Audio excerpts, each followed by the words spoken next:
And yeah, feel free to do that. And if your 2020 feels like this, bam, boom, kicked in the crotch, bam, spiked up in there. We're all there. Cannot believe it is September and coming through with the power of the internet. And basically, but I am tired. And I haven't played Arena in a couple days, as you can see, Rot Meow. Bam, boom, bam. Did the early access event. Thank you, Wizards, for the invite, of course. But anyway, just like things in life. So what we're going to be doing here is talking about the state of the game, and then also we're going to be opening up booster packs. Yes, that's right. These bad boys. Is it worth to buy it? So before every set, if you don't know, they have new animation music for that. Clap, clap, clappy, clap for that. Let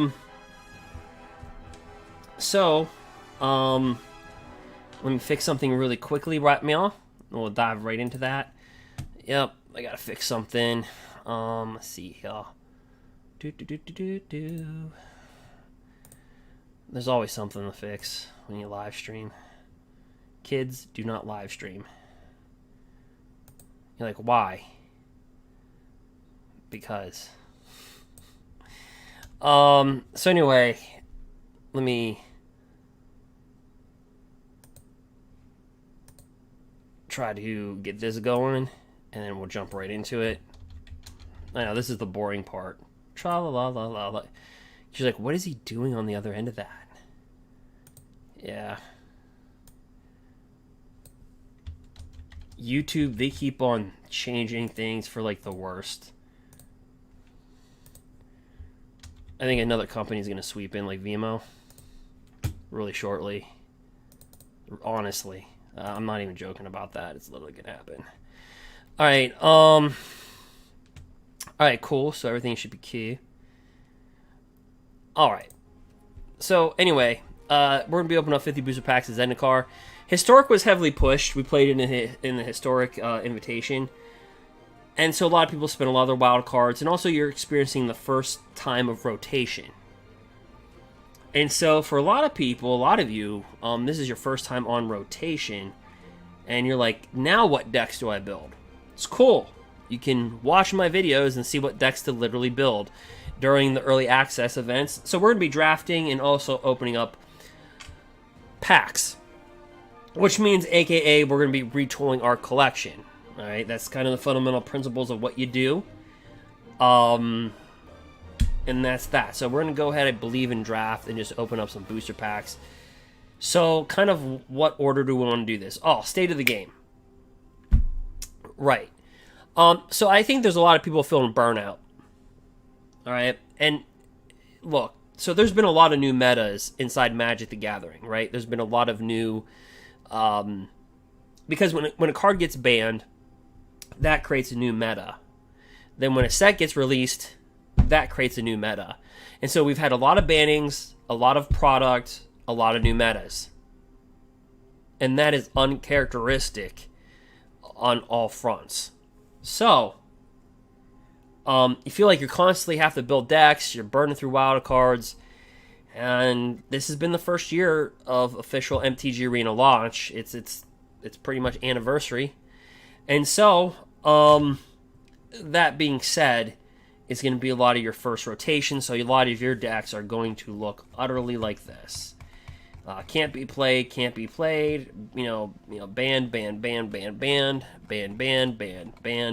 banned, and then you're like, oh, what the heck, bro? Why is this deck still in rotation? Oh, because it's historic. Okay, so that's what's happening right here. So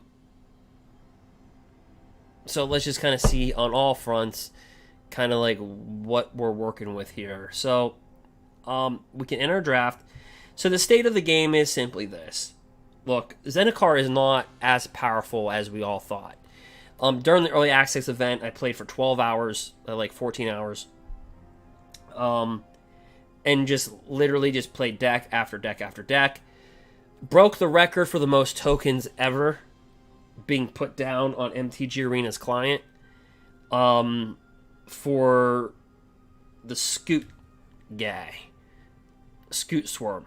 Now, we not only broke the client, but it literally kicked us out of the game. You know, Arena was like, F you, you're out. That literally happened, and there's a video posted about that. I show you the footage and everything. so yeah, it's pretty bad. But anyway, we're gonna rebuild our collection. It's not. So what I'm trying to say is, when you have a weaker set coming out, it's not as strong as Dominaria, and it's not as strong as Eldraine. So this is typically Magic the Gathering's flagship year set. And yeah, Lotus Cobra is overpowered. It's really powerful.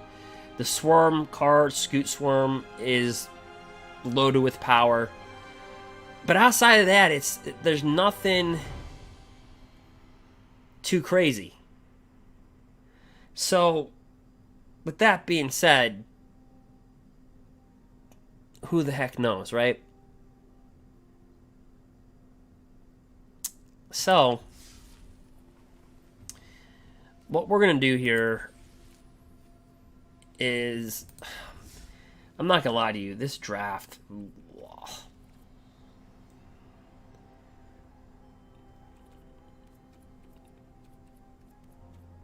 so be a premier draft. Draft it up.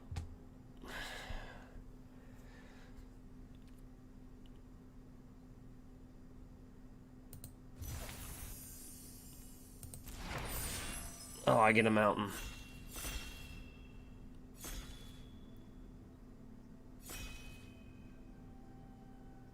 So we'll draft. We'll start at this mountain.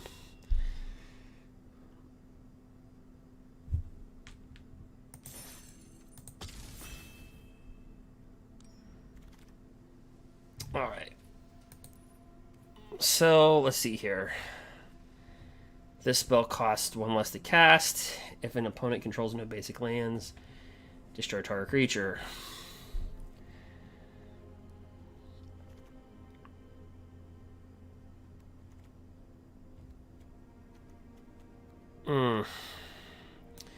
What if I can get these little buggers? Like, Rogue Mill was no joke.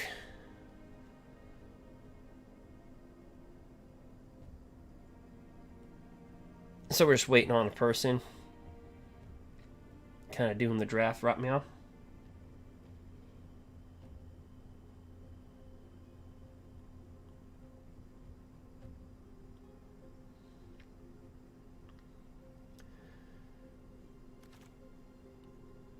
All right. So let's see here. We got... Let me actually move this down. Go.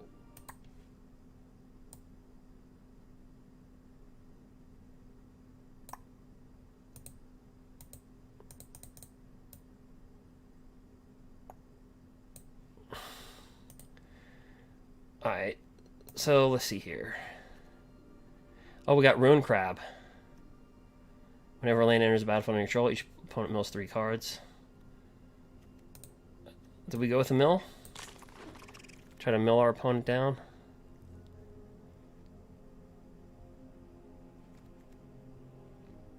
This is a rogue. He gets +3/+0 as long as the opponent has 8 or more cards in their graveyard. Pretty valuable, I guess, in draft.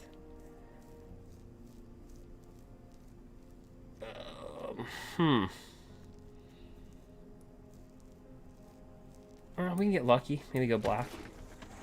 Like a rogue theme going on here. Look at the top X cards of your library. Hold on, guys. Let me do something for a second.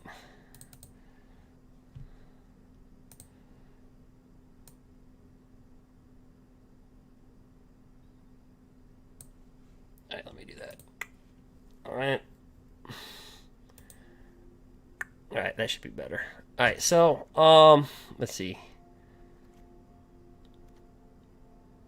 When it enters the battlefield, if it was kicked, return up to one other target creature to its owner's hand.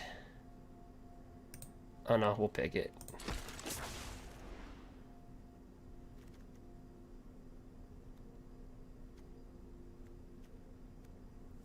Whenever this enters the battlefield, up to one target creature gets -2.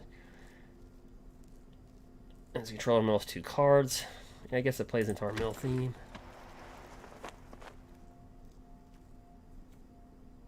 What is up with this card? Look at the top X cards of your library. X is 3 plus the number of cards in your party. Put 3 of those cards into your hand, and the rest at the bottom for 5 freaking mana. Counter target creature, Planeswalker spell once the controller pays 2.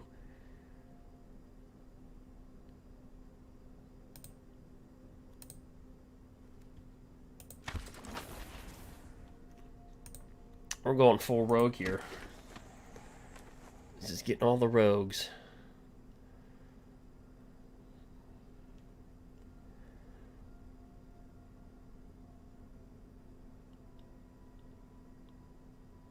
Yep.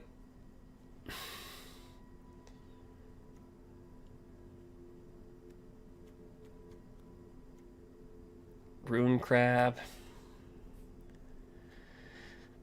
Also, when you're drafting too, if you need something for your rares, just take it.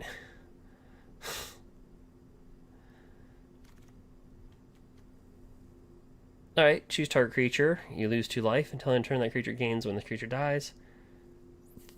Return it to the battlefield tapped under its owner's control.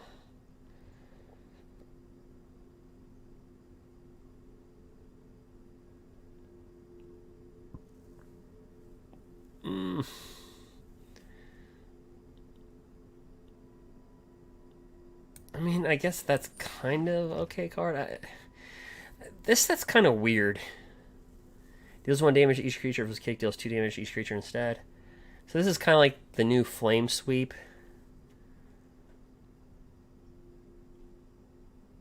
You know, I'll take it because I can just use this for my collection, really.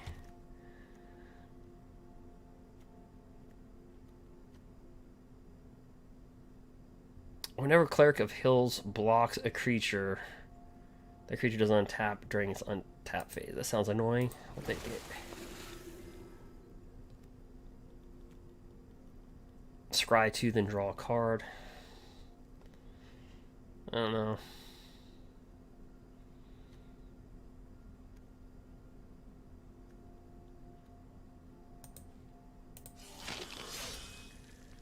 That's a card. Let's just grab it.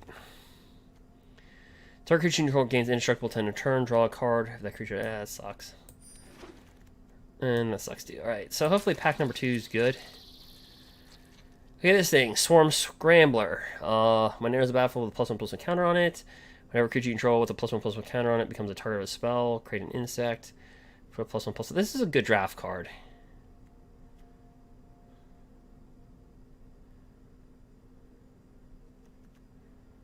Shoot.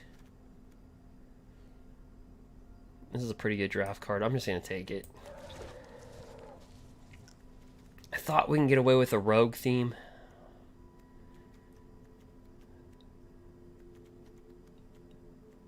Kind of like we did with the early access event there.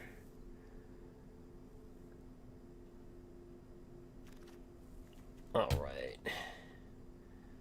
Flying Haste. The next instant sorcery spell you cast a turn.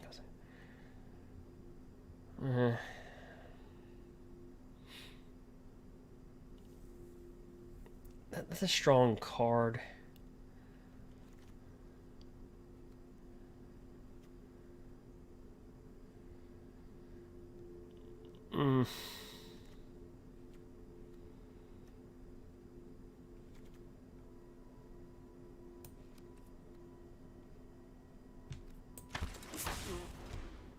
I'm just rare picking at this point.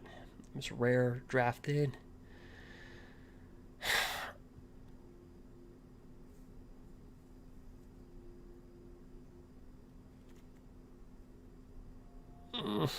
Okay, so this enters the battlefield with 2+1/+1 counters. Each creature you control with a +1/+1 counter has a menace on it.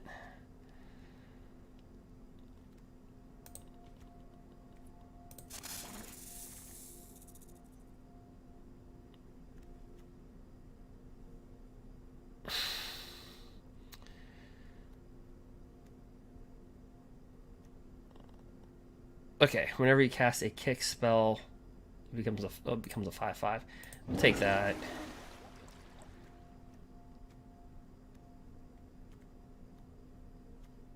I don't think our Merfolk theme's gonna work.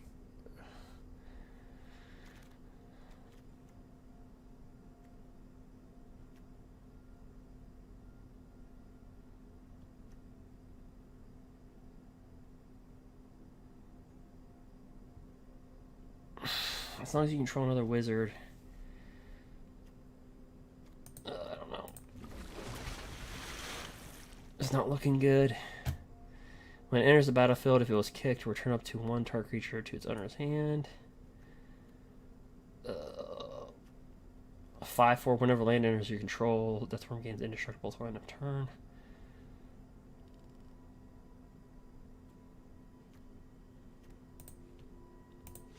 No, this is gonna be a horrible deck.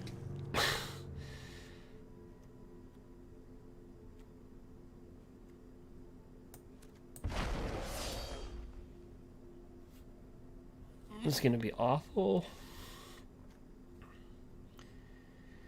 Look at the top 6 cards of your library. May reveal an instant source card from among them. Put it in your hand. But the rest, yeah, it's.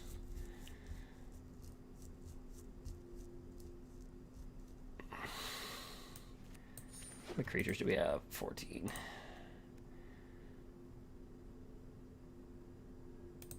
Alright, we'll take him.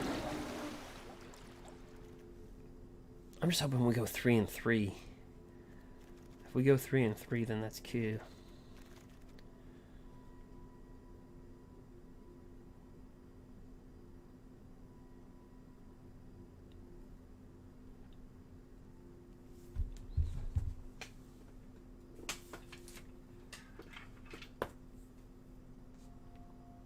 Oh, it's our pick.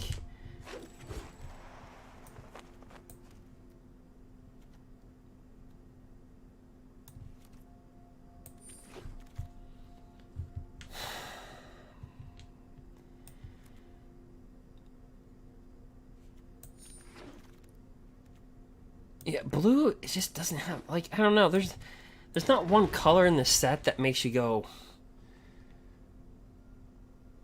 I mean, like green was suits. Oh, speaking of the devil,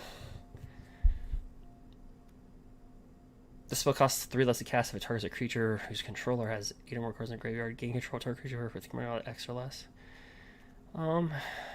Okay, we're taking Scoot Skirm. Swarm. Like, do we get out of black here and just go into green?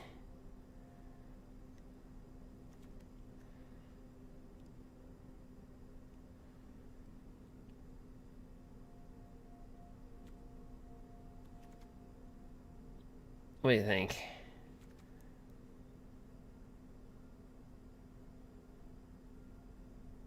That Scoot Swarm.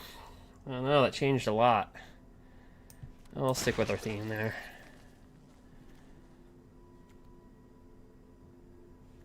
I'll take the. Wait, what's this say? Tap another untapped rogue you control. Gains initial death touch until end of turn. Okay. Whenever a stinger deals combat damage to a player, that player mills 3 cards. How many rogues do we have? 4. I'll take the bat.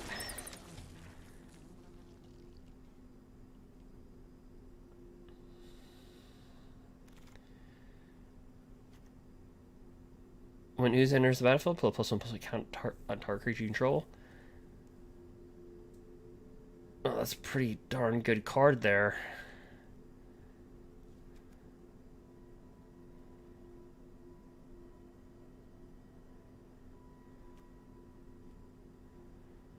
Guys, I'm rare drafting here. Taking stuff from my set, from my collection. Alright, oh, that sucks, kind of.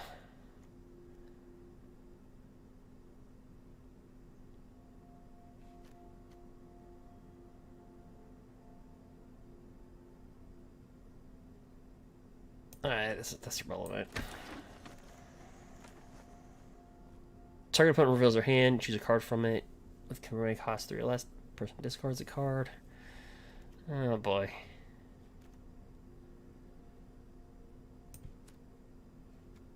Alright, so we need some really good blue or black support here.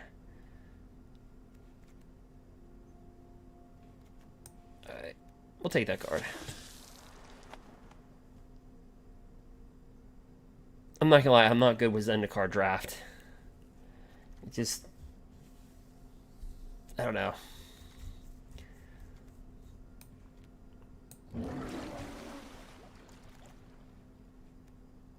When it enters the battlefield, scry X, where X is the number of creatures in your party.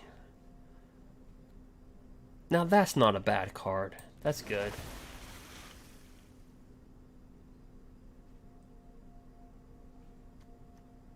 Flying, Defender. If it was kicked, it enters the battlefield with 2+1+ counters. As long as it has a +1/+1 counter on it, it can attack as though... That's a very expensive card. Take that.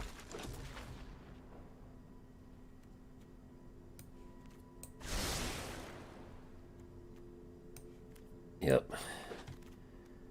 Kind of getting all duds here.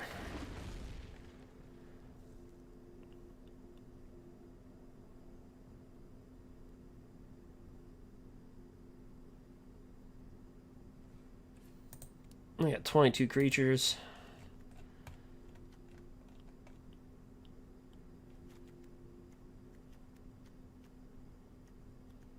And we'll look at the deck. See what we have for kicker. Alright. Okay. So, at the end of the day, we only have 6 rogues. So how many kickers do we have? Oops. 1 kicker. How many kicker cards do we have? 1 kicker card, 3 kicker cards, 7 kicker cards. So when a card was kicked, it becomes a 5/5. That'll work.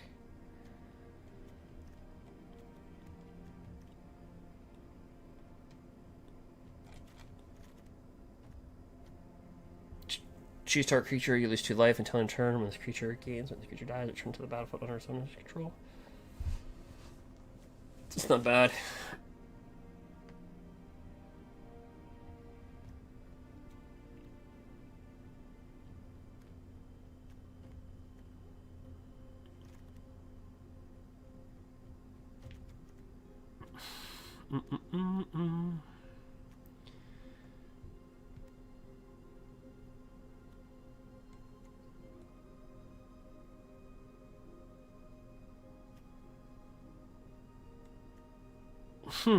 I mean, strangely enough, it's not a bad deck.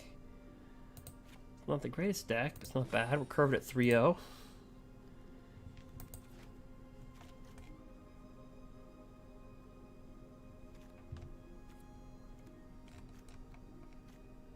I don't know if we need 17 land. It's a little bit a lot.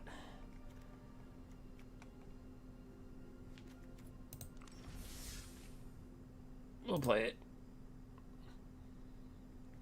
Yeah, so Zendikar hasn't been like a power set like we thought it was going to be.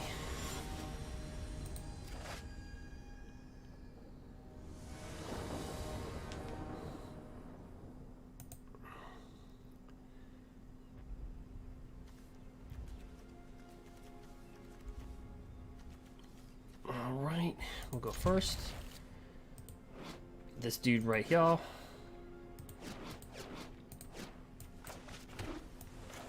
Oh, he's got flash. Save him then.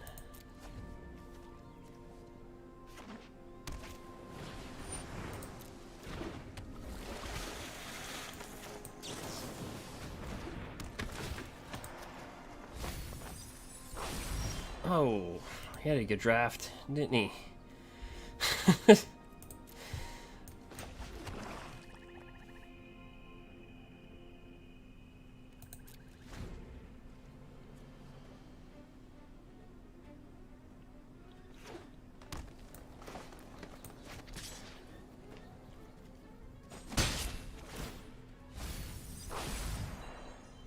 Why can't I block that? Oh, because this doesn't fly.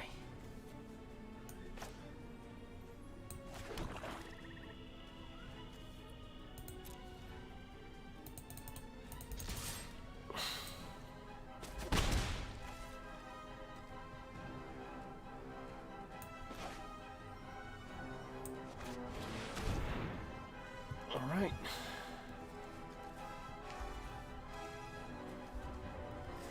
That's why it doesn't fly.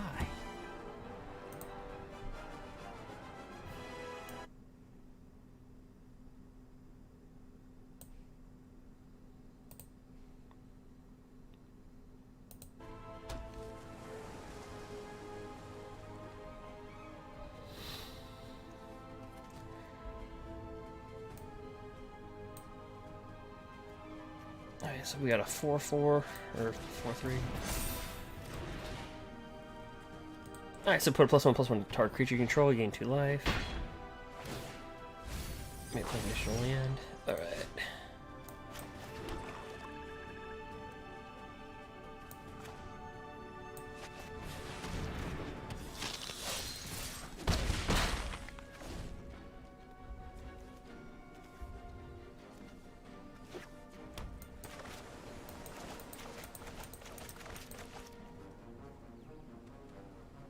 Pretty good card.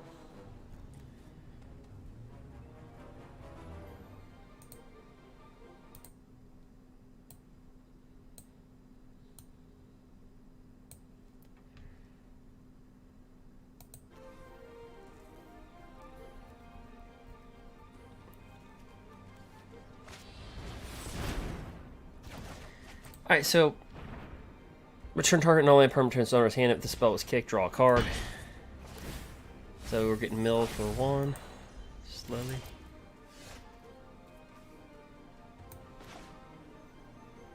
Ooh, here's the crab. It's basically like a hindering crab. Where we put a land to play, target opponent mills 3 cards.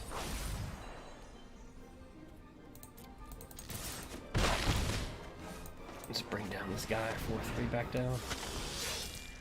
So we've milled some good stuff. Wow, what a draft. They have had.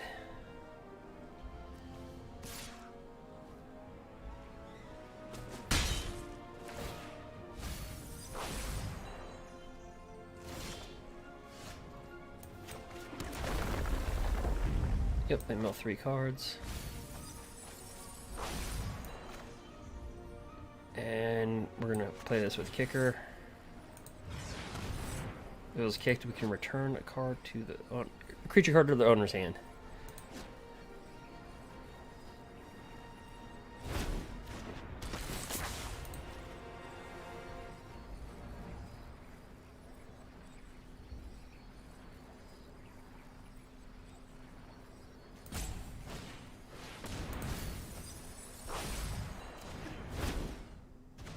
All right.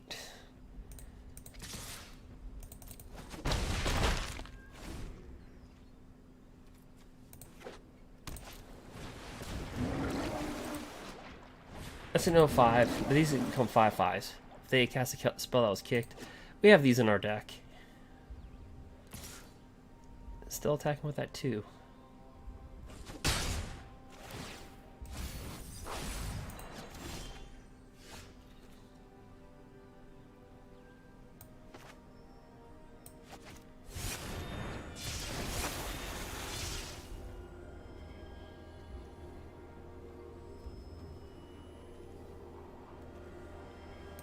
Well, he's gonna mill us for 1.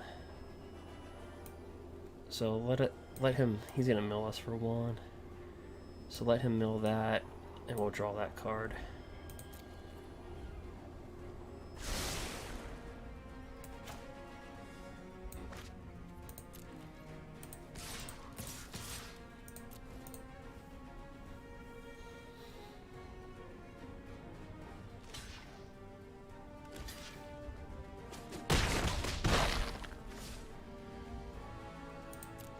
Remember, he's gonna mill a card.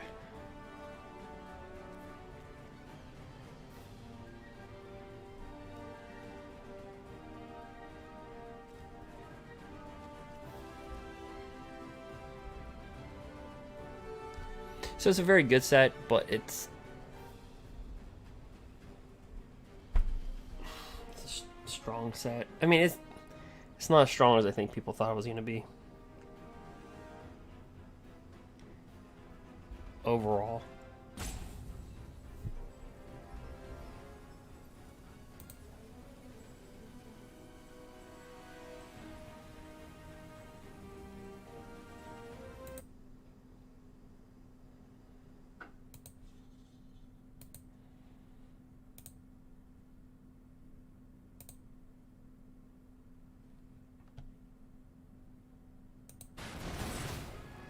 Alright.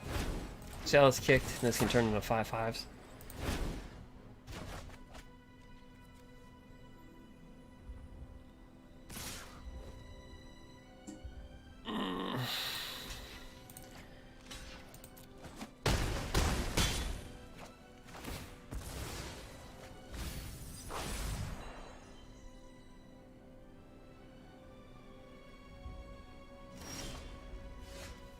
Way to give up Hinder and Crab.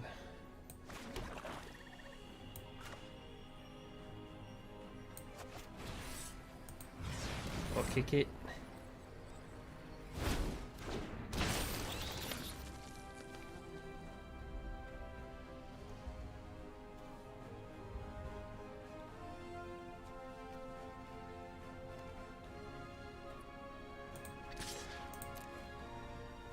It's got Menace.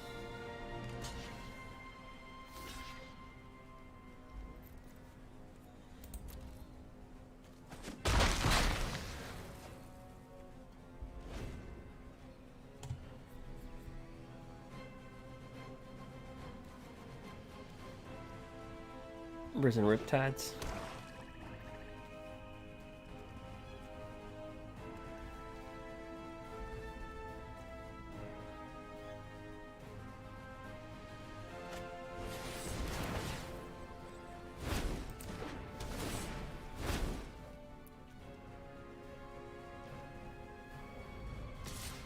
We have these in our deck, we just didn't draw them.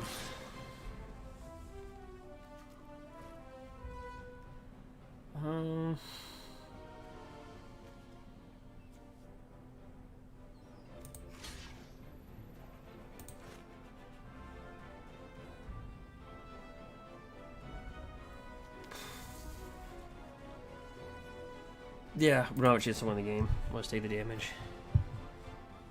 Hey guys, I'm not that good with this Zendikar drafting. I'll be the first one to tell you I'm not that good with it.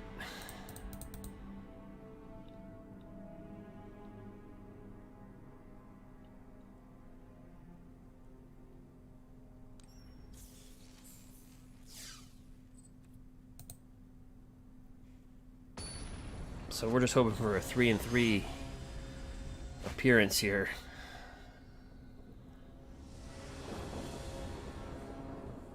Alright, we got Hinder and Crab. I don't think we have a rare in the deck. We don't. We have one rare. I kind of rare drafted. Alright, the first land's a rare. Alright, so we'll do this. We'll bring down Hinder and Crab. I was really trying to get that mill, the mill aspect, and packs 2 and 3 we just didn't get anything. Great.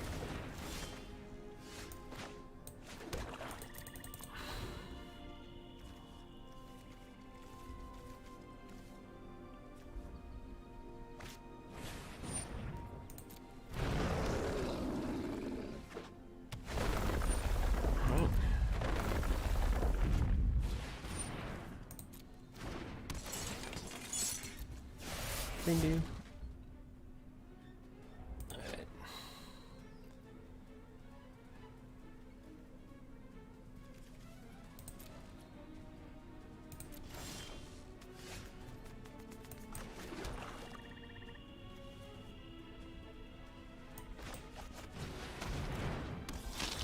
Alright, so this says tap another untapped rogue you control. It gains death touch on a turn. When it deals combat damage to a player, that player mills 3 cards. So our pack 1 was pretty good. Packs 2 and packs 3 were not really within our color.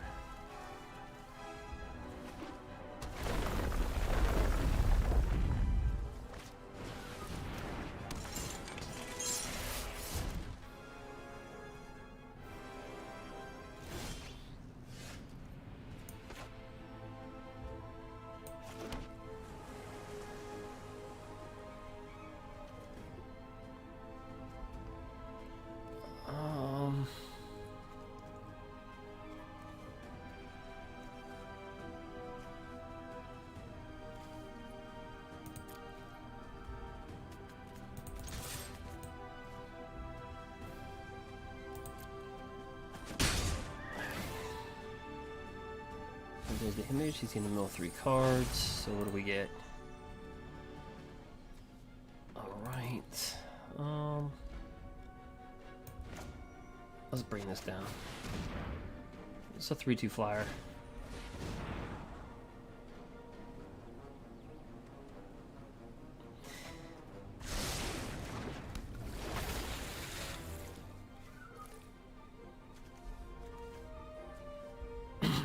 So what I'm trying to say is, Zendikar compared to like Eldraine, it's weaker. To Dominaria the year before that, it's weaker. The thing it has going for it is Lotus Cobra, the Swarm Scoop, and the lands. So far, it's kind of in the rogues. Kind of what we've seen.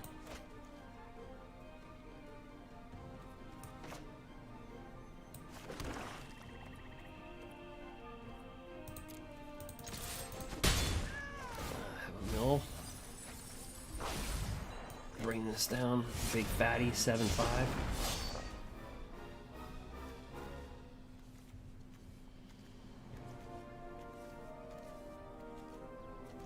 Hopefully we can mill our opponent, or not, or just blatantly just lose. Hopefully we can mill him. Alright, a 4/5. When it enters the battlefield, you may return a land card to its owner's hand. When you do, it deals 2 damage to each opponent. Alright. We have this kicked.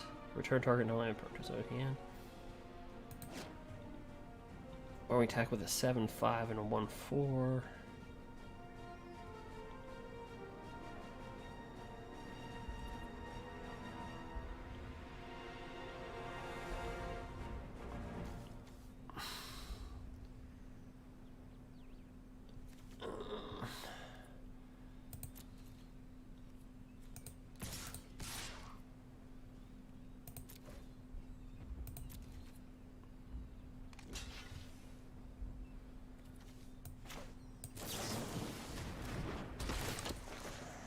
That -2.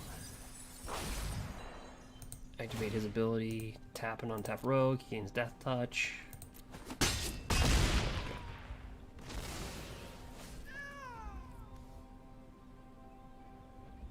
And we can return a target permanent to its owner's hand.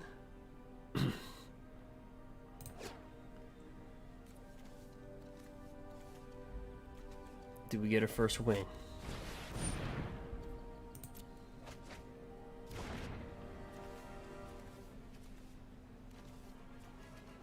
Will it happen?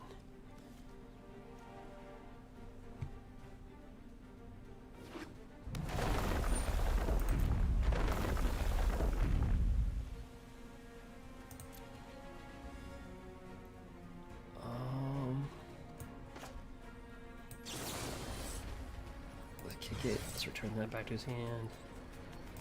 Can do that. Okay.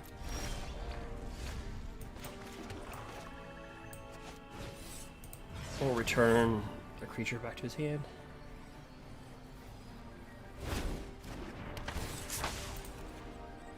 Do it to that guy.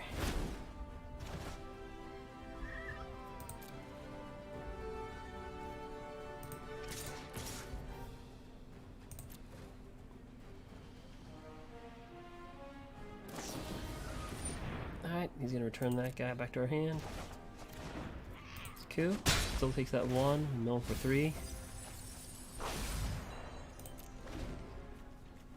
He's down to 10 cards in his library. We could have a mill. It could happen. Will it happen? I don't know. What the heck is that? And there's a battlefield if it was kicked. It's a 2/2 creature win. Okay.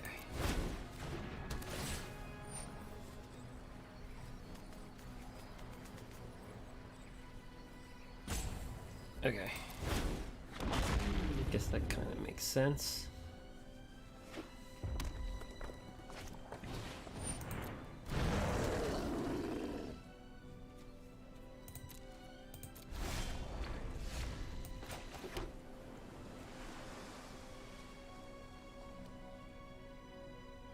So we can return that back to his hand and attack and go to Pound Town.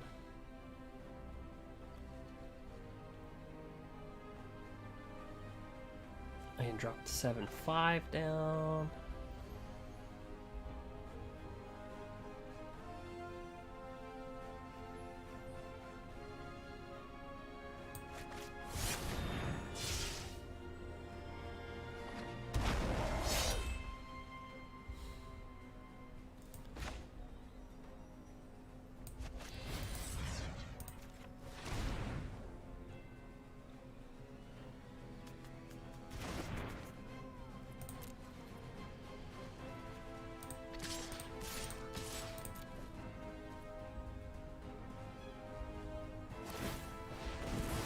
Sacrifice that, draw a card.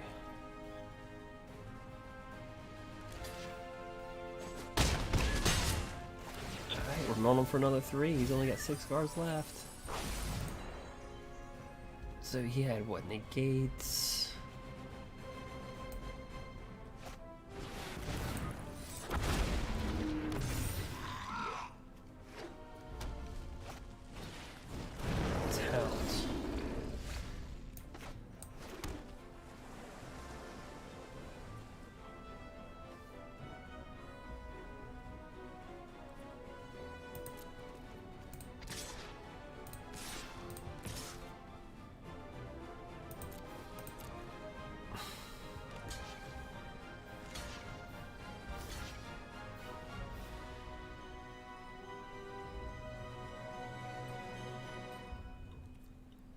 Kill those. That goes through. So he's gonna mill another 3. He's down to 2 cards. We're gonna give this kicker.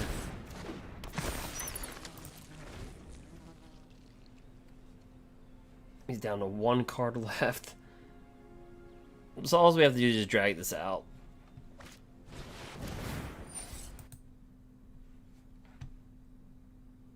Alright, he's got 1 card left. Here in the draft.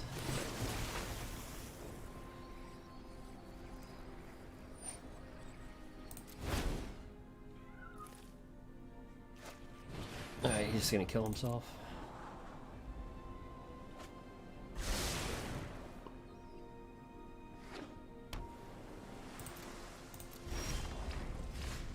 Alright, we're just gonna pass our turn. Oops. No attacks. Alright, the game's over. Woohoo! We got a mill.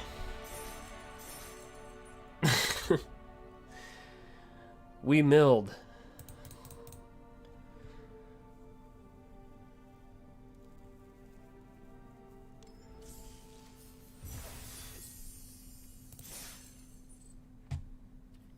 Alright, not bad.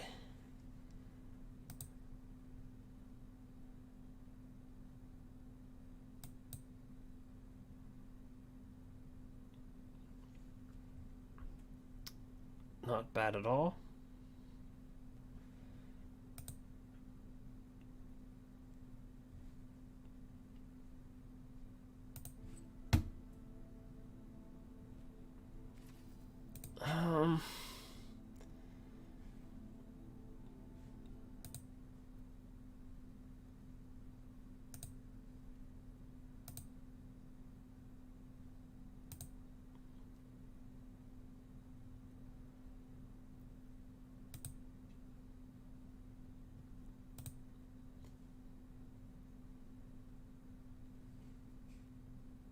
Let me see here. I'll be right back.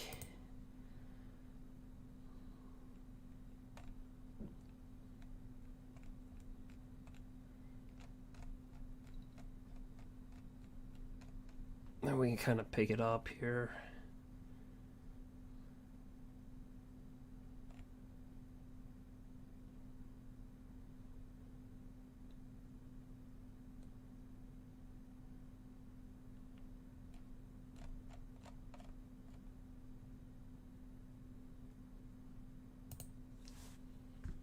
Looking for...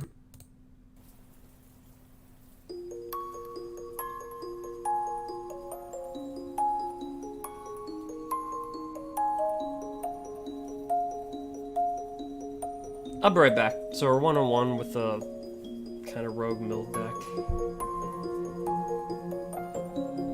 Yep.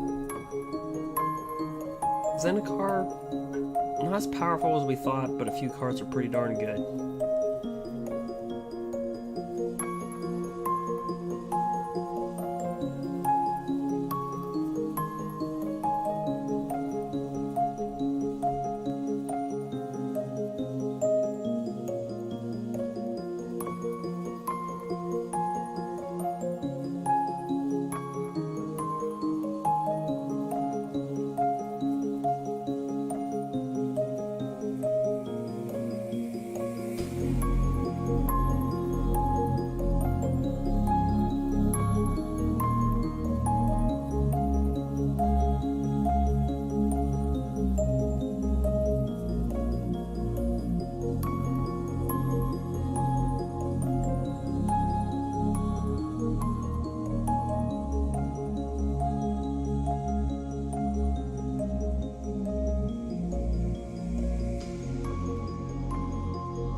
Alright, well, we're going to try to slide in here.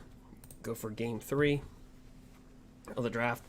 I think I was saying earlier, Zendikar, not as powerful as a lot of us thought. Overall. But the cards that are strong. But is it Haldrain? No. Is it the year before that, Dominaria? Nope. But Lotus Cobra? Pretty good.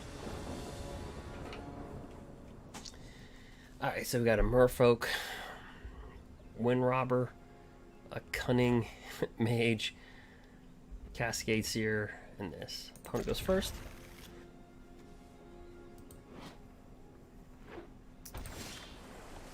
Alright, so we're going to go right here. So this is a rogue right here. It's a flyer. When it deals combat damage to a player, they mill a card. And then you can sacrifice it if they have 8 or more cards in their graveyard and draw a card yourself. Very good card.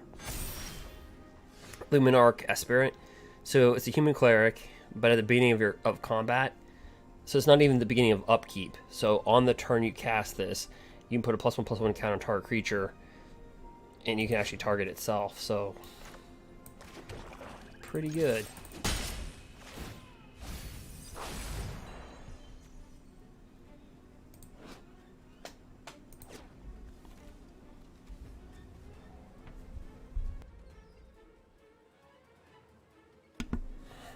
So not bad.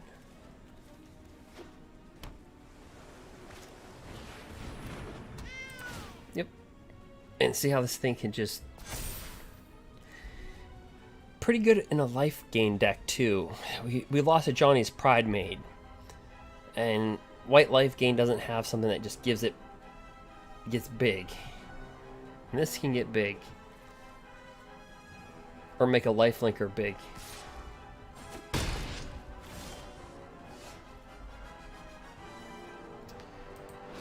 Alright, Sandra's battle with 2+1/+1 counters.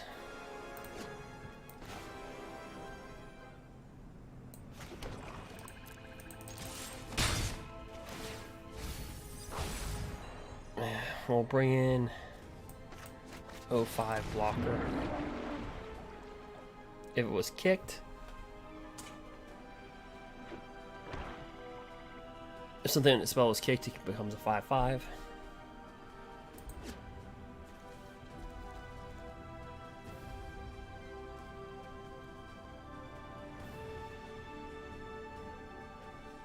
He's playing 3 colors. Yep.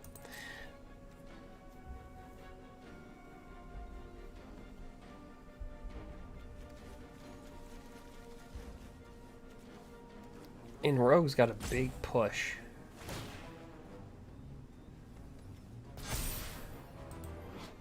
I'd say makes this a 3/2.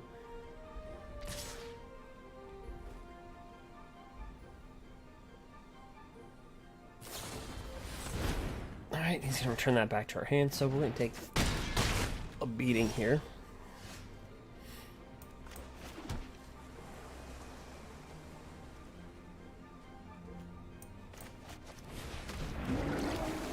Bring it back out.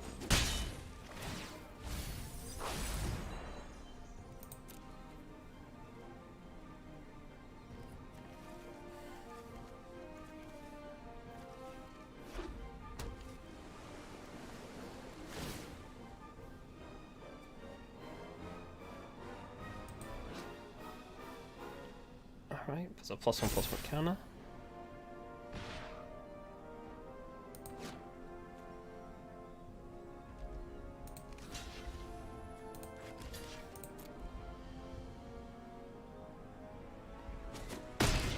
Alright, so we're down to 8 life.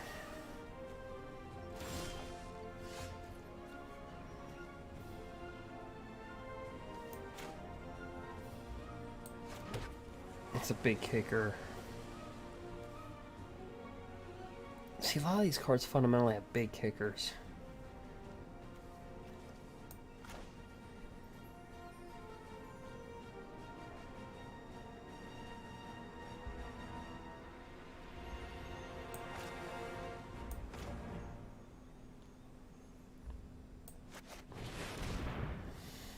Drop that down.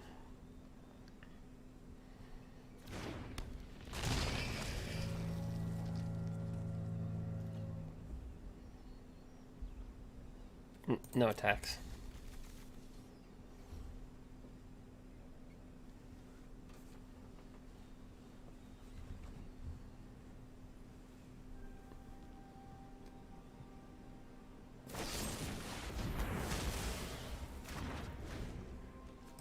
Yep.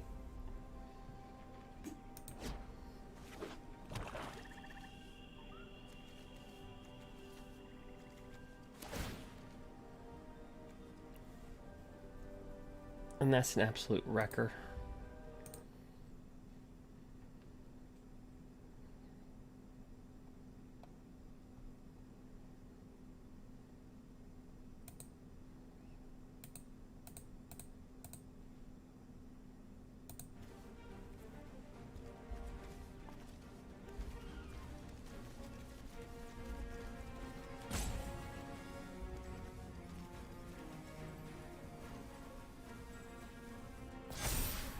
Alright.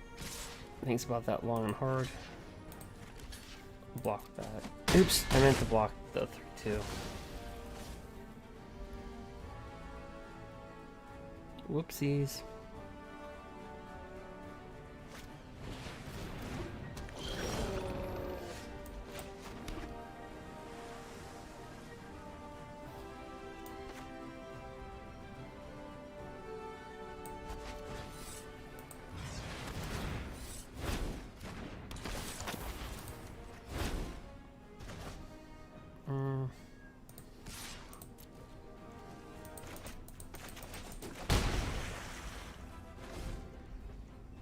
So it's 12 to 5. If we can return this to our hand, we're dead.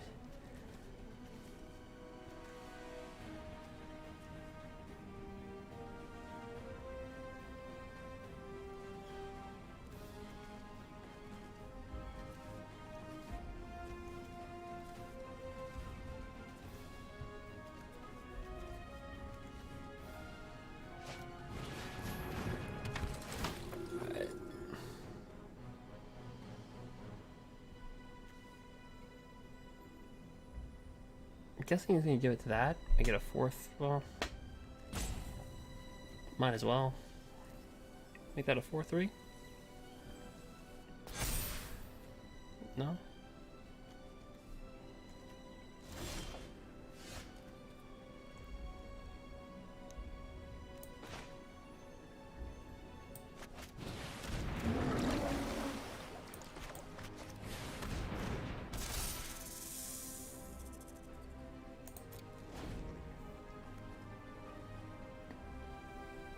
Right.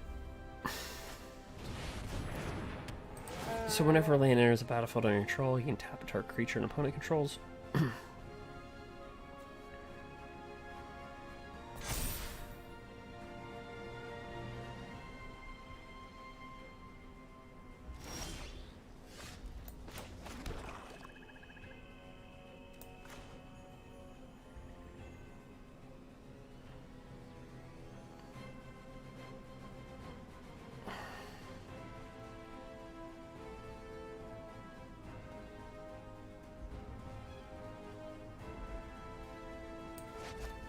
Let's try. Nope.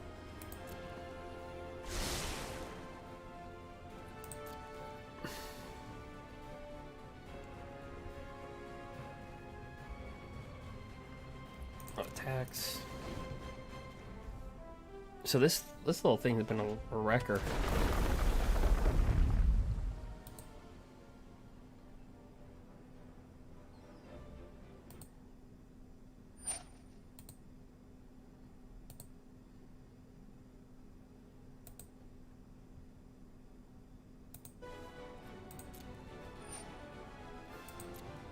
Right.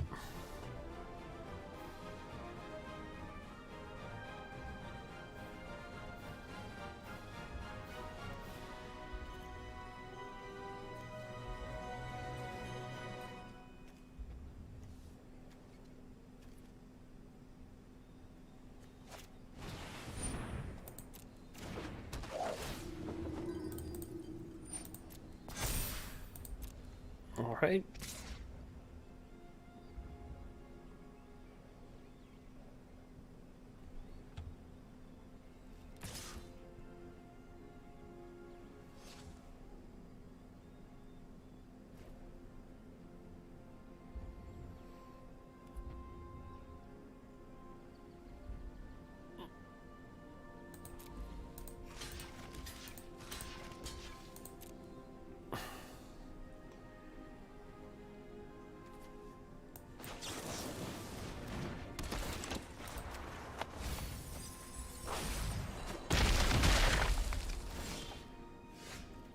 Alright, this thing has, if your opponent has 8 or more cards in their graveyard, which they do, uses +1/+0 and has menace.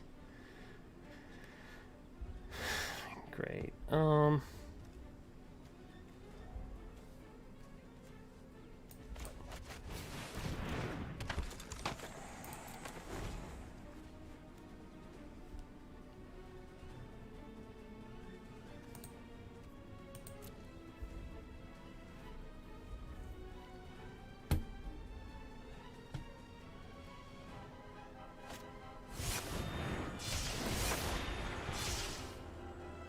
That's a very good draft card. We have one of those in our deck. When there's a battlefield, you scry X, for X number of creatures in your party.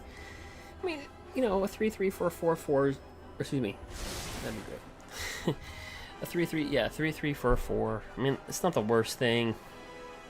And to be able to scry for a lot, that's really good in draft.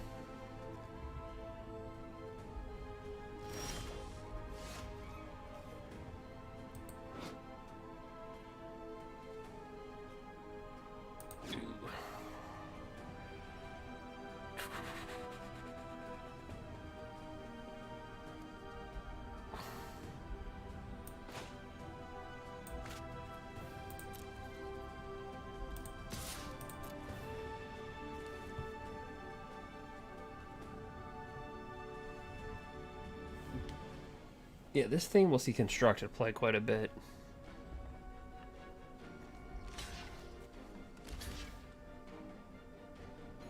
I'll take that out.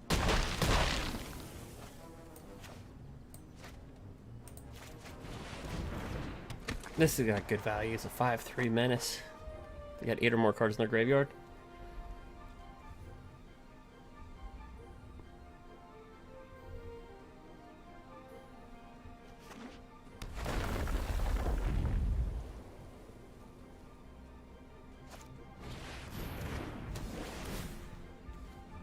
Yo.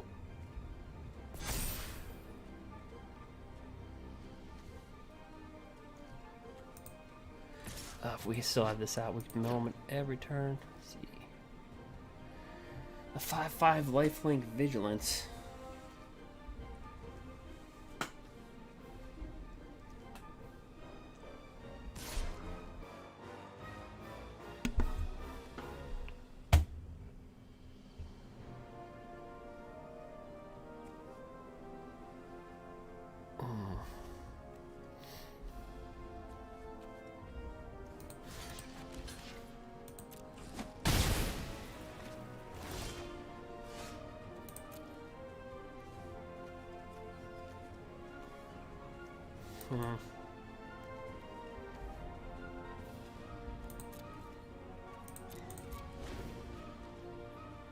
Why does it have lifelink?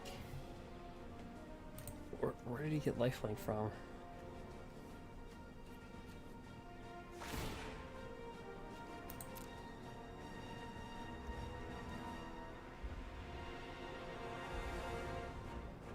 Oh, okay, never mind. Has lifelink if you have another cleric. Got it.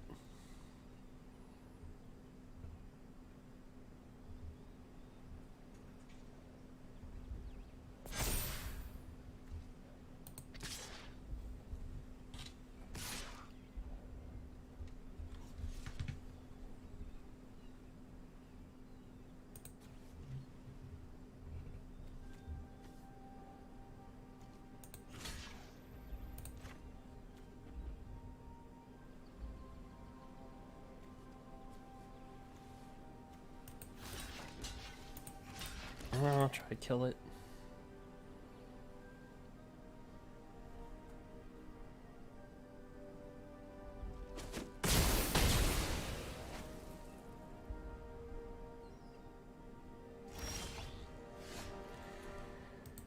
Okay. Whenever this bossy creature does untap their next controls untap phase. We're holding a land just in case we get something with landfall.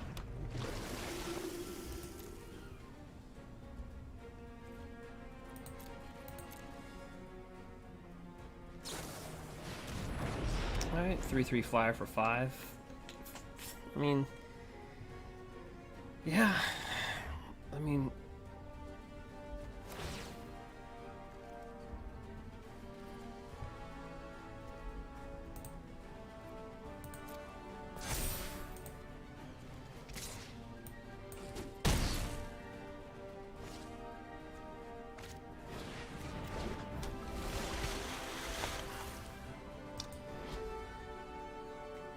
okay, so do we have another wizard?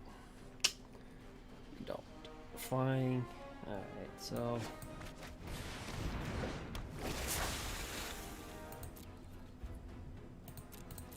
it does look like we'll lose this one. Drop the 1/2.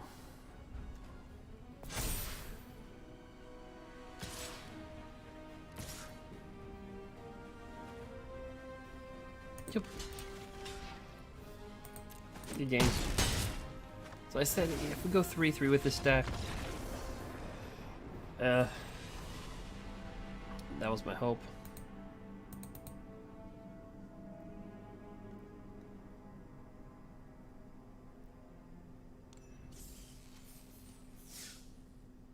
And admittedly, I'm not a good drafter of this set. We did really well in constructed play, but drafting, not so much.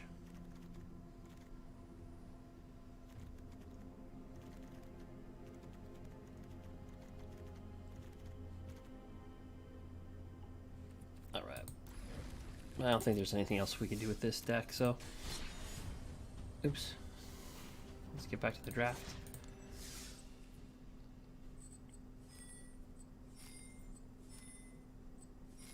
Alright, come on. Let's try to get at least... Let's go... Try going on a 2-0 run. It doesn't look like it's going to go that well.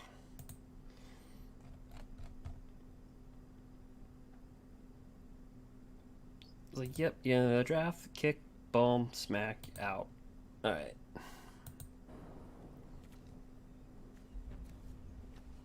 We'll keep it.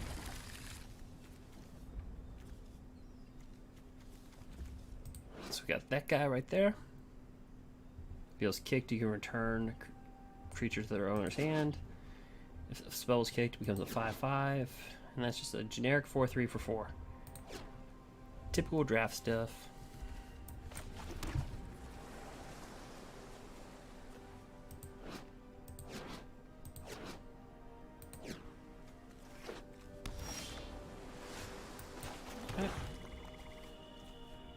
Pass the ton.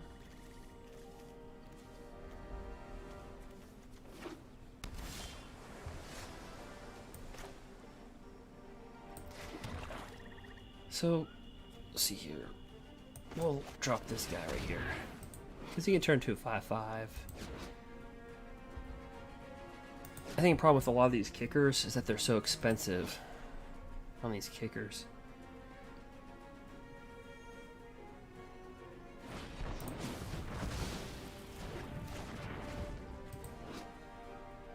Alright.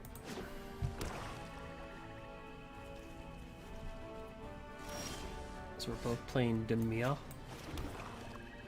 Yep, just bringing out a generic 4/3.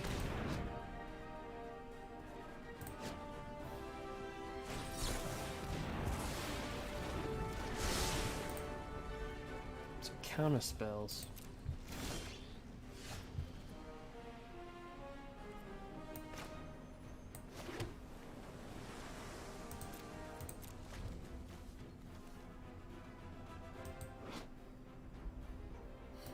We do want to be able to kick her guys.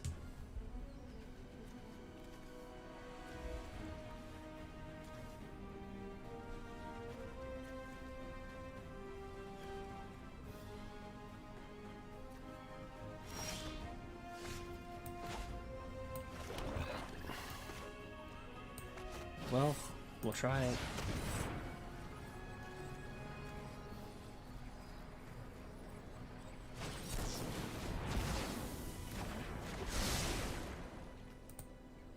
So just a lot of counter spells.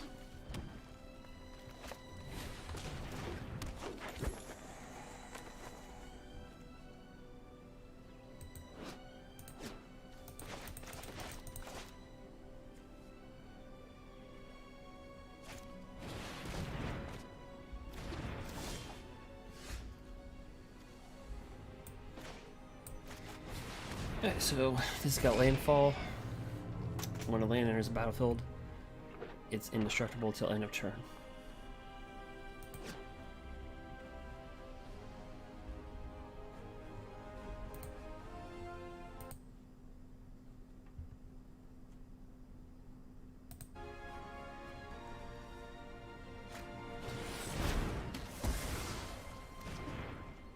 What?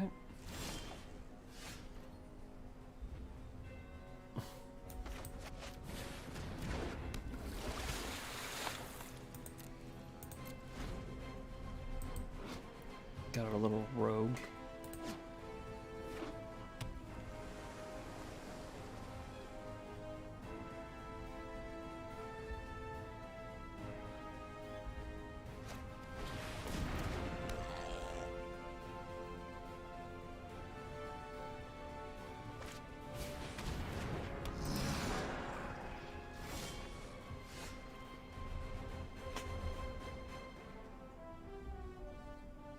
Pretty good card.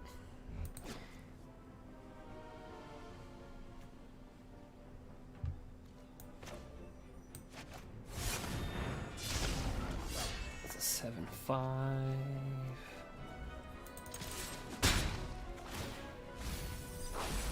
Mill him for a card.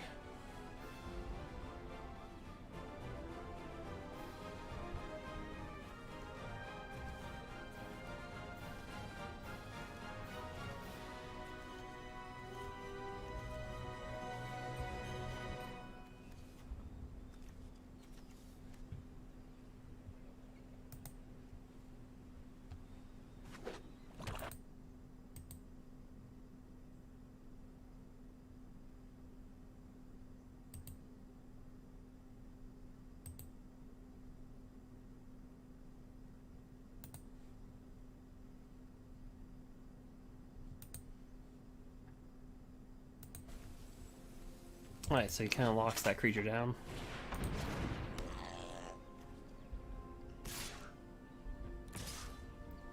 I'm gonna be getting us a bunch of damage.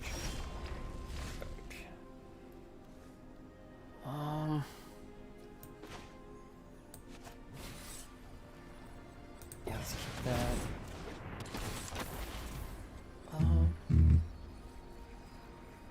Let's return that.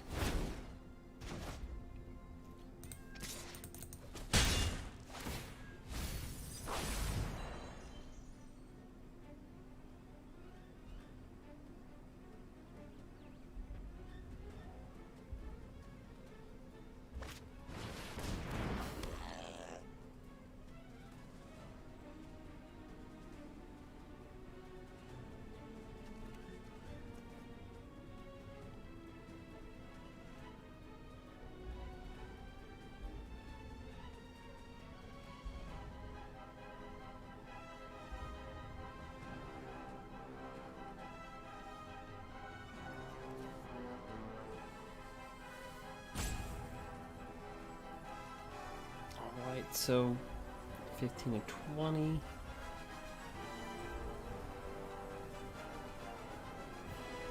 But we got the crab. Yeah, this will be played heavily in Modern.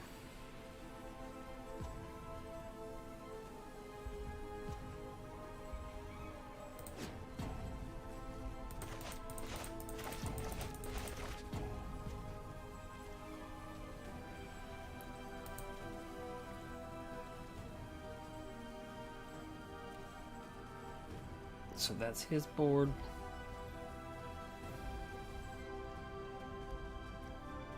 Which is a lot better than ours.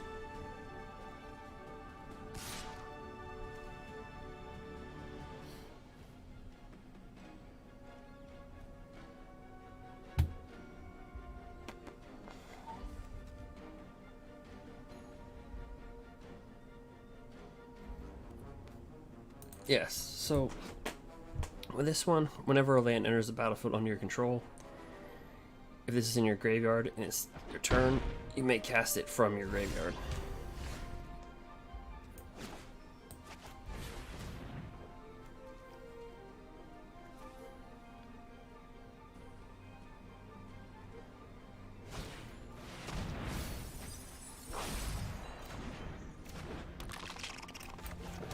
Million for 3.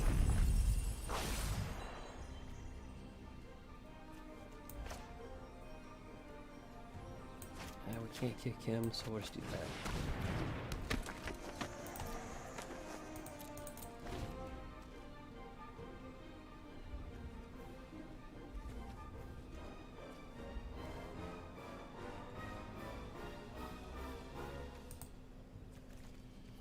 He's got 14 cards left. We got 21.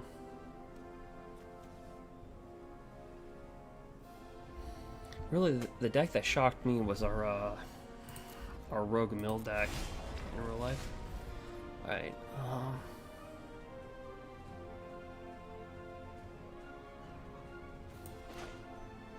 I'm going to attempt to cast this.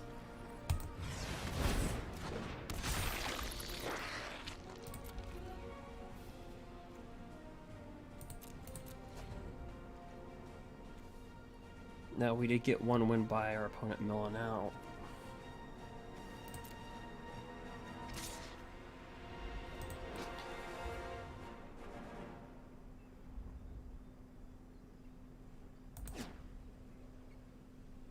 I'll pass to a blocker. I'll take on the 4. Try to block it this way.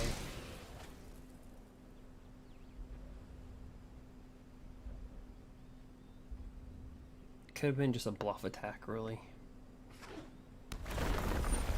He'll come back into play. I mean, he can cast it again.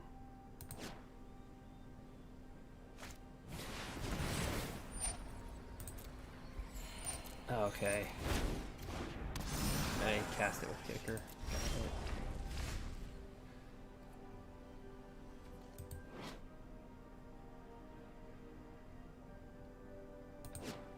Here, how about we'll return hand. Okay. I say if we go 3 and 3, that would be fantastic. Because we literally have no rares in our deck. Our first pack was pretty good.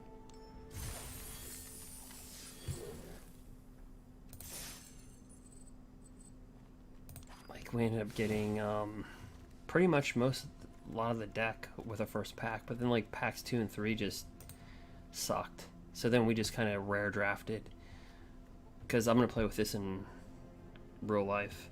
So I just said, well, I'll pick that for my collection. This looks like it can be somewhat good in the future, so I'll just take it for my collection. Flying, haste. The next instant sorcery spell costs,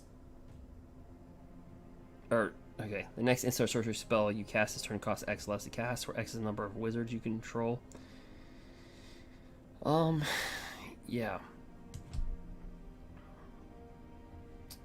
But Scute Swarm.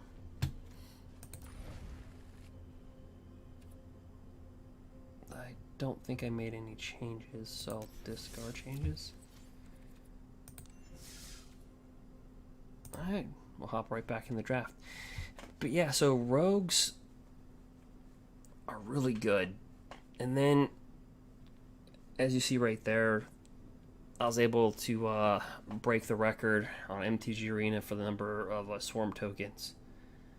We actually, not just did the game freeze, we got kicked out of Arena.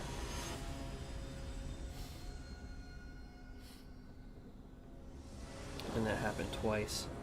The decks that were underwhelming were the decks that tried to ramp with the new Omnoth, Lotus Cobra, and like Ugin. They couldn't stand to the rogue decks. It seemed like rogue was too fast for it. Anyway, this hand we have this. Oops. It's an 05, but if you kick a spell, it becomes a 5/5.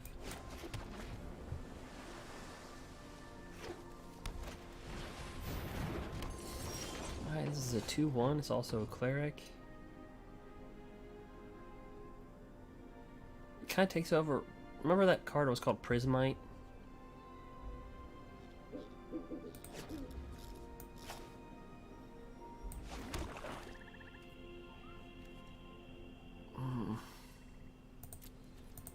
Kind of takes over for that card. It was an M20 card. It was a 2/1. You can pay 2, add 1 mana of any color.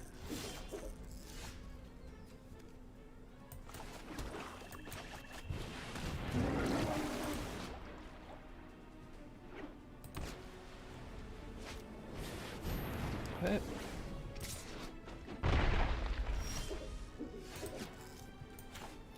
Q. Alright, we'll go ahead and bring down another 05.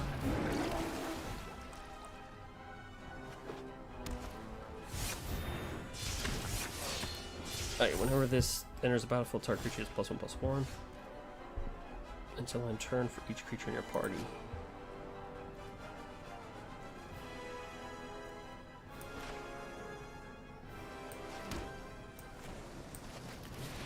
Just a 4/3 for 4. No attacks. So mono white.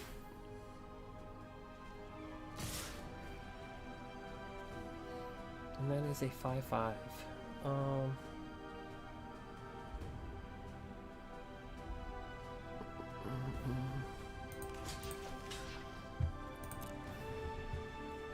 There's a few cards in here that give creatures +2/+2. That's why I didn't block with that creature. Okay.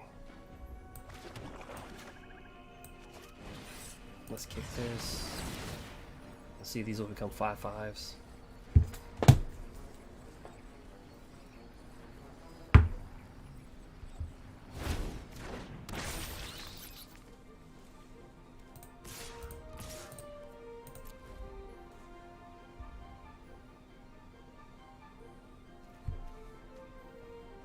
So that becomes a 5/5 because we kicked the spell.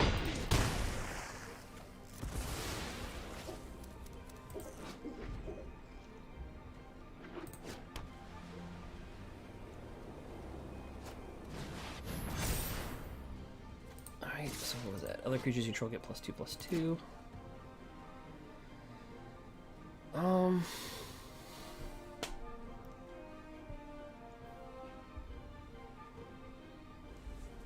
So if I take 8,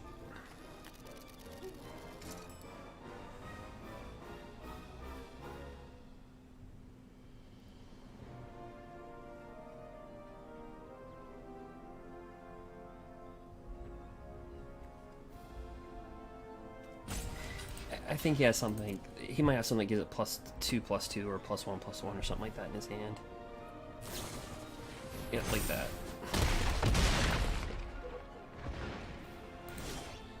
So let's just get it out of his hand. Alright. Let's kick that. This will become a 5/5.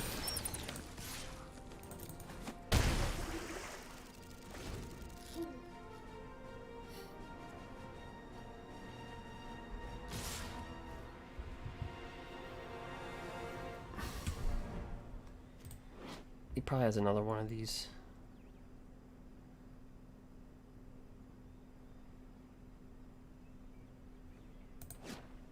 Alright, so he's gonna force me to block. I'll try to block that.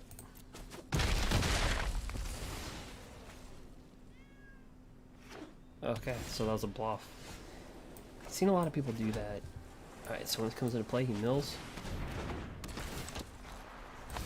2 cards. And if a person has 8 or more cards in their graveyard, this gets +3/+0.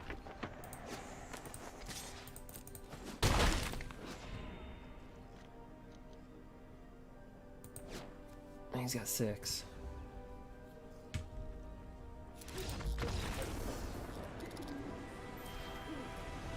Alright, so we're 3-2.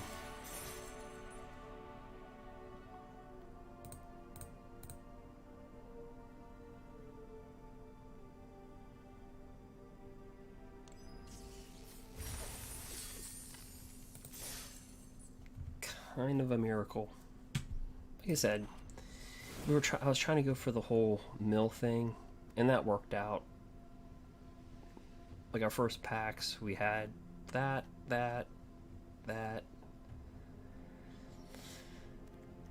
and then we just kind of drafted.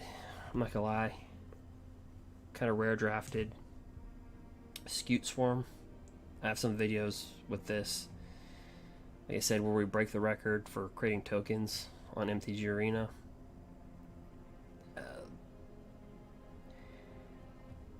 So there was over 3,000 tokens on the battlefield, but we could have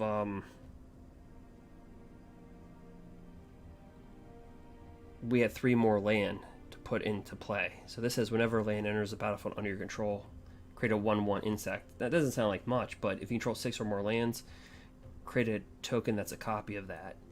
So we literally had over 1,000 creatures on the battlefield, 1,000 insects, then 2,000 more coming into the battlefield, and we had 3 more land to cast. So we would have had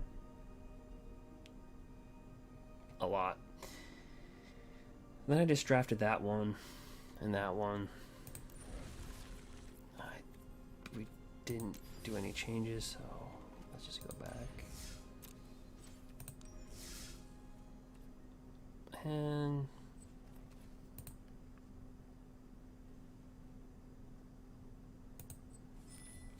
I should dive back in.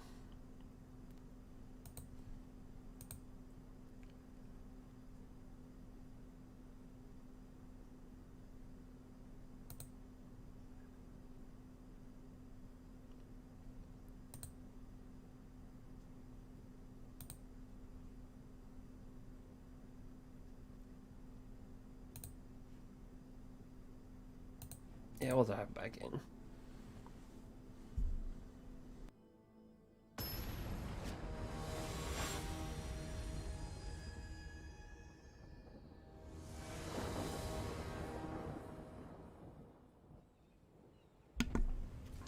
All right.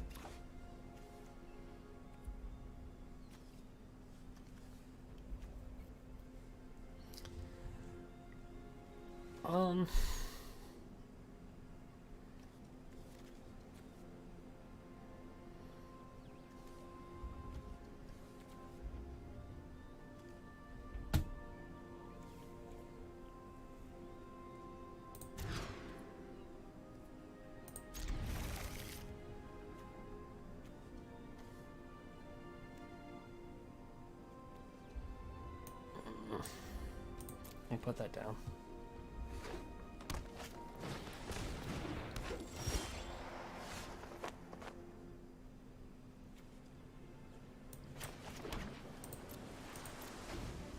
Seems to be a popular card.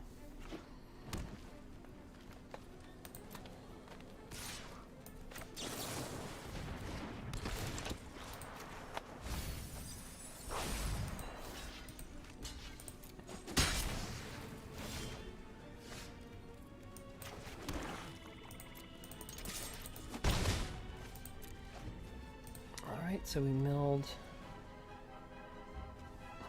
So it could be mono green here.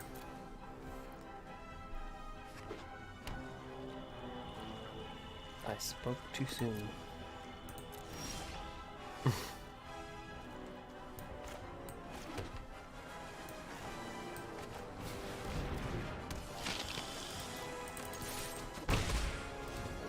You tap and untap Rogue, it gains Death Touch. Whenever this deals damage to a player, the opponent mills 3 cards.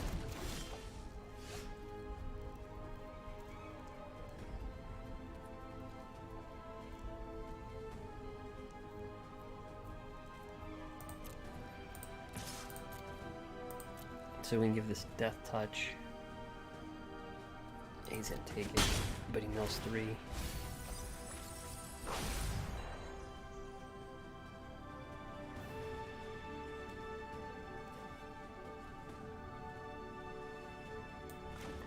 We'll drop this down.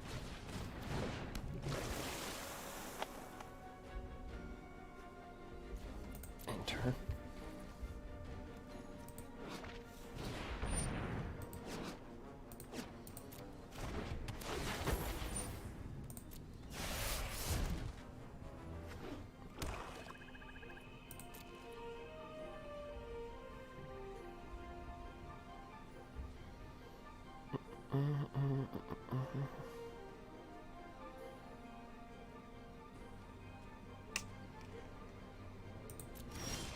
Okay.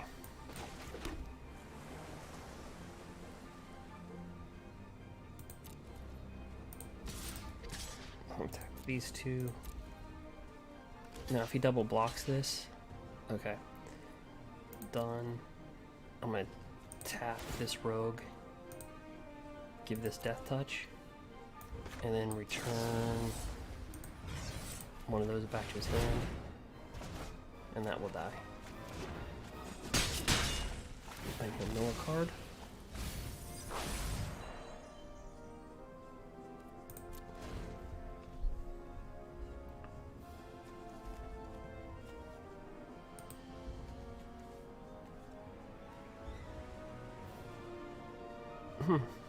Interesting. Gotta see what he's doing now. Enchant land. Okay, it's a 4/4. Does it do anything else? Okay. Enchant land, it's a 4/4. It's got reach and haste. It's still land. When it dies. Okay.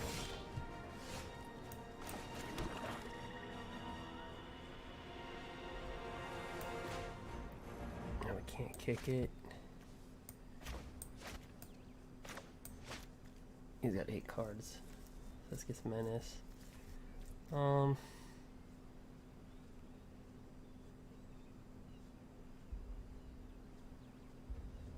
Crap.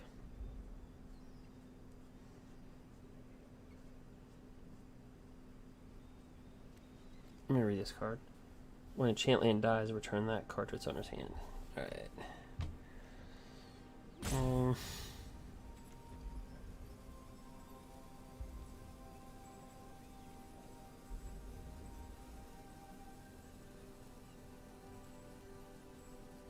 Alright, here's what I'm gonna do. I'm gonna drop down to 5/3.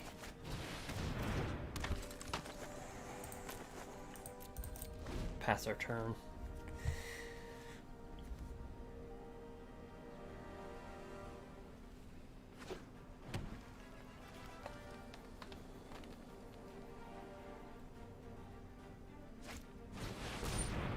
Okay, it's a 5/4.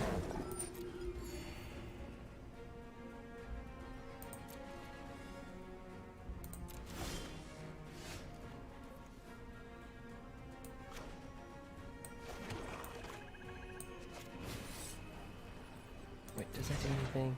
Yeah, it's just a 5/4. Okay. Take that. Turn that back to his hand.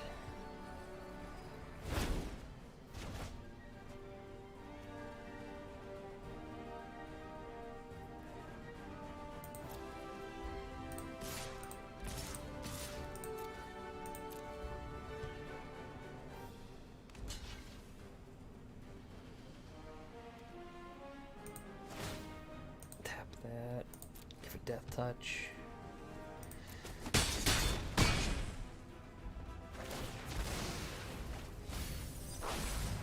Alright, make a mill card.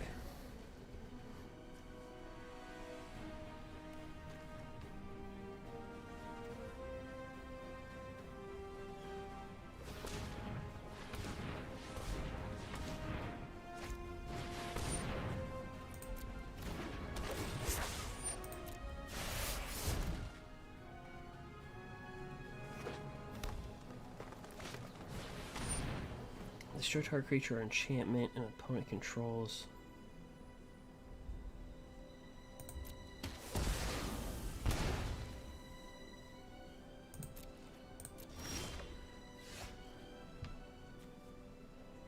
Alright.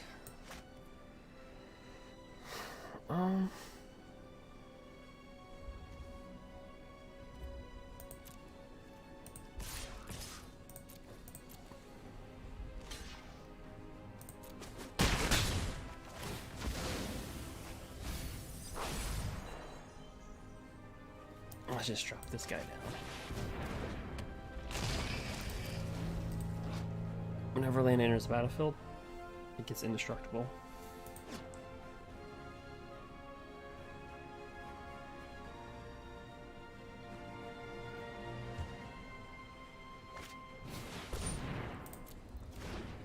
Doesn't draw a card. He does have this in his hand, and I'm thinking he's just waiting for that second black mana. Each opponent loses 4 life and gains 4.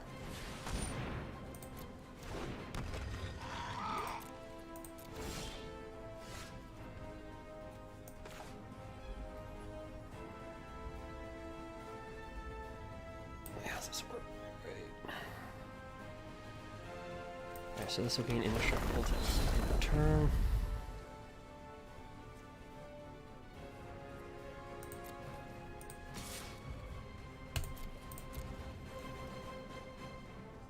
Attack for 5.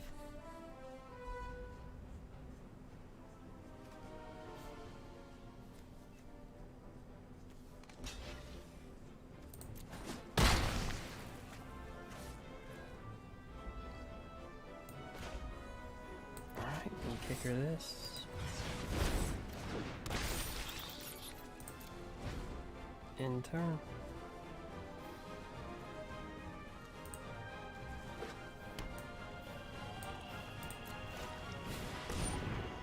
Brings in the 3/3.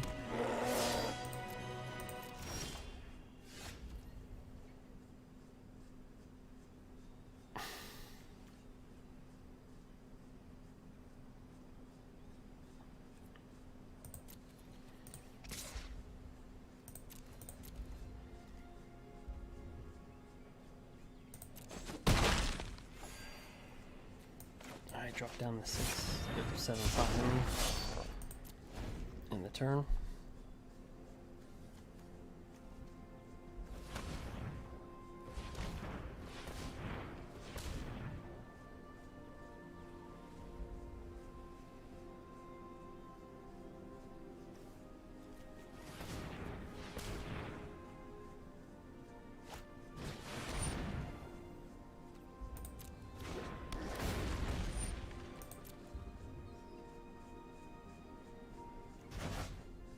So he's gonna return that to his hand. He keeps on bringing down enough blockers.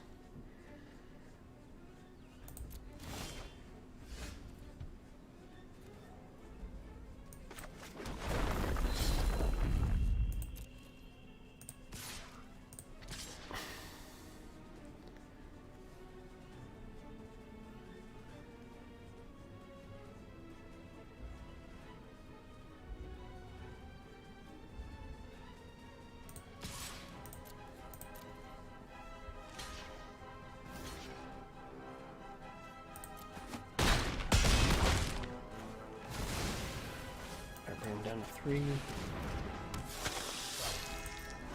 the turn. Now he can go up to 7.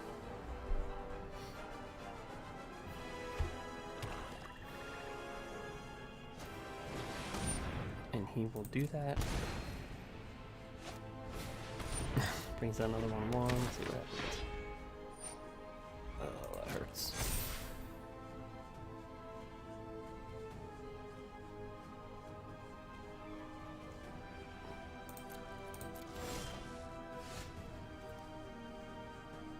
I don't know if I should blow this up.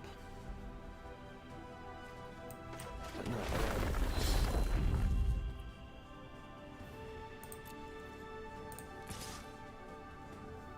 he has to block that to that, probably.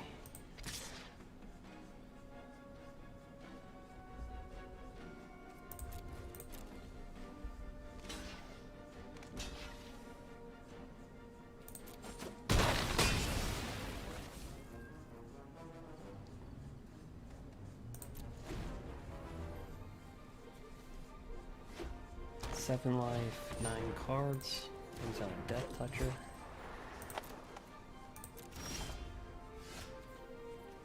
Alright.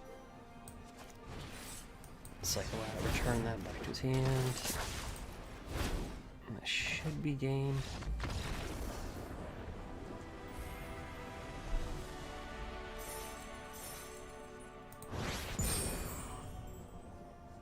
So how about our little deck?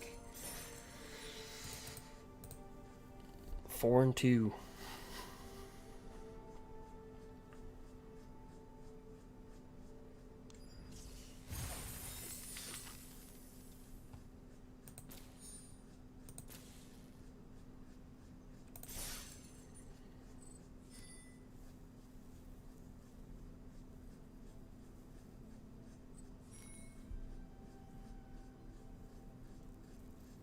All right, so I don't know, it exceeded my expectations. I thought this was going to be a 3 and 3 at best.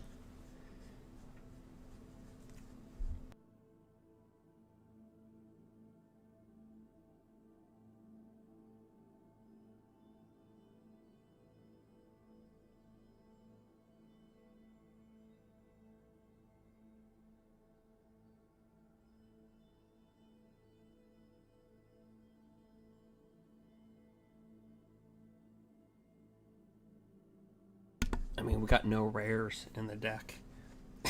Like, nothing.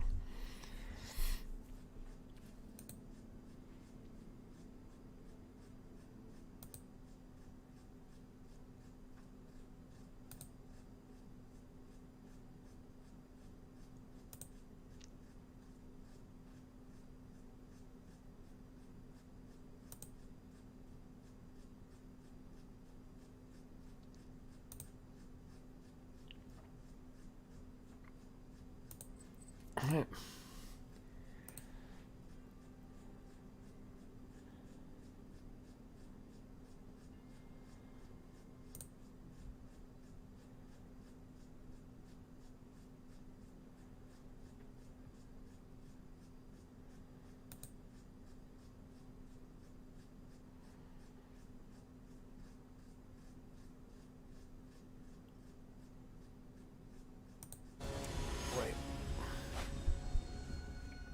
See, we can go 5 and 3.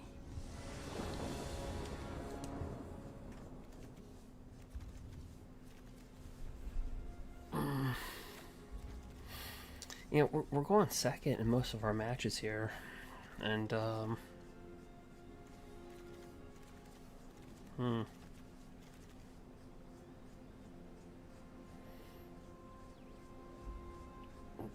just don't like that.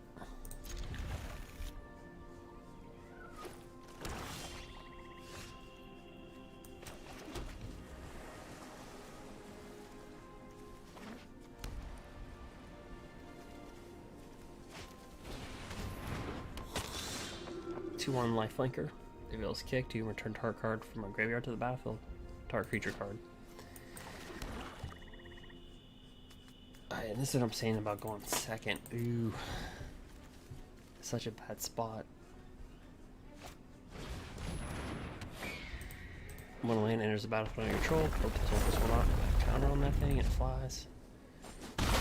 So, nice.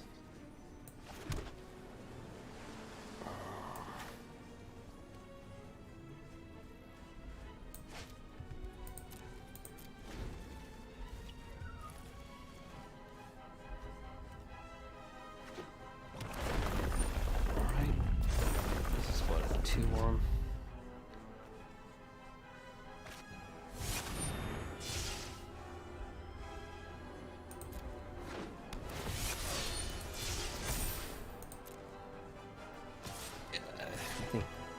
I don't think we have a chance to win this game.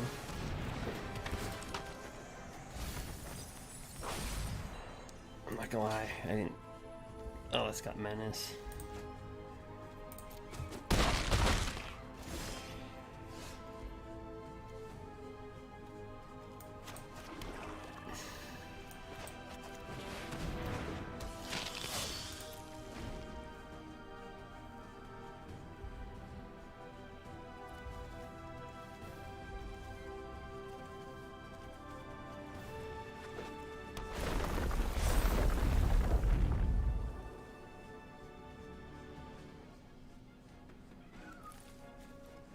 Right. So yeah, this is a pretty good card. Menace, Lifelink. I mean, just that by itself is pretty, especially in limited. But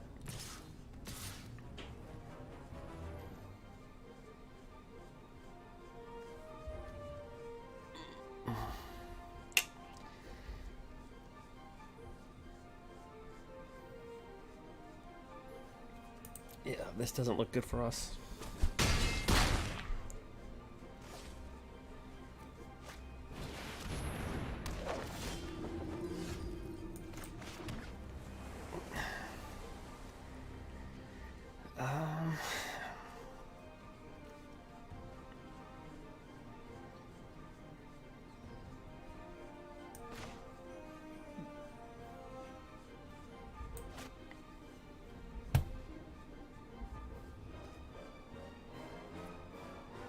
I'm just gonna cast it out.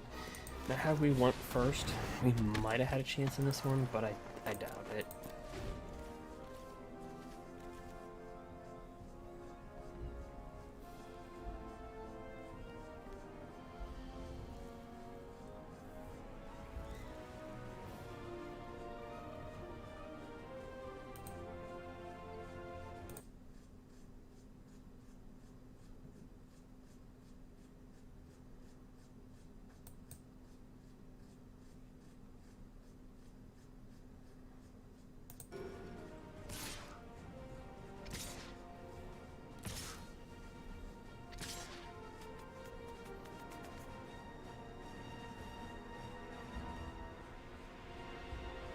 Well, that's got Menace.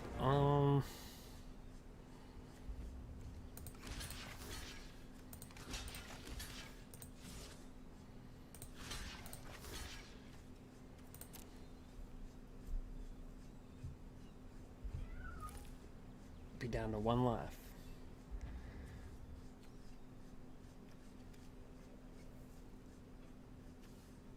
Nope, actually we're dead. Even if we would have blocked that, we would have been dead anyway. That card, whenever you gain life, each opponent loses 1 life.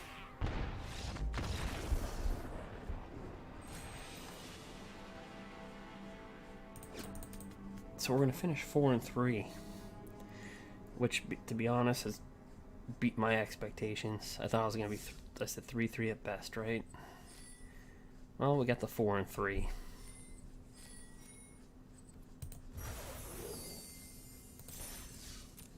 Alright. So, we'll go ahead and open up 4 packs here.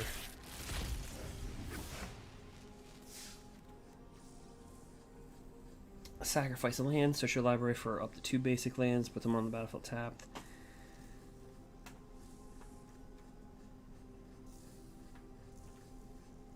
Hands battlefield, each player sacrifices a creature or planeswalker. Really good card. We saw that earlier Really good draft card, and also good for mono white life gain, because mono white life gain lost, again, they lost a Johnny's Pride Mate, so you need something that can ramp up the creatures. This certainly can do it.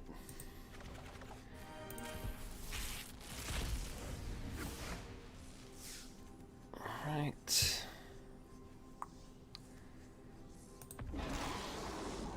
Alright, so it's got hexproof, it's got haste, it can't be countered, it's for 7. If it was kicked and there's a battlefield, I mean, the odds of you kicking this are just going to be god awful, but it's like a bad Carnage Tyrant.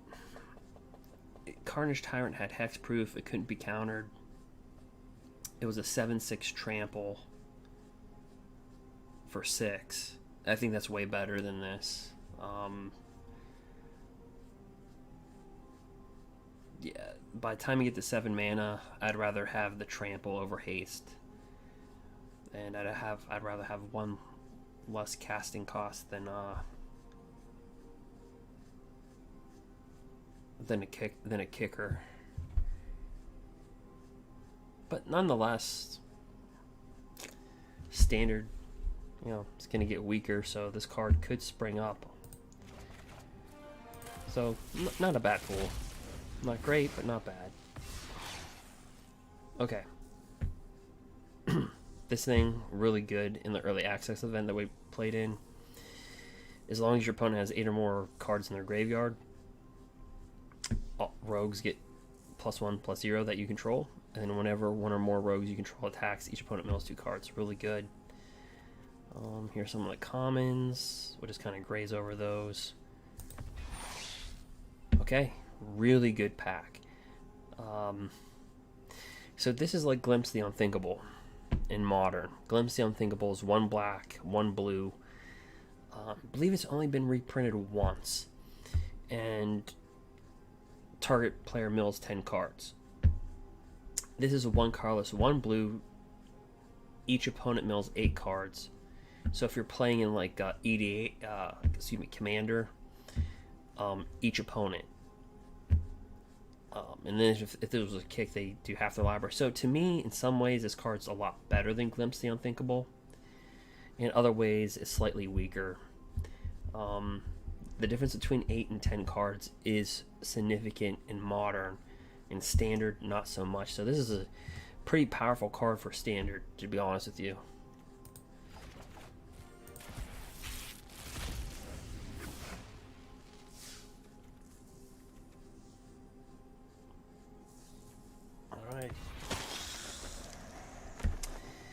So this flying Death Touch haste, this spell costs 1 less to cast for each creature in your party. So if you got like a rogue, a warrior, wizard, you're probably gonna have think about like rogues. Robber of the Rich is a rogue.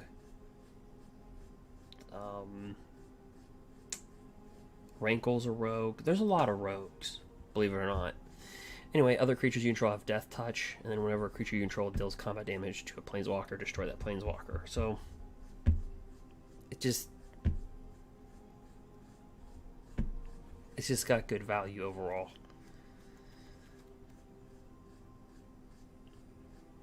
And Cinderclasm, kind of the new flame. It's kind of like Flame Sweep. It deals 1 damage to each creature. It's okay. If it was kicked, it deals 2 damage. So it's like a Flame Sweep replacement.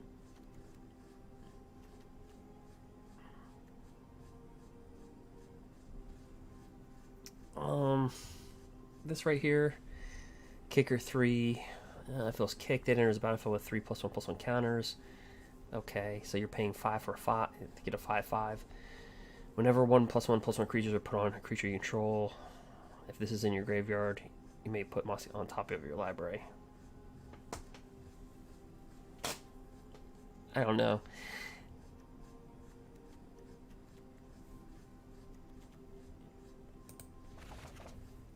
I mean, so far what we've seen with the set,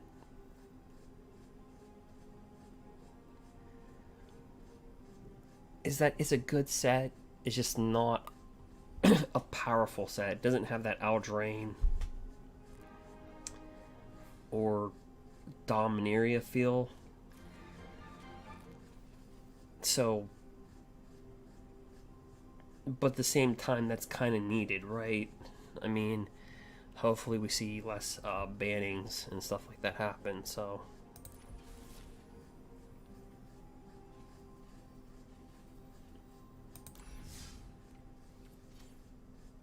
You know, less of that stuff taking place.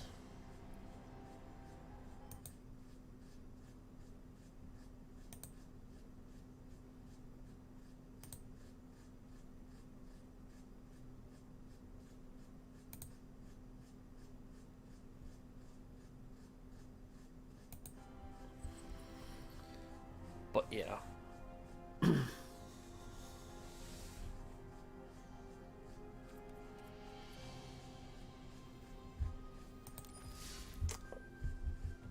So,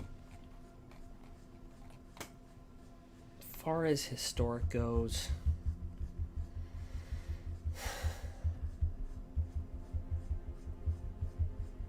yeah, I mean, the Goblin deck is just crazy. In fact, when I just bought a booster box at my local game store.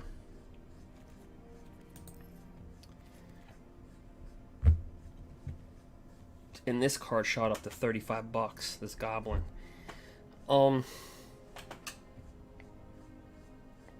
I built this deck.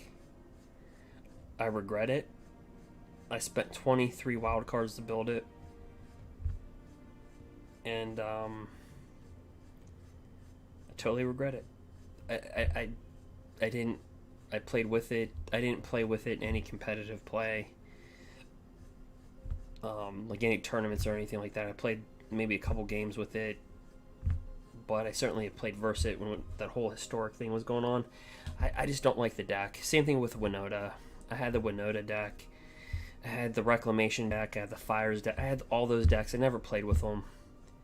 I just don't like gimmick decks. And so if you're not into historic and you don't know what's going on, so Soul Tie is being played heavily, obviously. But all you need in this deck is this card. Sacrifice a Goblin, add a red. Conspicuous Snoop. I mean, you don't need much. So, that's kind of what's going on.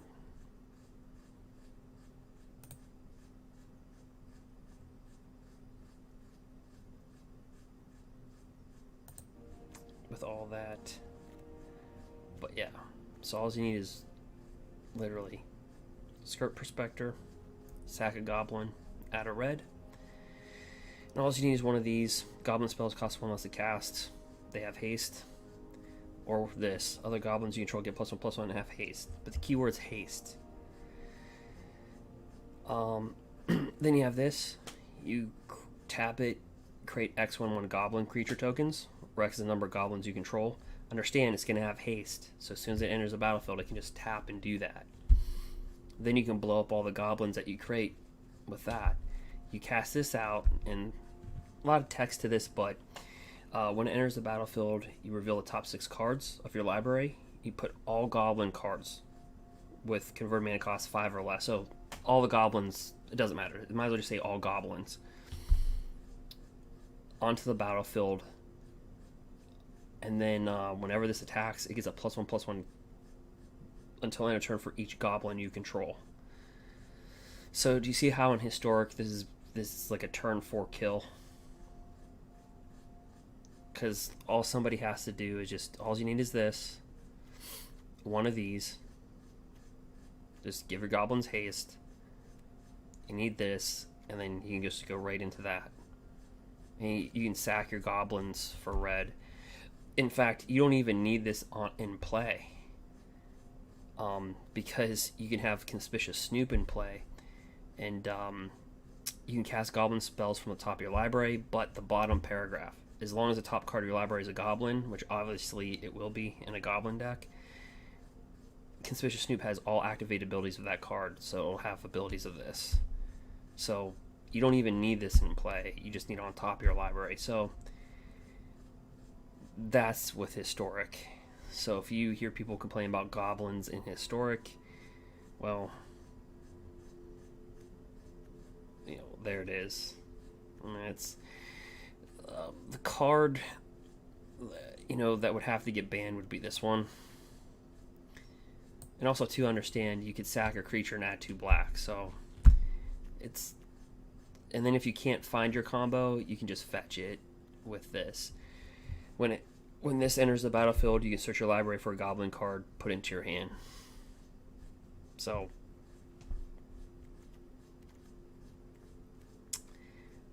that is the goblin deck for Historic.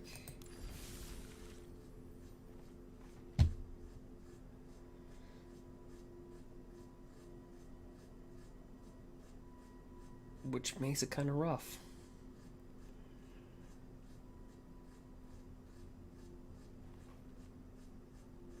And I think the winner for Zendikar, I just grab any deck really.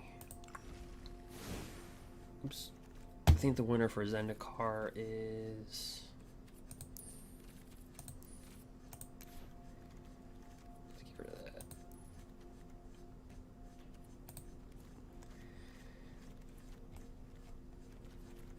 Let's get rid of all those. Now, Jace the Mirror Mage,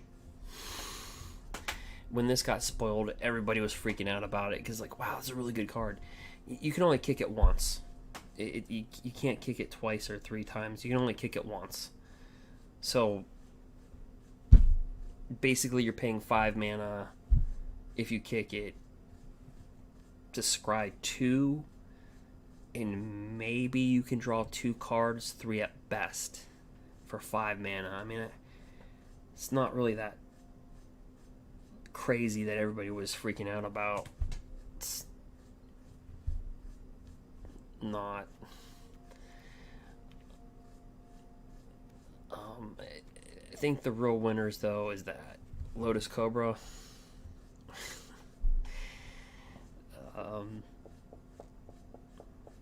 Especially with Fable Passage. You drop Fable Passage in, so whenever a land enters the battlefield under your control, add 1 mana of any color. So you drop Fable Passage in, pick a color, sack Fable Passage, get a land, get another color, and then you have the mana that came into play. So it's like a Black Lotus, really, at that point, because you'll have 2 mana from Lotus Cobra and then the mana from Fable.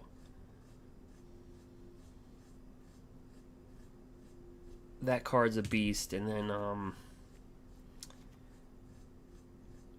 what was it? Greenwarden. Yeah. So he's a 5/7 reach for 6, but you can play lands from your graveyard. So again, you can just grab your Fable Passage that you used last turn, bring it right back into play, do it all over again. But if a land entering the battlefield causes a triggered ability of a permanent you control to trigger, that ability triggers additional. So what does that mean? That means is any landfall ability doubles. So that's where like Scute Swarm comes into play. If you watch my videos, we actually, it's like I said again, we broke the Arena Shuffler twice, and then we actually got booted out. And we're able to put over 3,000 creatures onto the battlefield. And then we had 3 more land. We probably could have put easily 25,000, 30,000 creatures in a single turn, but we got booted out of Arena. It crashed, and then we got booted out. That video's up, but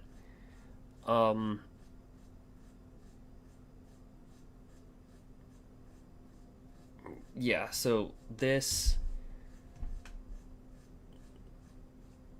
in itself isn't as powerful. I mean, it's a 1/1. I mean, it dies to everything. I mean, a sneeze will kill it, right? I mean, a shock kills it. I mean, almost anything, like every color has something to kill this. Like Ram Through would kill it with any creature. Primal Might would kill it. Anything in black, like Heartless Act, would kill it. Eliminate would kill it. In white, it has a lot of removal. Red, you know. But if you can't remove it, and like in my videos, you have this out, and you could ramp into everything with Lotus Cobra. I mean, you know,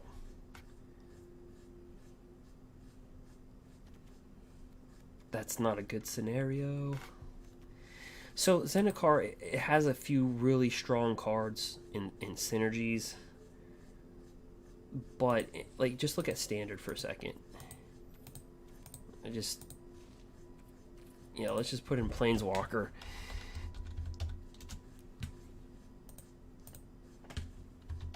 There's not one Planeswalker that you can look at right now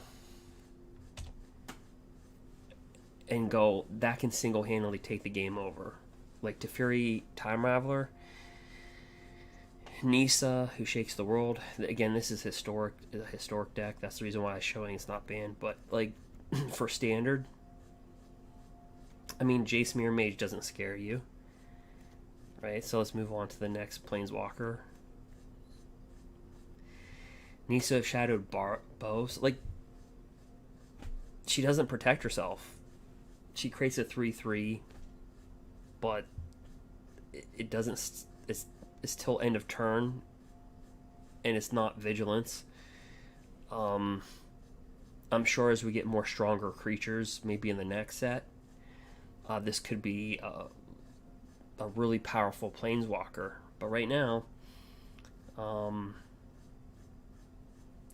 it's not. So that doesn't really scare you too much. A little bit. It scares you a little bit because of the potential. But you can't search your library for a creature. Only something from your hand or from the graveyard. So, you know, that doesn't scare you.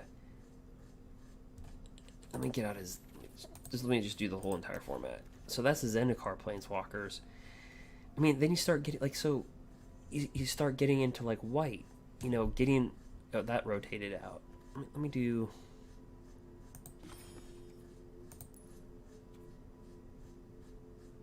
let me just switch this to standard for a second.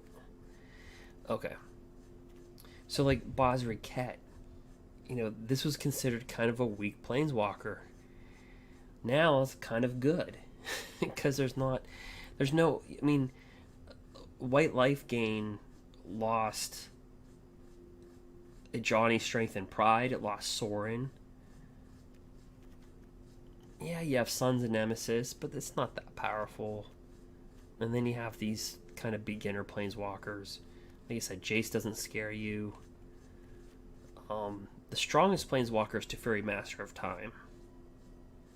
And Ugin. I mean, these are the two that kind of scare you. But it's not like in last standard where it was like Nissa, Teferi, Narset, Liliana Dreadhorde. I mean, there's really no Planeswalker. Even Sharkon that can turn all Planeswalkers into a 4/4. I mean, a lot of these just don't scare you. I mean, Garruk now becomes one of the more powerful Planeswalkers. And he was kind of considered mediocre.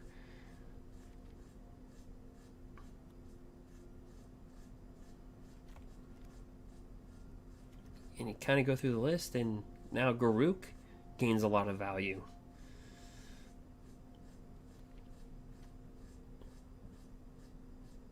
Of course, Oko's been banned. So that's really it. So I think some people are really going to enjoy the standard, and I think other people it's going to feel like watered down.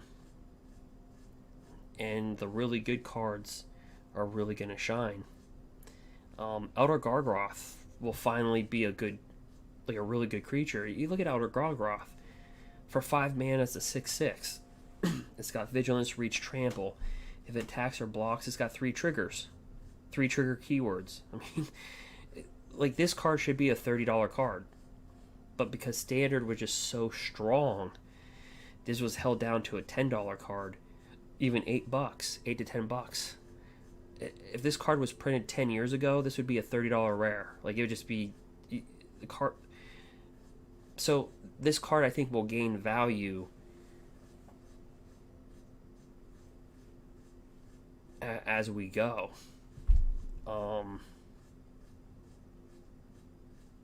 It just has to. It's one of the biggest creatures in the format.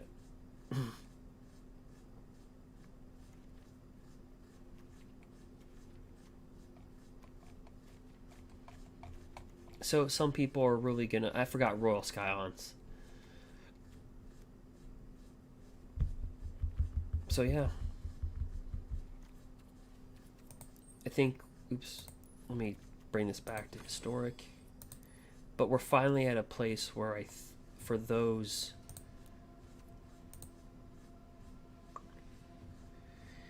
that were waiting for Standard to lose power, we're at that place now. And then I think you might hear people complain now that it's going to get stale.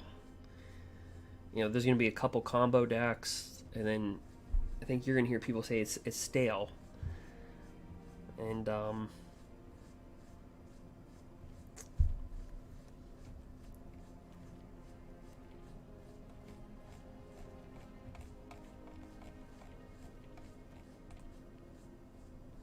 so yeah.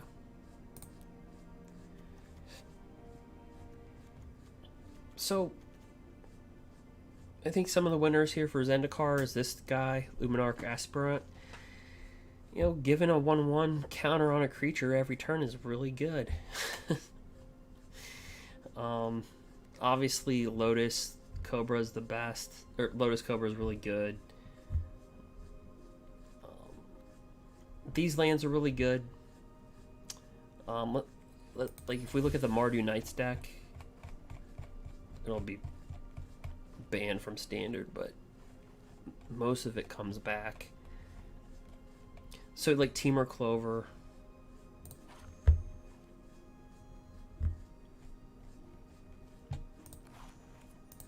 Mardu Knights, I think comes... Look, I mean, the only card in Mardu Knights is the shock lands, which are easily replaceable by the lands we just got. And this, Knight of the Ebon Legion. Like, that's it. Like, Mardu Knights, the whole entire deck is still intact. I mean, sideboard got hit pretty decent with Devout Decree, Noxious Grass, Experimental Frenzy, but you can easily put in, like, more Heartless Axe, other things. Was there any Knights? Like, good Knights in, Zendikar?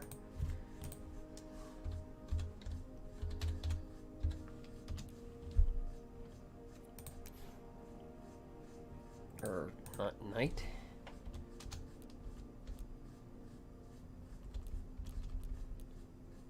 Oh. Okay, yeah, the standard.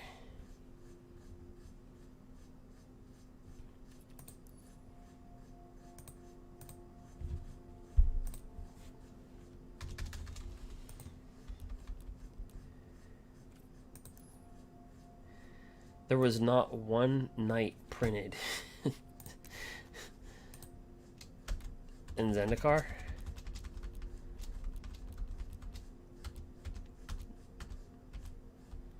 Nope. Not one Knight printed in Zendikar. Well, with Mardu Knights, what can we... Alright, well, let's get out of Zendikar. What Knight could replace Knight of the Ebon Legion?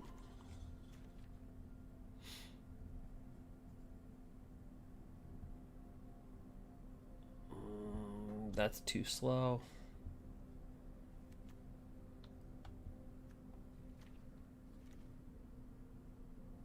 I can't believe that.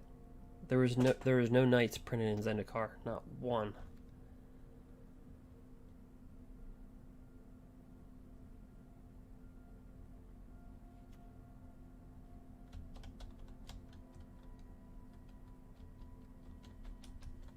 that's a possibility to put one of those in there.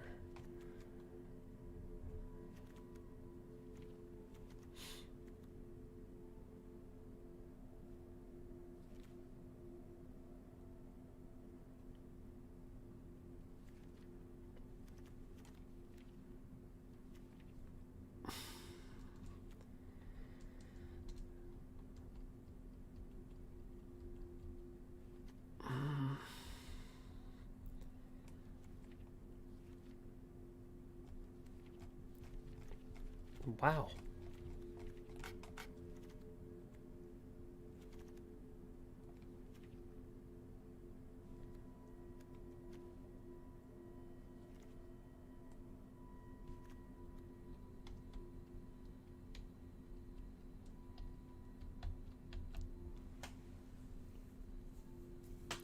Yeah, I mean, you can replace the land with the Zendikar lands.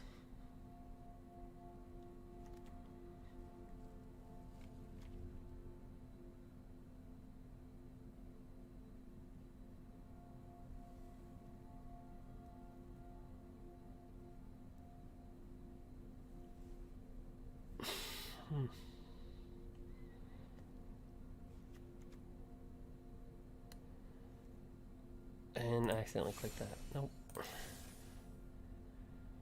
Yeah, it's weird. No knights were there was not one knight printed. Alright, well, I guess that makes sense.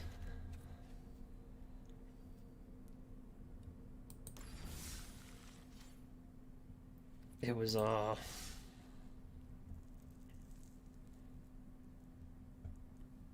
all clerics and stuff.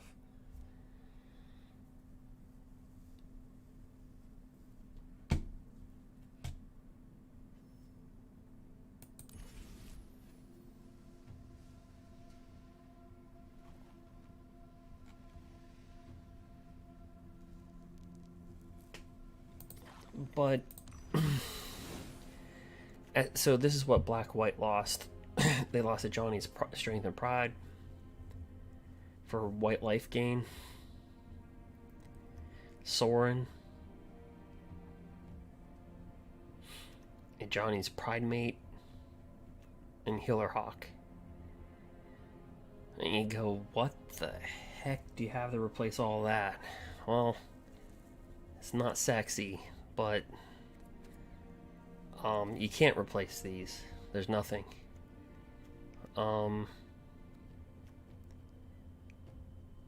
You can't replace a Johnny's Pride Mate, but what you can do is look at the next thing, and again we'll filter through Zendikar Rising. Yeah, this seemed to be a really good card, because again, putting +1/+1 counters every turn with Haloid and Daxos. So 4 of these kind of go in the Johnny's Pride Mate slot. The Healer Hawk slot.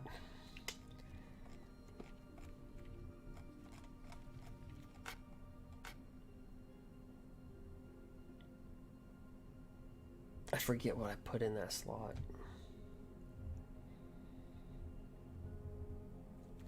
In these slots, you could just put in Bozri Ket.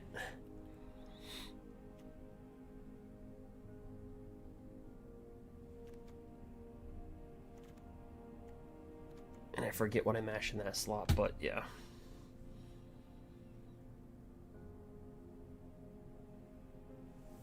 Hollow Priest.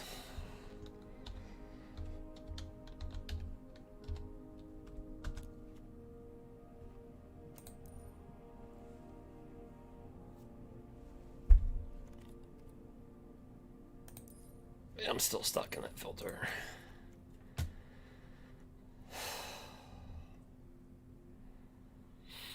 Yeah.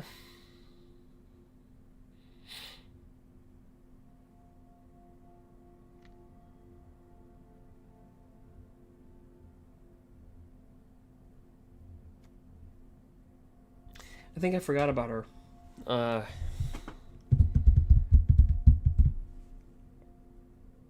Because technically she's not in a set, really.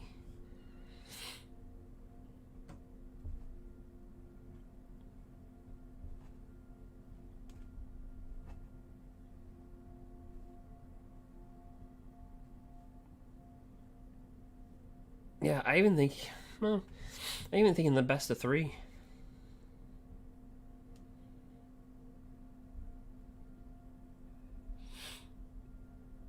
When I was doing the early access event, I did yeah, I forgot about Hallowed Priest. I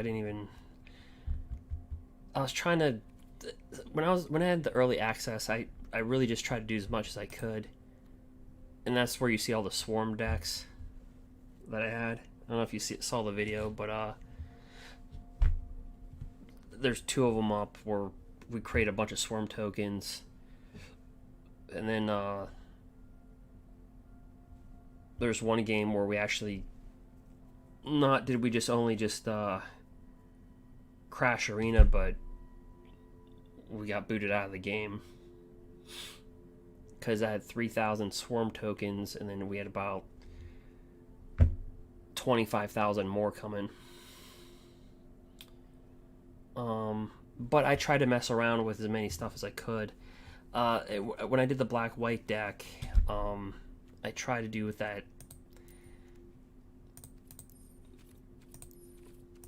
I tried working with this card. It's that 2/6 double striker.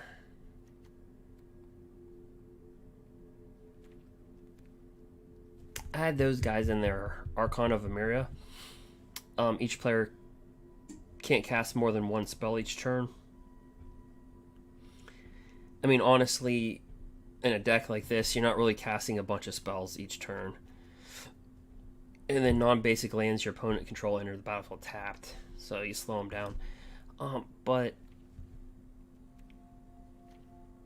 this thing, Angel of Destiny, I really try to work with this thing. So whenever a creature you control deals damage to a player, you and that player each gain that much life. Now you can have Devontae's Veto out and offset that, because when you gain life, it deals them that much damage. So you can kind of like offset it. Then if you have 35 more life and attacked with this on a turn, you win the game essentially.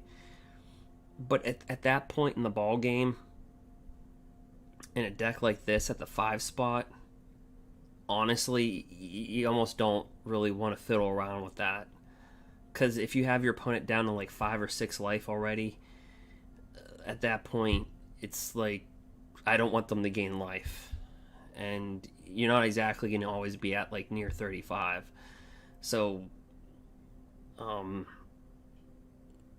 know, I only spent like 12 or 13 hours playing around with things. I spent maybe an hour and a half playing around with this. I just try to give people as many ideas as I just try to rifle through everything. And I was like, it feels like you should be able to do something with this card, like Degenerate or something like that. But like, I'm like, by the time you get to the 5 spot,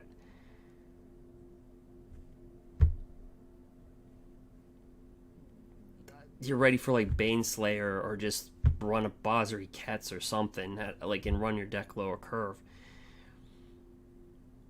Because the truth is, there's just nothing that replaces a Johnny Strength and Pride, and there's nothing that replaces Sorin. And it's just,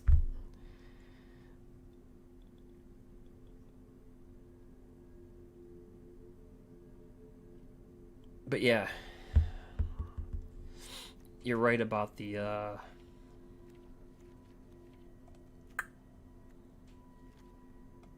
priest.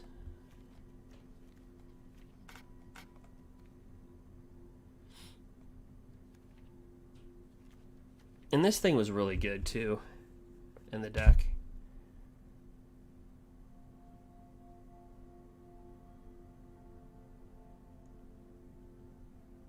So, yep.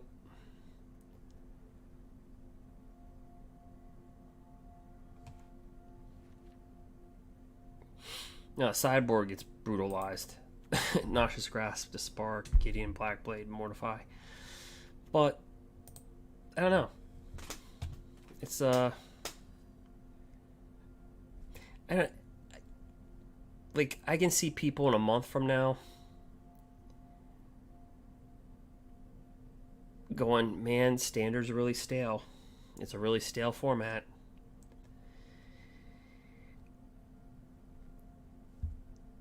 And then I could see a few combos going off and people wanting it banned. So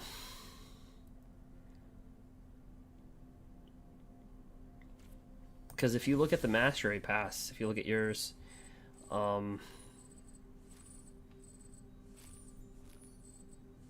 mean, fall's a long season. It's long. It's the longest season we have. I mean, there's not another set coming out until late January.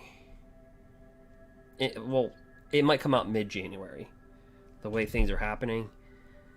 But this is a long set. So what we have is what we got.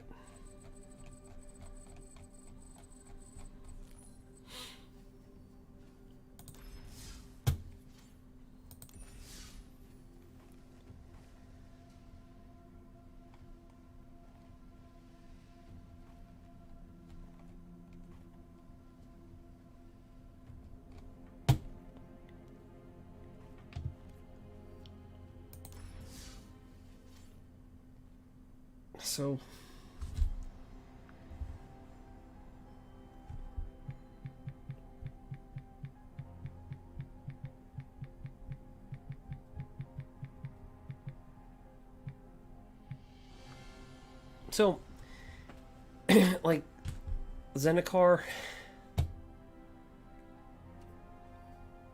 it's not as strong as Aldrain. It's definitely not as strong as Aldrain. It's not as strong as Dominaria. It's not as strong as Kaladesh. So this set in the fall it comes out, if you look at the history the last 5 years, the fall set's been like the flagship, right? It's like this is their flagship set. And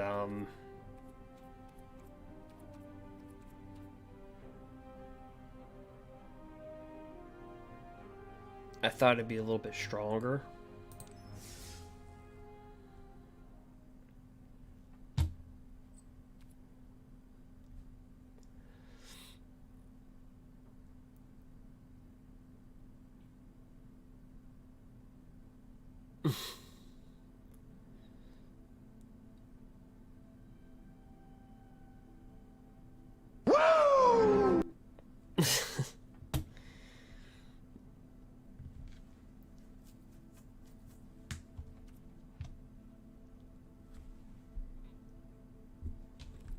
Yep. Yeah, the fall sets. That's kind of the standards baby, right?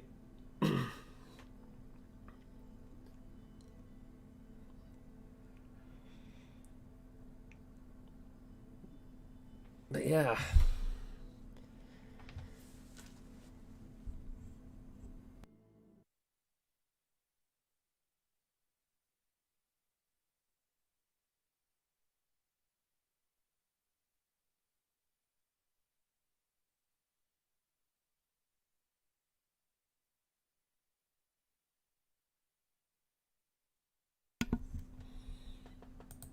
Yeah, the Zendikar Mastery Pass, like, it just depends. Like, if you're into, like, God, like, Obey Corporate, or Obey Cooperate. At first I thought I said Obey Corporate. I'm like, what?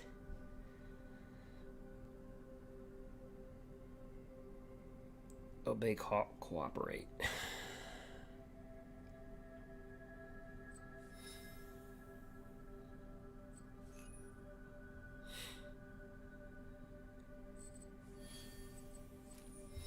This emote says it's just an emote. Swarm Rise. Already done that.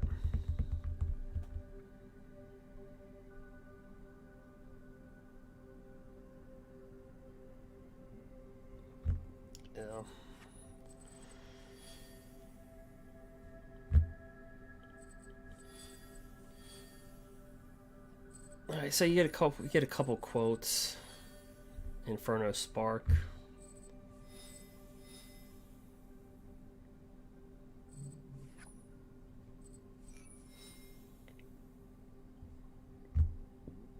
Grab a leg.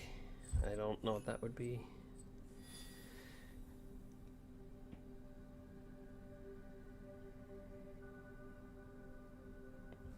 What does that mean? Gain all access to all rewards by unlocking the Master Raid Pass.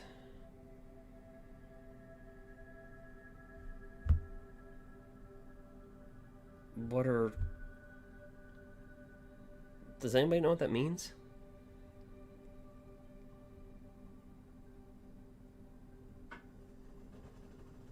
I mean, when you unlock the Master Raid Pass, you're gaining the rewards anyway. Yeah.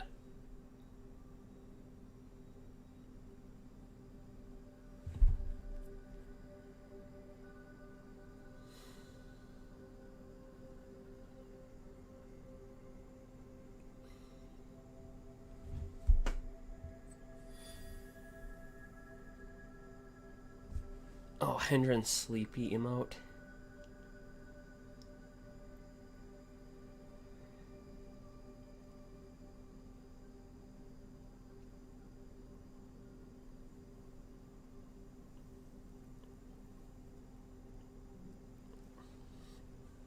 Oh yeah, the 1/1 mutate is pretty strong swarm guy.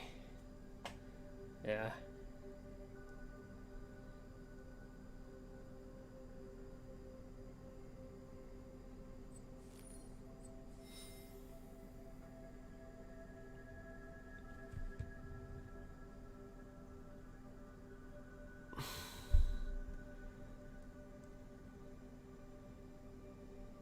Gain access to all rewards by unlocking the Master Raid Pass. But you have to hit number 72 to unlock it.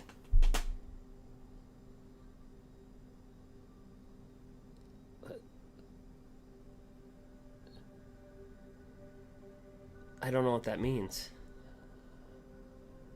I can see if this was like at the very beginning and you unlock the Master Raid Pass and you instead of like going through all the levels, you just get it. But like, what other rewards are there?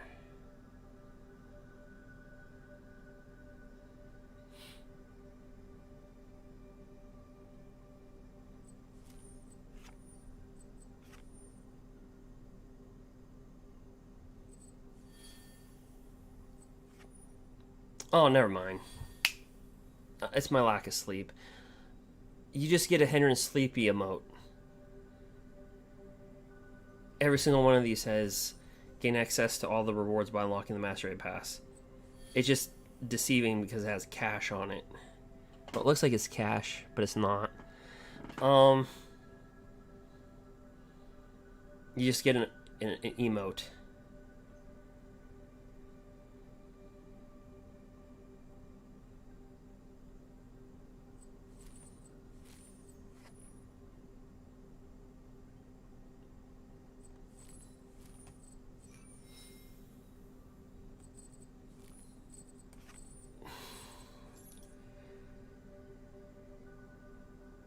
Yeah, I misread that. It looked like money, so I thought, I was like, what is that? So, you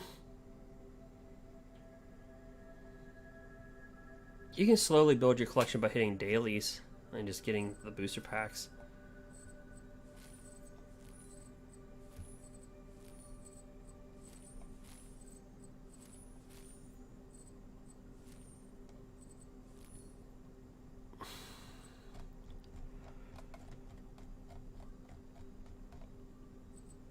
Yeah, because when you guys play, I don't know if any of you guys play on MTG Online, but you actually have to personally tap your mana, and you only get 25 minutes in the best of 3. So it doesn't have like auto tap or anything like that.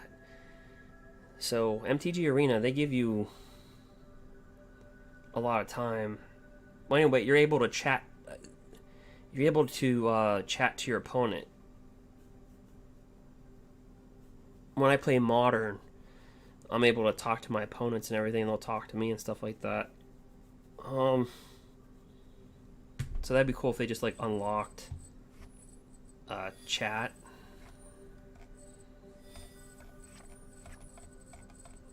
Oh no, that's the mastery pass.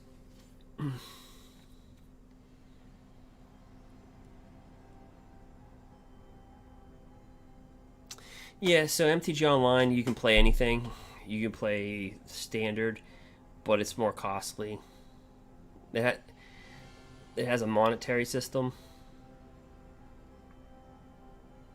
so you can actually kind of sell your cards or trade them in, unlike Arena, but it can be costly though.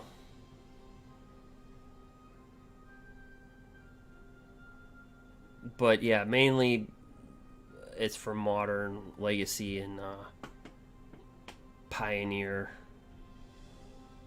and Vintage.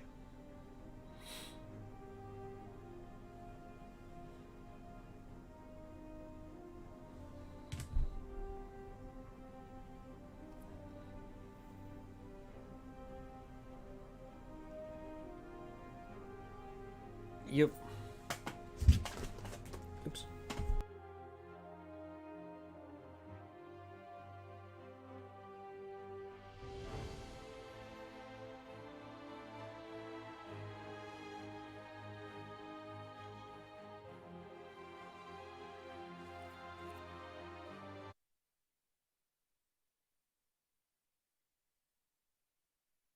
Oh yeah!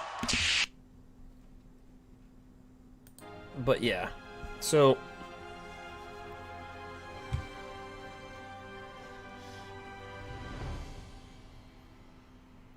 I think the big poopers when I did the early access event, that Jace not having a multi-kicker, that sucked. I'm like, I was so proud. I was like, oh, I got all this mana. I'm gonna be able to kick her Jace. Nope, can only do it once. Like, I was like, womp womp.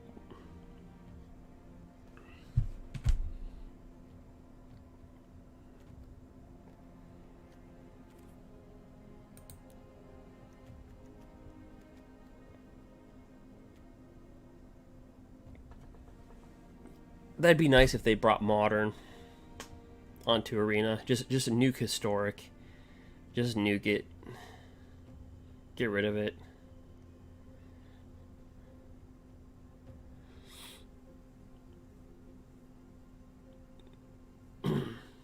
I mean, they're already bringing in cards from Pioneer and Modern anyway.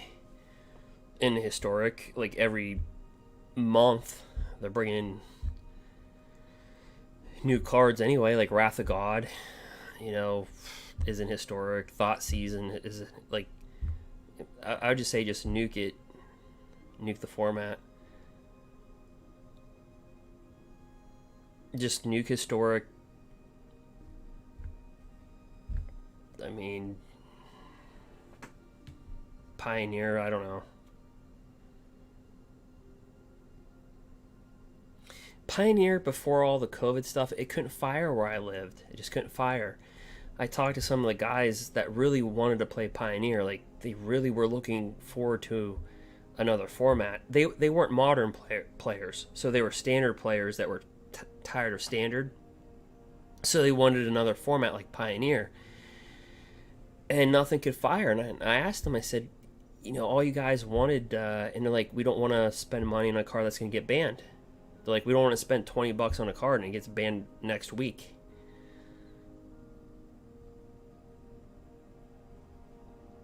So,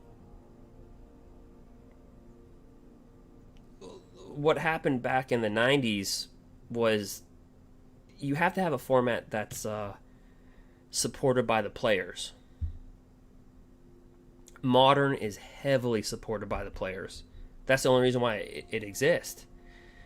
It's not like Wizards really supports Modern. I mean, it's not really. So it's supported by the players. It's one of the heaviest played formats. So your cards don't rotate out. and they don't go back as far as like vintage and stuff, so it's not.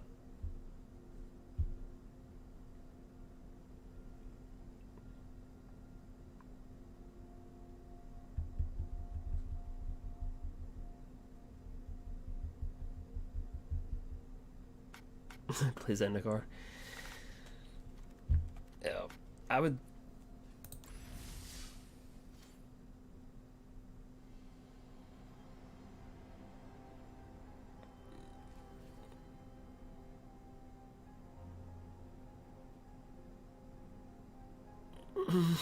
I don't know if they would play. I don't know if they bring back slivers.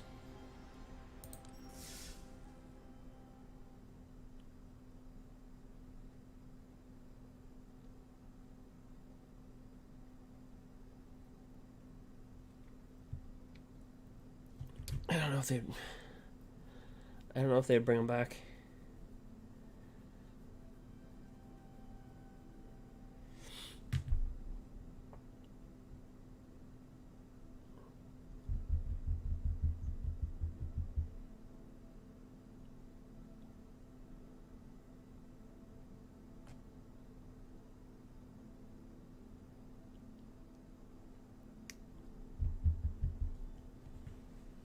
Well, it's up to you guys. Do you want to see another draft, or I want 4 and 3 in the other one?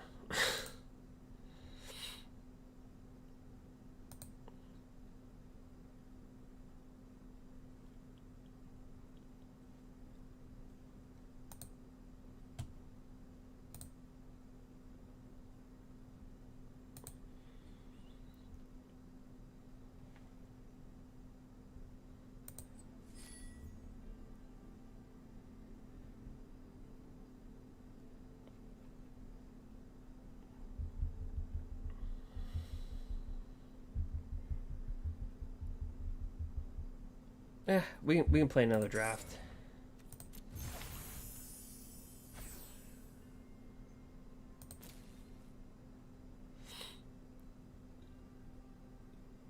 And your reward is a land.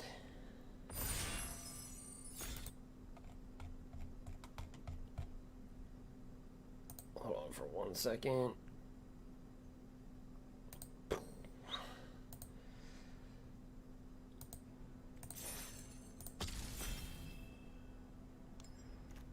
Alright.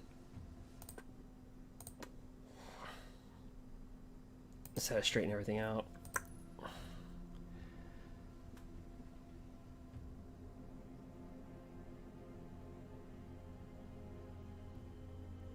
Gotta take a draft break.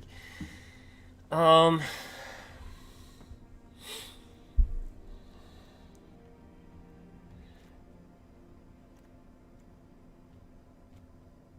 not gonna lie, I'm rare pulling. Alright, for that one. Okay.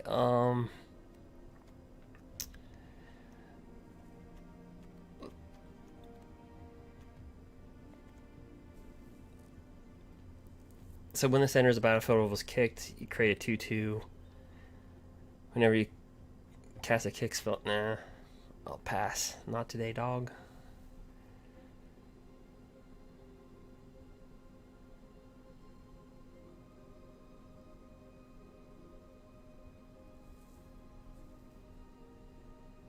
That's not bad.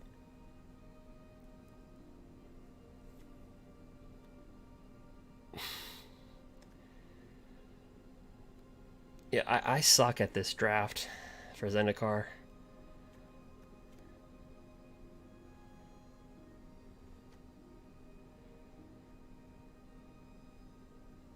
I'll go with blue.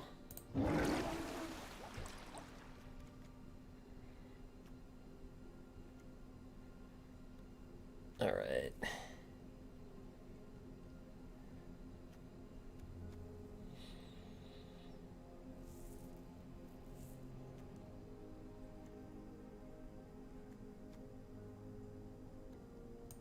I know. I'll try to go blue-black, try to see if I can get rogues again. It's not a bad draft card. A 4/4 flyer.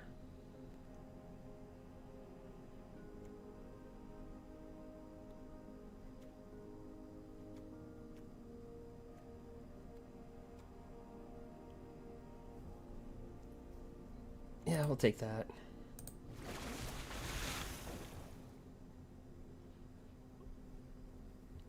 Let's see. Counter target non-creature spell. This control pays 1. Plus additional 1 for each creature in your party. Narrow.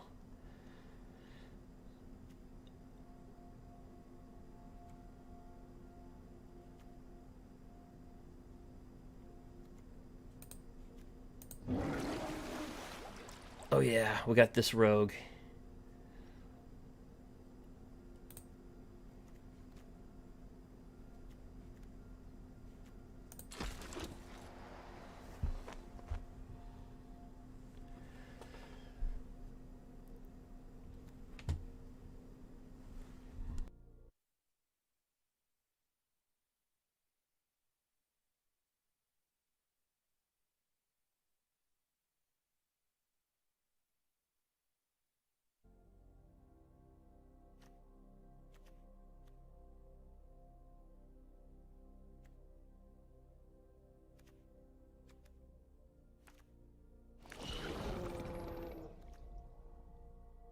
I'll take that Dopey 3/2.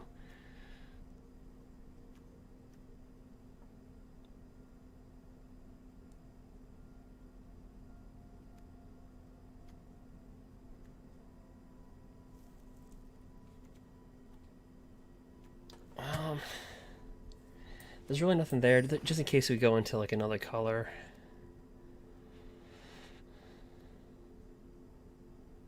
A 3/3, maybe.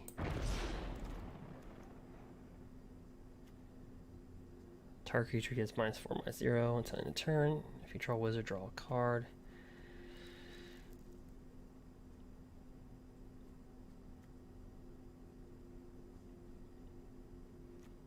Alright, these all pretty much kind of suck.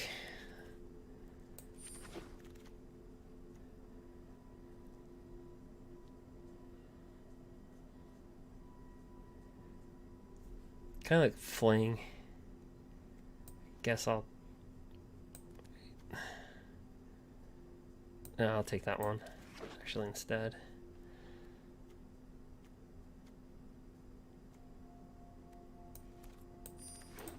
Let's actually move this up to here.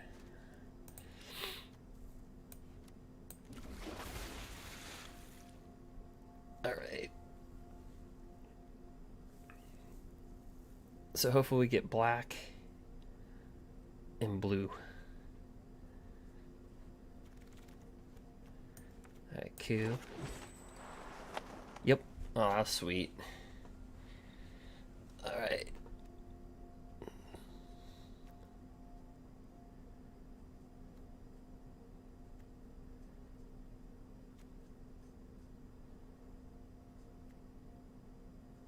Alright, well, we gotta take that one, of course.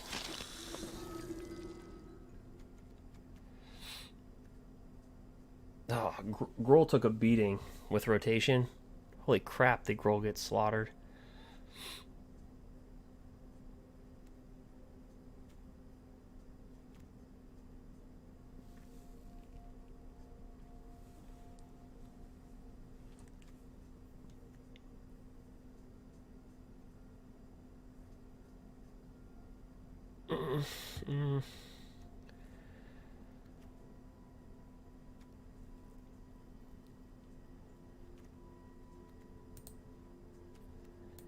Actually, I'll take that one.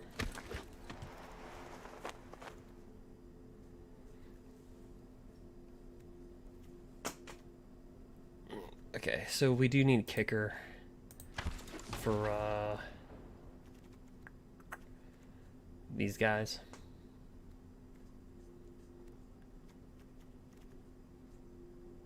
These riptads.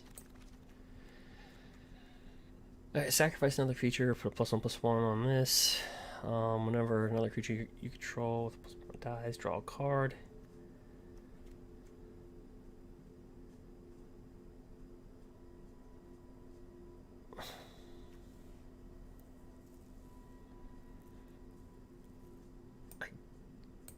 guess that could be a pick.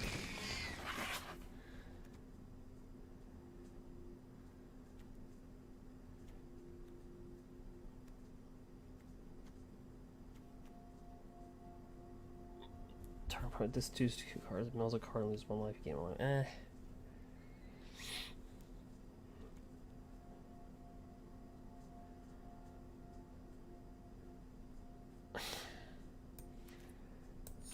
I guess I'll put that inside.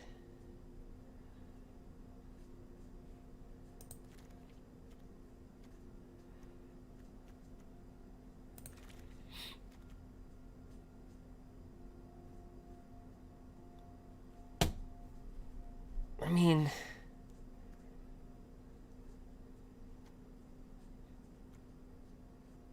whenever it enters the battlefield, each opponent loses X life and you gain X life or X number of creatures in your party. I mean, when this enters the battlefield, each player sacrifices a creature or planeswalker. It's a 3/1. It dies to just a lot. I'll pick that.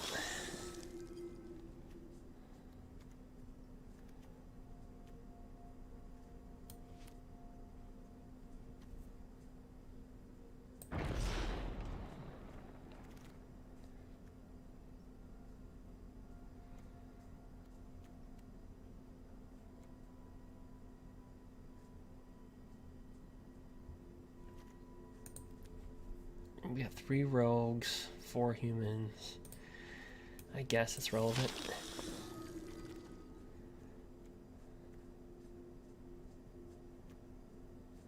I'll do that. It's got kicker.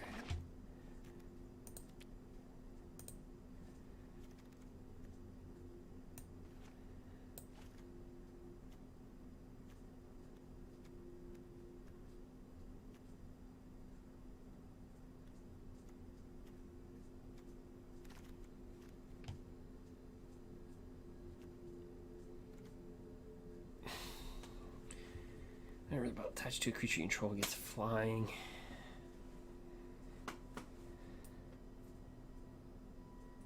Oh no, it doesn't. There's another one. We'll take that one.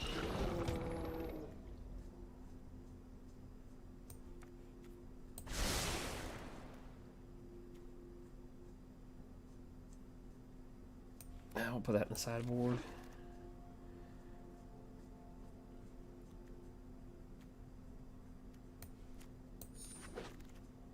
Alright. So we're hoping for good rogues here. Destroy all non-land permanents.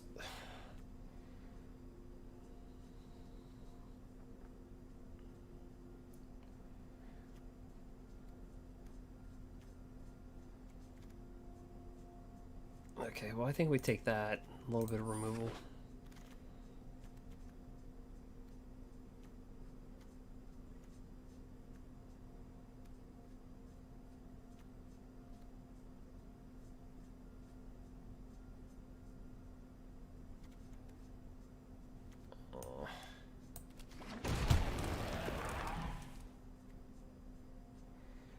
When enters battlefield, target reveals a number of cards from their hand equal to the number of creatures in your party. Card.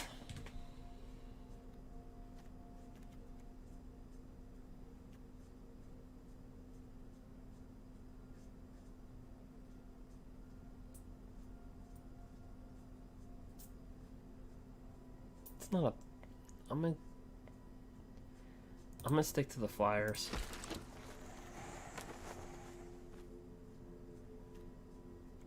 Yep, I need kickers.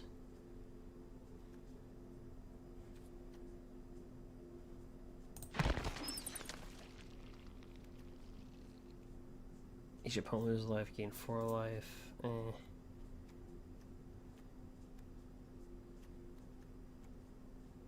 Enters battlefield, target creature and opponent controls gets minus X minus X on turn with X number of creatures in your party. Dang, that's a lot of mana for that. Eek. I guess that.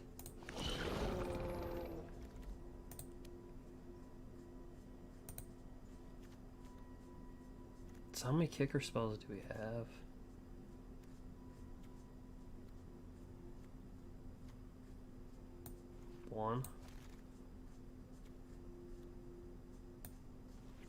2,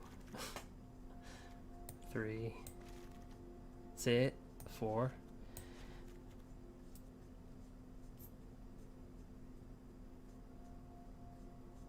How many wizards do we have? 3.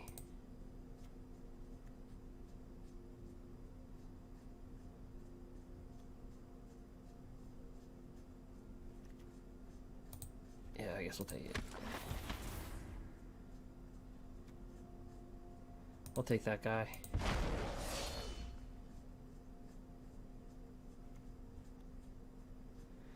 Okay, as long as you control another wizard, as when this creature dies, draw a card.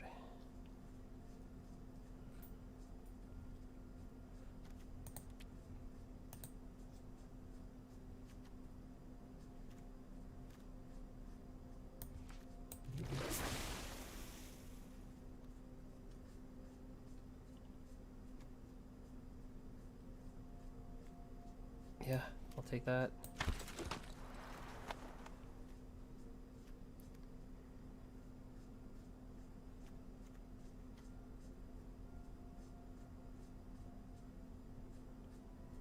I guess it's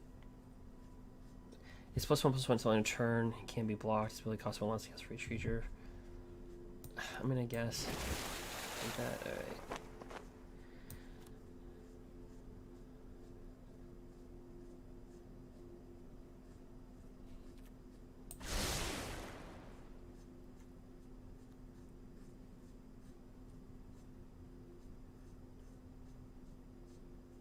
I mean, I guess that.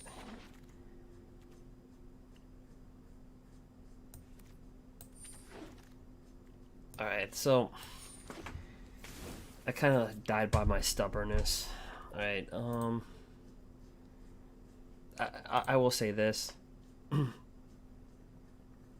I drafted like I would in real life. There's no way I'm passing up on that one.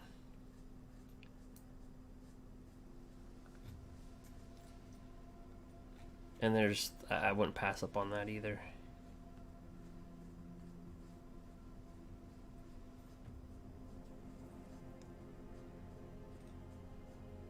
Kind of drafting how I would in real life. That being said, I was also uberly stubborn.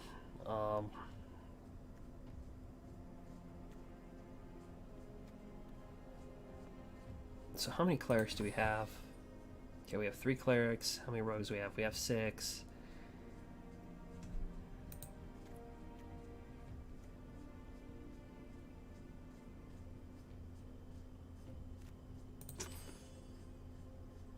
One warrior, 4 wizards. So maybe this isn't as bad as I thought.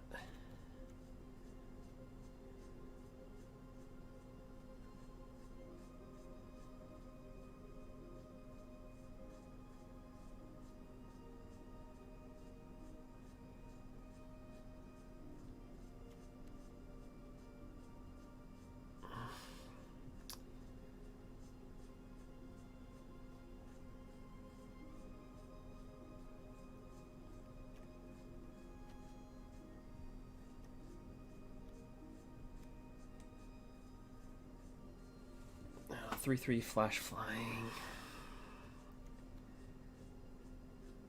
Sacrifice another creature, put +1/+1 counter on this thing. How many +1/+1 counters do we even have?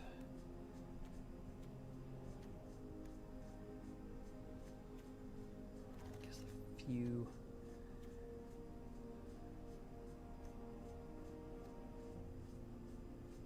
I guess Living Tempest could be the. We need 1 cut.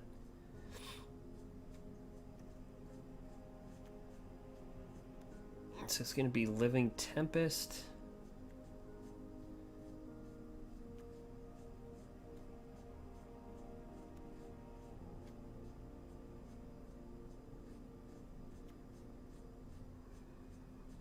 Seafloor Stalker.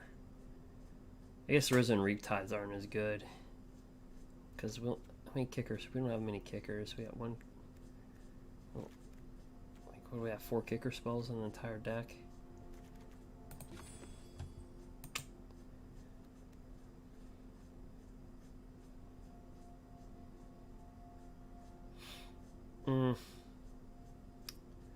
Maybe I should board this in. Probably. Probably take that out. Probably take a Living Tempest out. Oops. Okay. So the question is, I can board in this.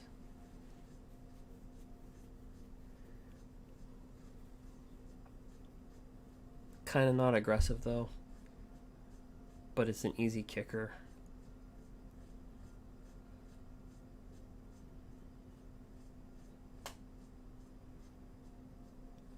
It gains hexproof, but not protection, so nah, it's not that good.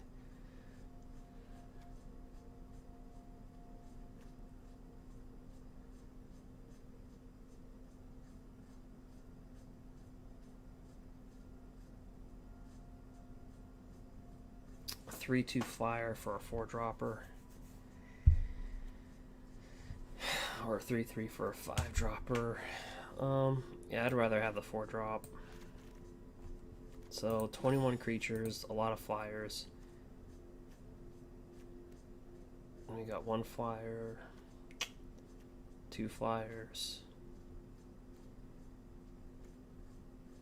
3, 4, 5, 6, 7. And we can give, what was that? A creature flying. I don't know. We're kind of going to live and die by that.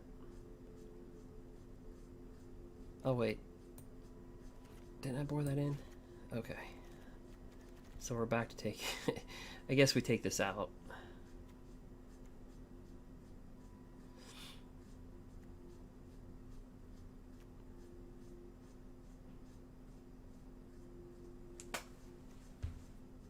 Or this out.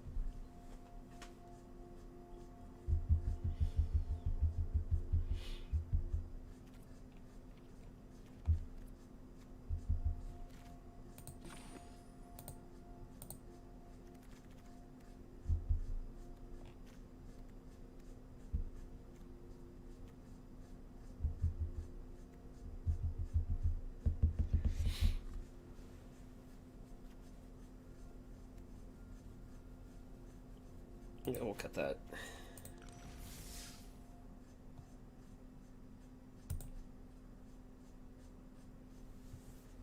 I'll try it.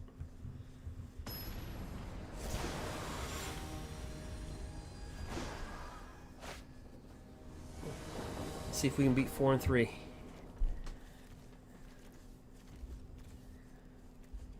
All right, they go first.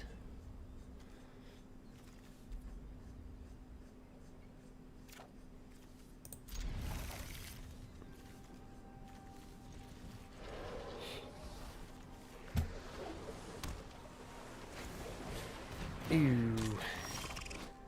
Straight out the gate.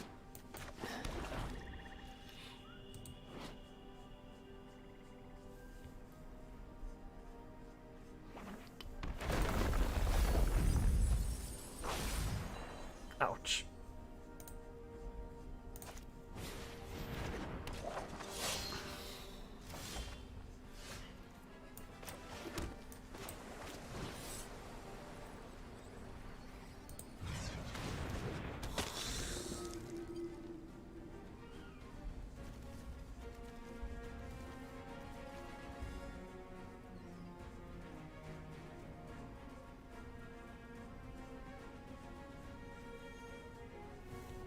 Get an old priest.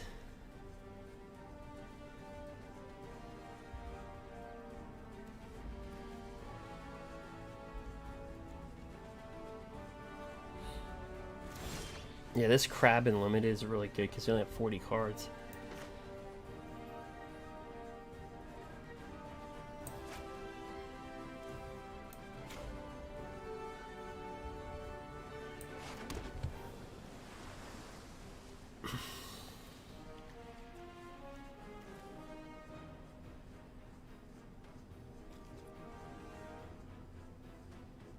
he can double block and get rid of that.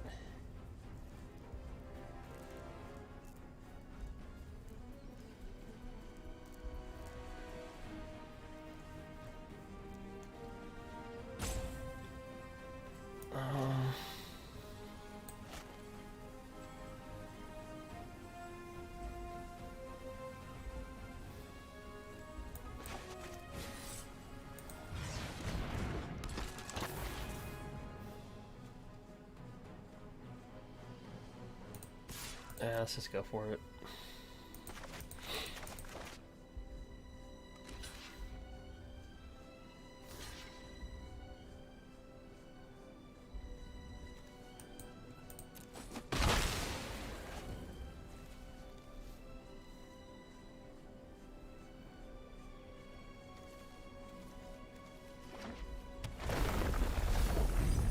Yep, it's gonna really hurt.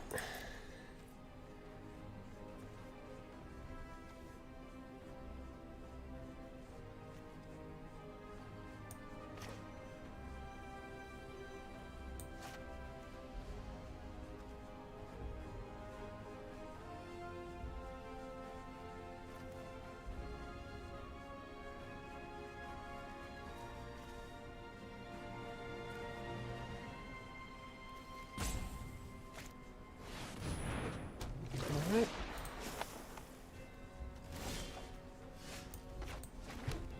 So it looks like we're gonna have to kind of win through the air here.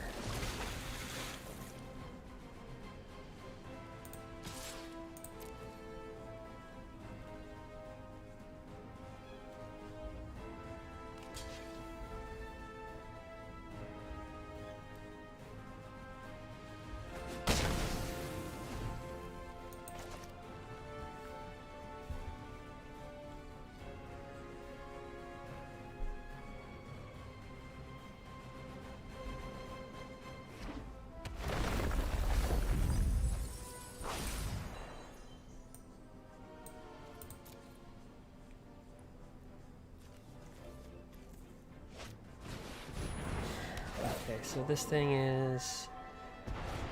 yeah.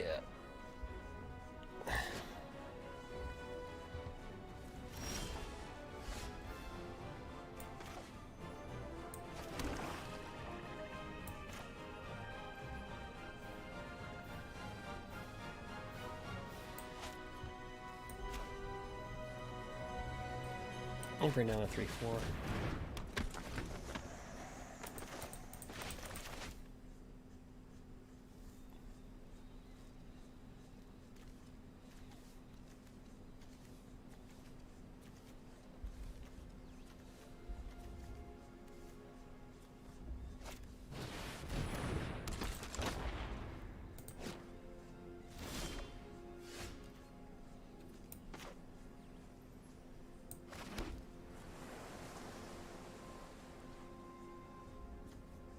Okay, so whenever this leaves the battlefield,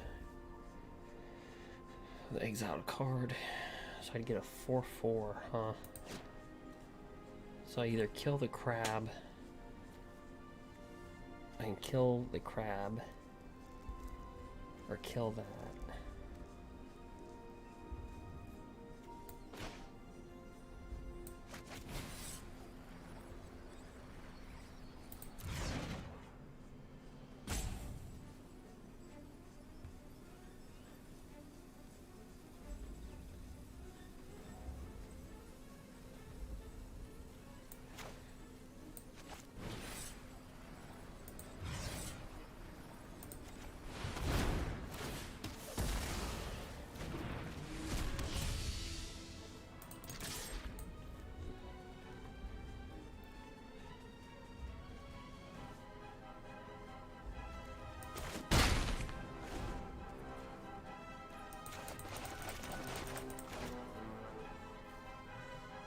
So we gotta beat him before he mills us.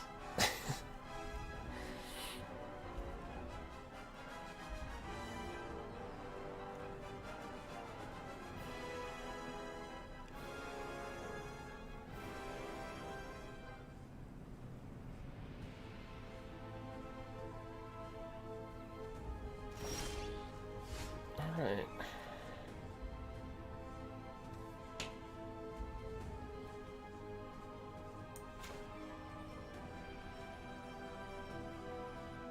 Let me just bring this out just in case.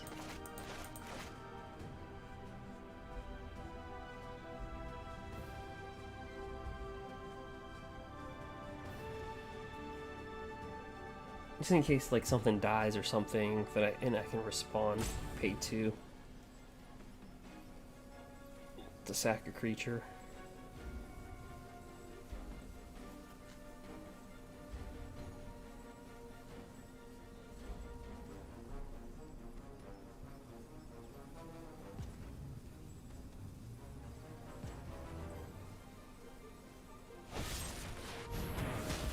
Like that.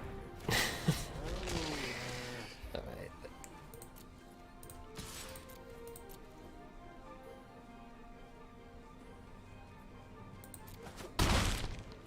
Alright, let's bring this down.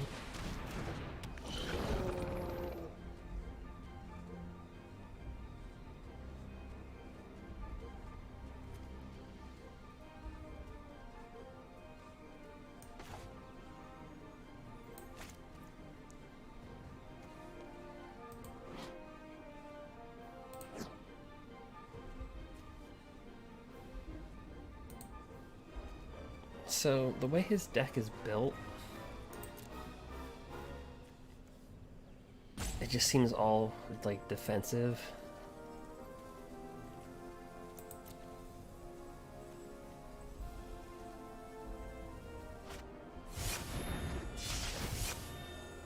Yep.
I wonder if he's got removal.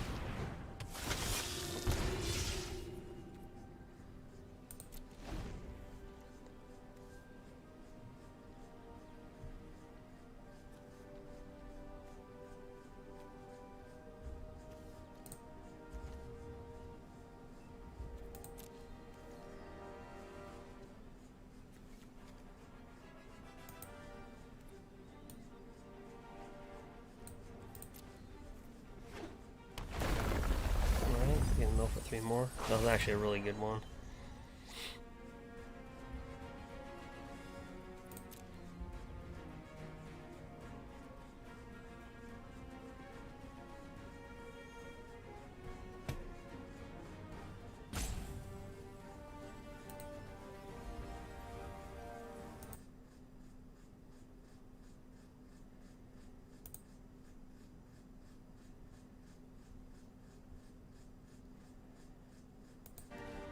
So it brings out that 3/2. I got it.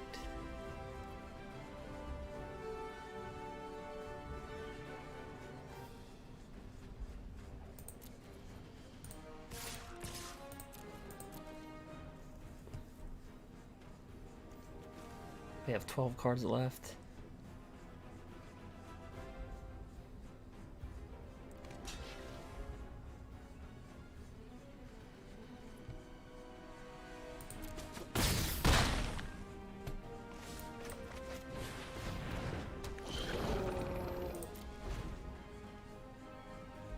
So it's 9 life first. Basically, it's 9 life first 12 cards.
So we have a 3/2, 2/1, 4/4.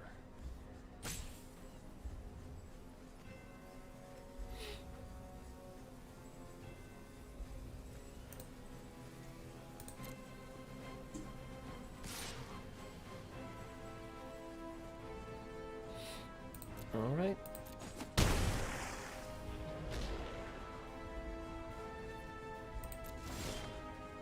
Okay, just get a mana.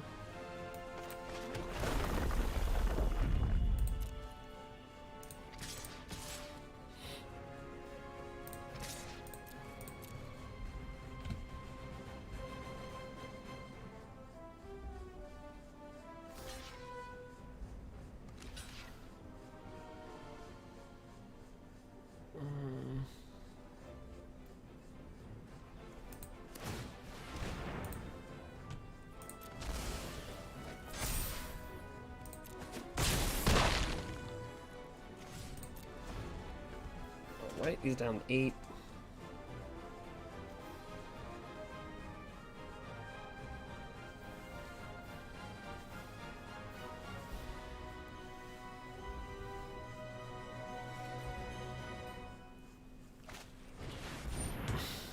Alright, that's where he looks at the top 6 cards and can take an instant or sorcery.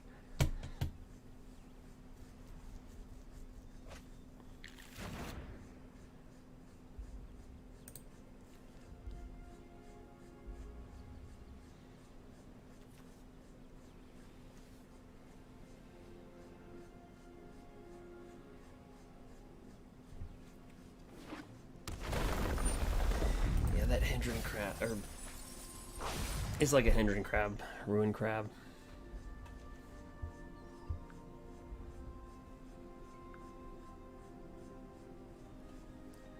Pretty good.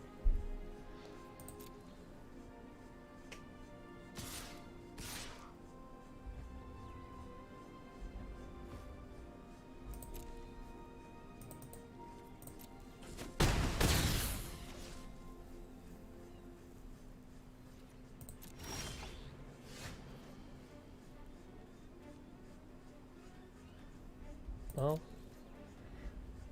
this will probably get returned to our hand.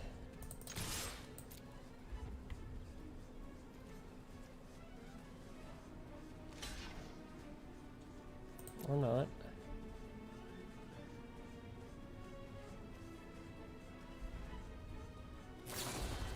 Yep.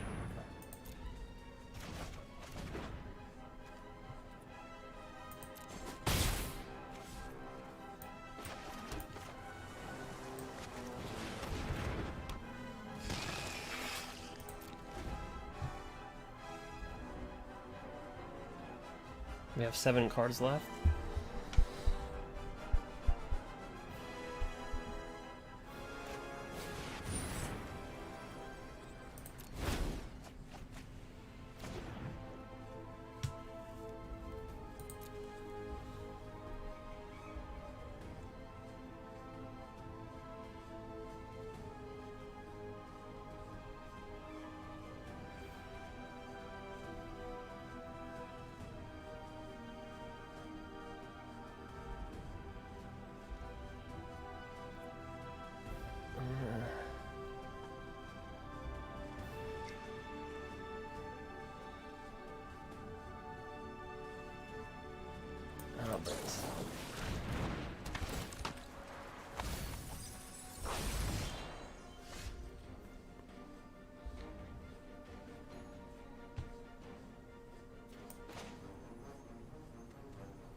Alright, if he's gonna double block...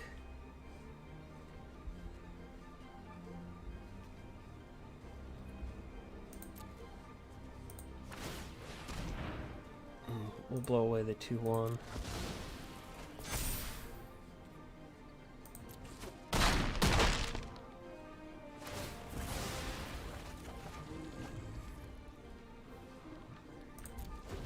turn.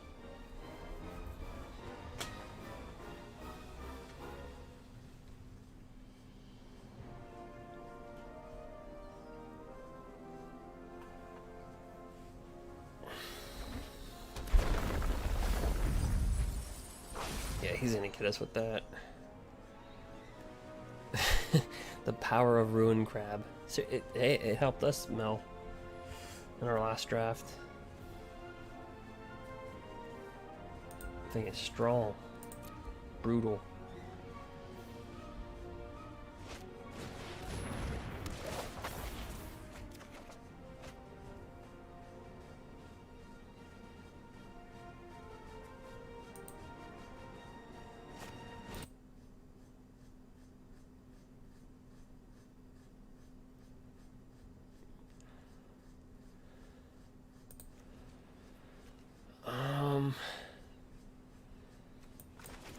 Shoot.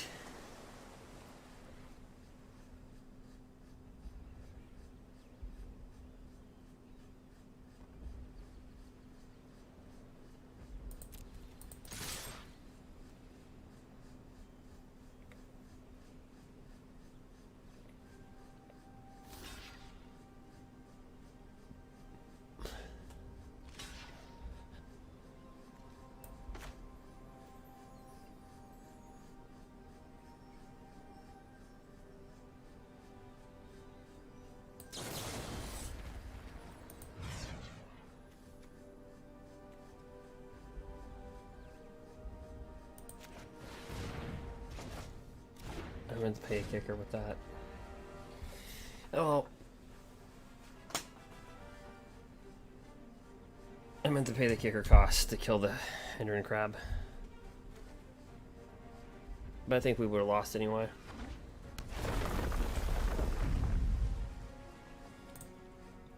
Good game.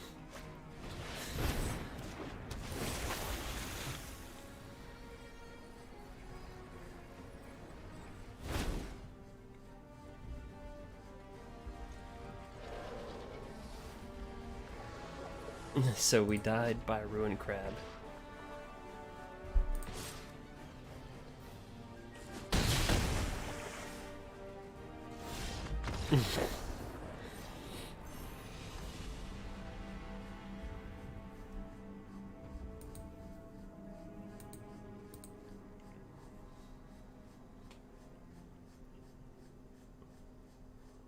Wah, wah, wah.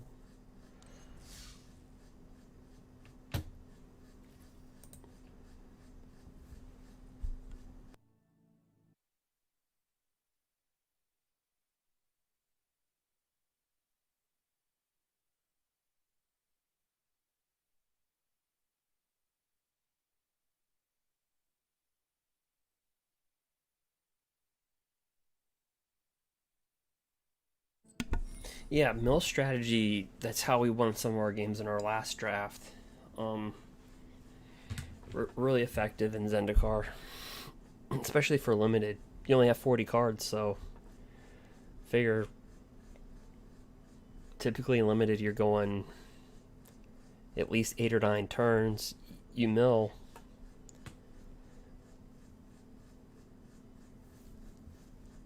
Yeah, we got smacked around there.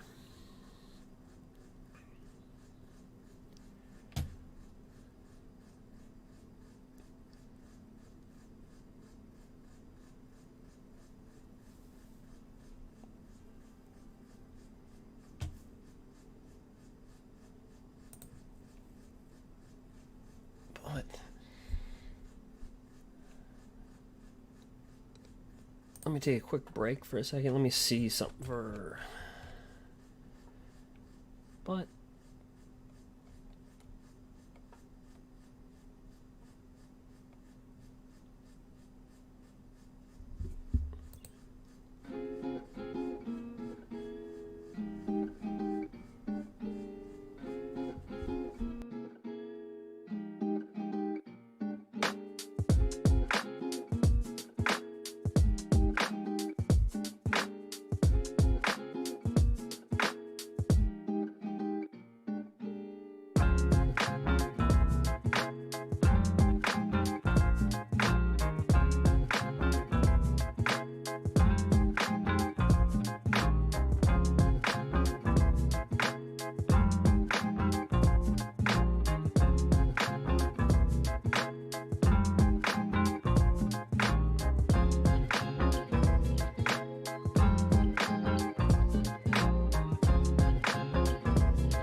dive into game 2.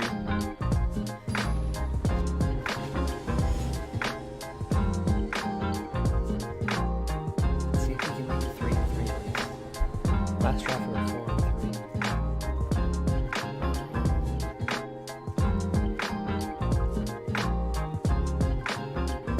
We got a rogue, a squid, and a zombie back. I'm gonna risk it.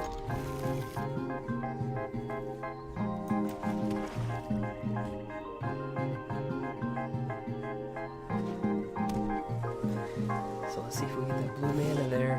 No, we missed.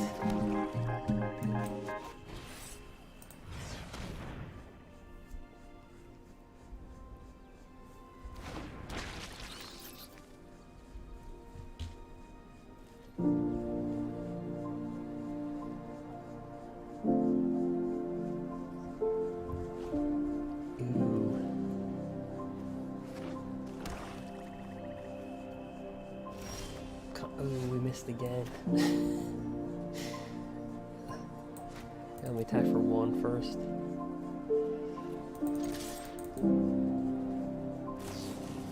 Oh, okay. Yeah, we just...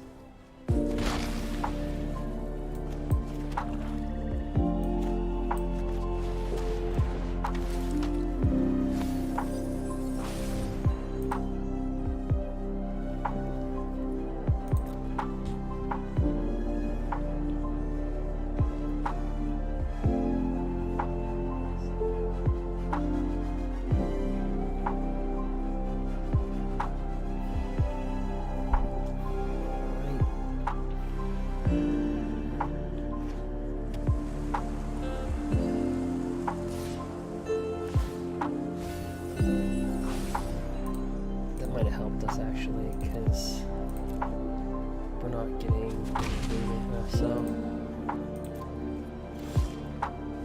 no.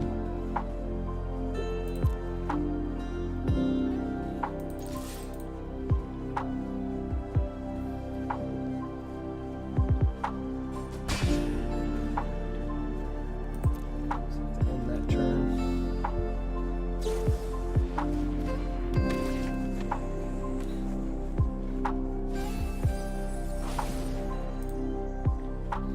We're still not seeing any blue mana.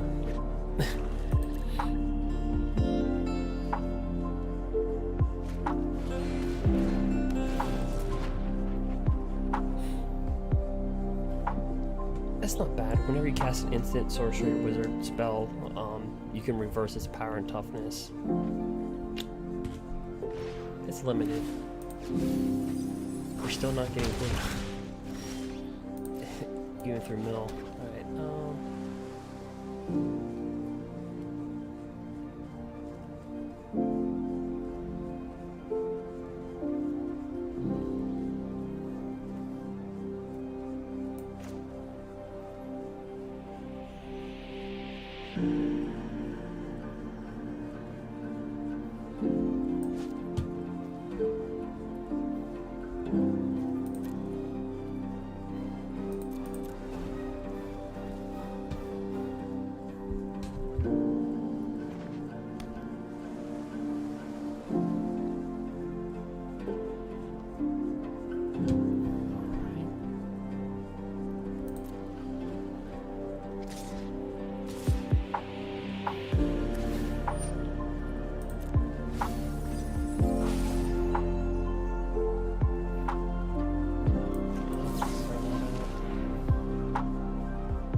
seen a lot of mill.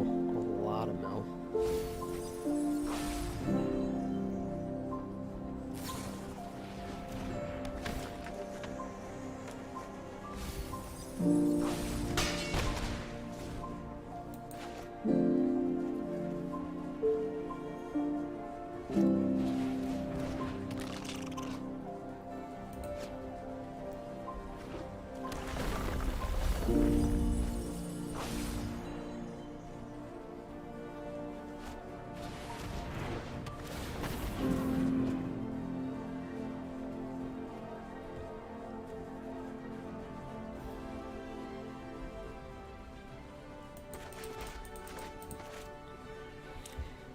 But it's something different. I don't mind it.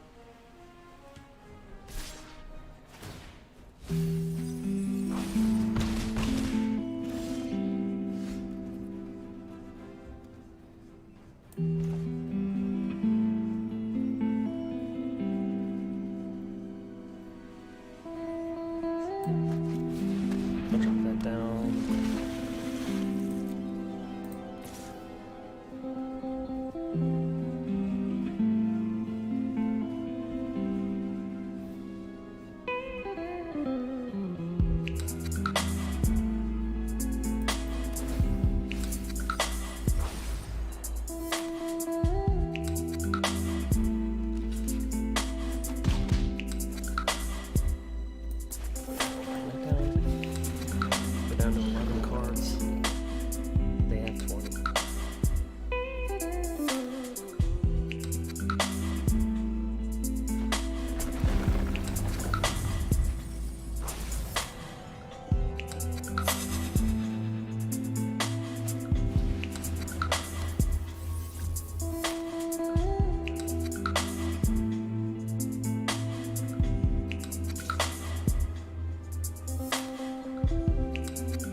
So we got milled out.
Alright, so we're 0-2. And we've died by the mill. But we've also won with the mill. I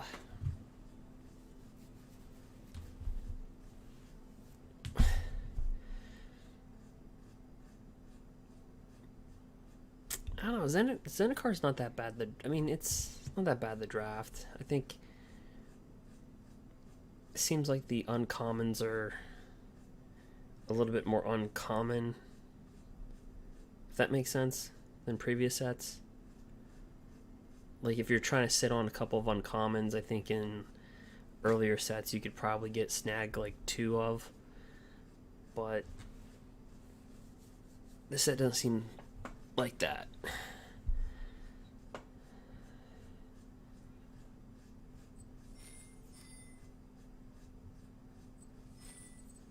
So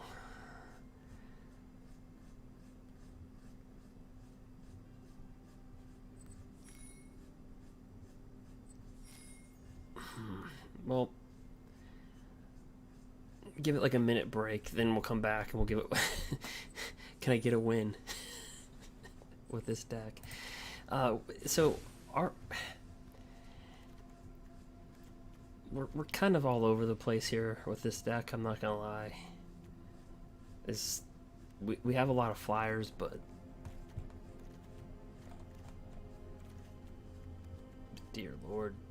But in this draft we did get Ancient Greenwarden, which is going to be a pretty powerful card in the set. And then we did get a land, so I'm not gonna lie, I did rare draft a little.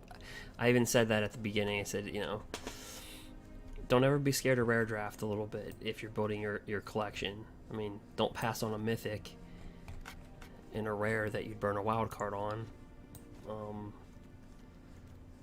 That being said, we didn't have any rares in my last draft in my deck. This one we have one, so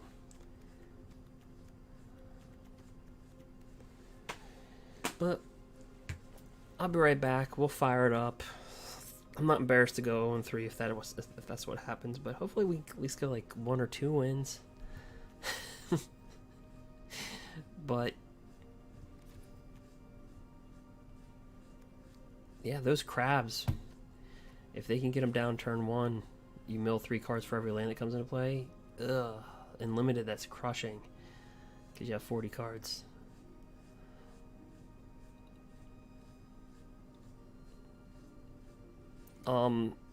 Also, if you follow, feel free to follow. I should have put that in the title. I'll be giving away arena code, so I don't know. It's my own personal code that I get that you're able to use onto your arena. So just put in the if you just follow and you just put in the chat. Let me see here. It's So if you just go to your store, hold on, I didn't make any changes, but we'll discard them. So if you go to your store and you hit like, well, this is a code. I mean, this is a known code. guessing it's going to be...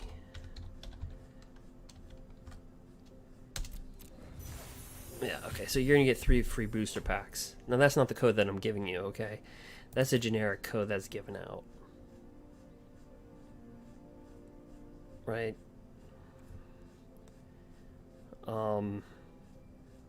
So you can do the same thing. Play out Drain, play whatever. Okay? The code I'm giving out is for individual cards. So, if you're a follower, just feel free in the chat. Just type in raffle. I'll throw it in there. There's not too many people. I mean, it's late at night, but...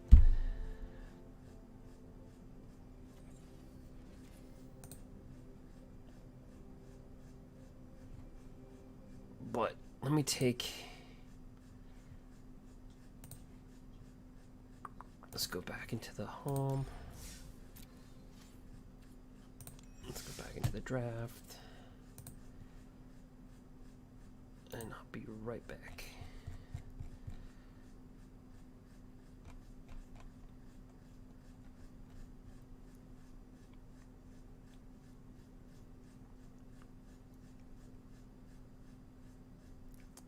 And hopefully we won't Around 180 degrees. 180 degrees. But he's gone another 360 and then 360. and then another 180. Yeah.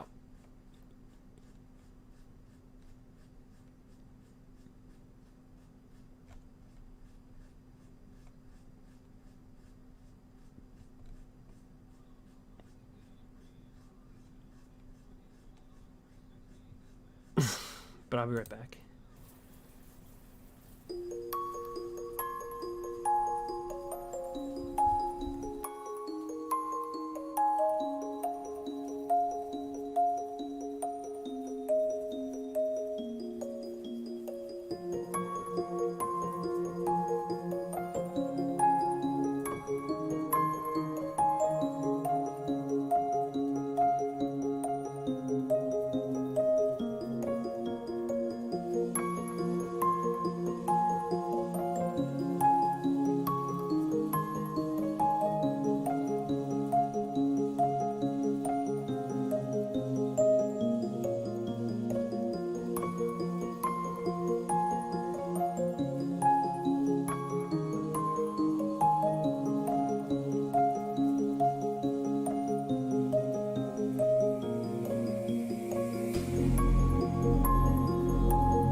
We'll lead off with a swamp.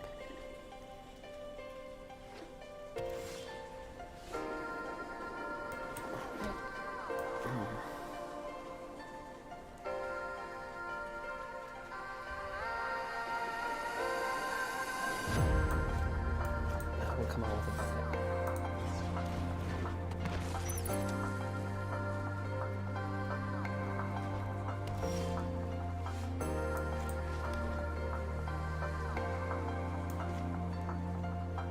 Drop this guy down.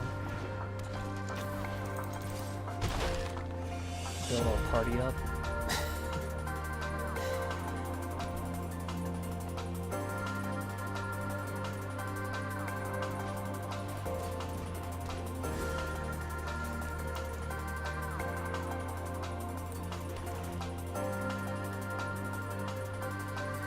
Alright, when you cast a sorcery card, you may draw a card. If you do, discard a card.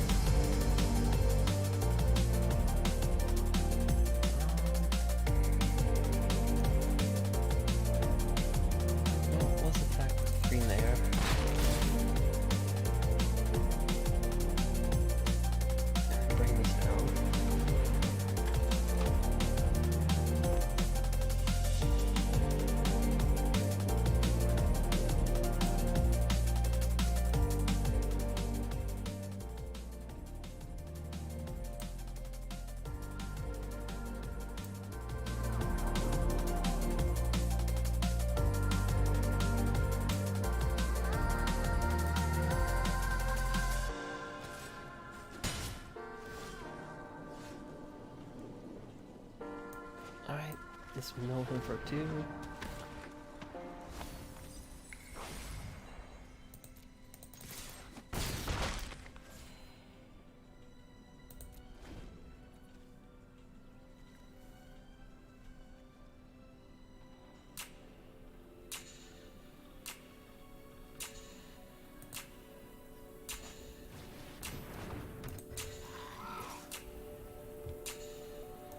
I'll take 1.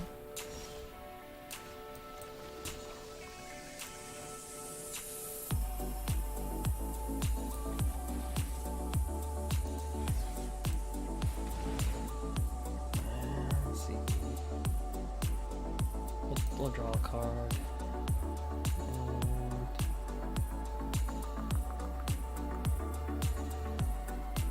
And we'll discard.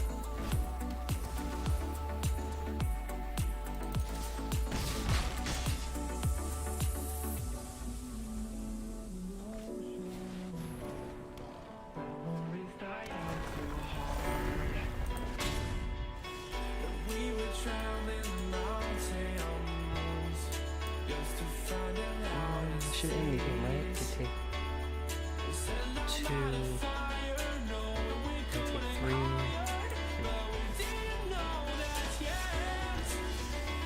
Yep.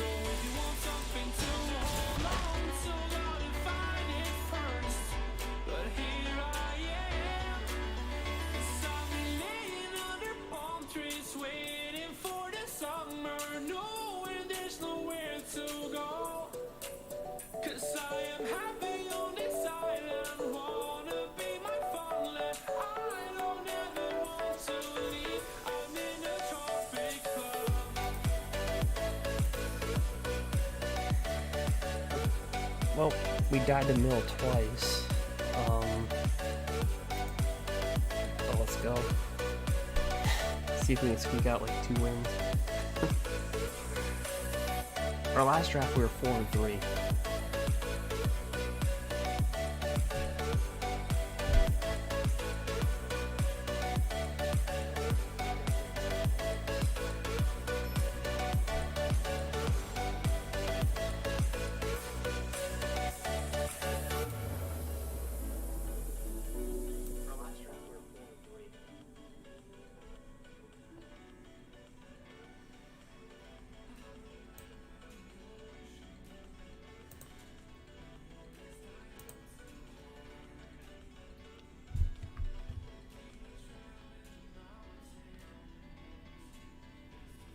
Alright, so we'll come out with that.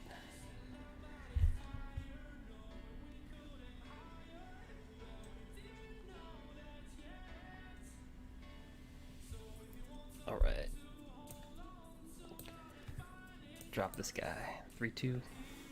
Little squid.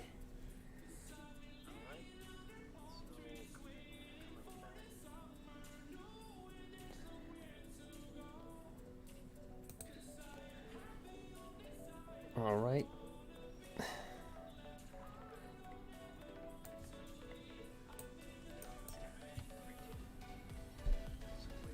Try it again. Pass a turn.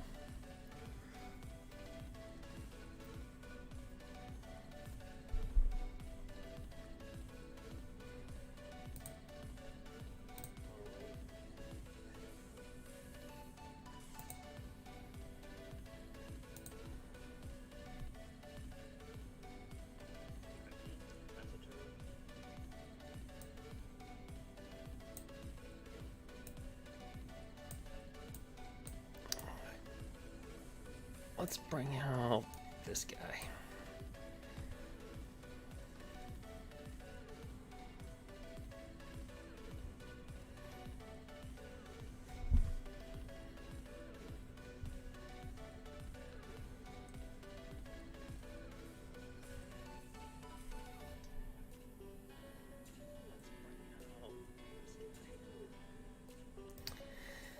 Scry 2, draw a card, so it's kind of like opt just for one more mana. Alright, so we'll be able to attack with him. Let's just declare attackers first.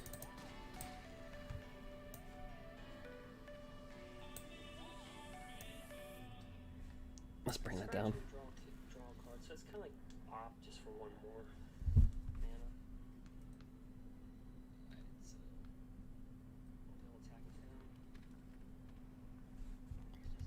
Alright, end our turn.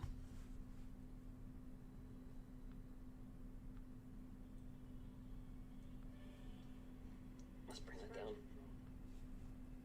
Your moods can change like the seasons, and sometimes you need a very specific playlist to match your vibe.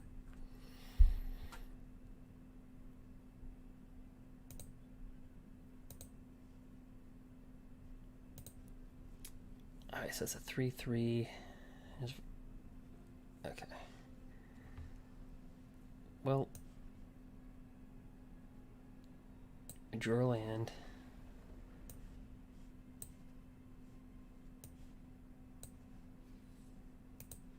I'm just gonna kill that.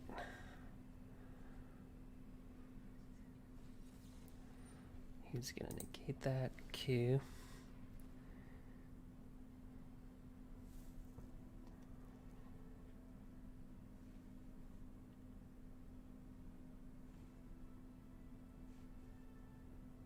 Alright, we're gonna bring that down.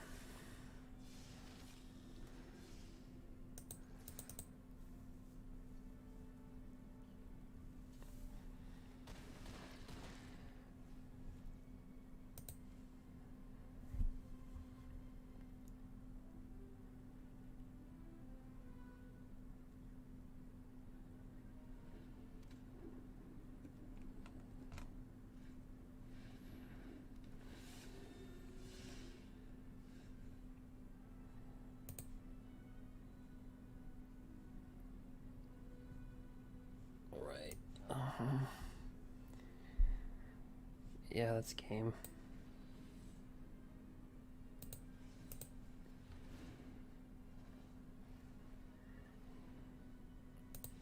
Alright.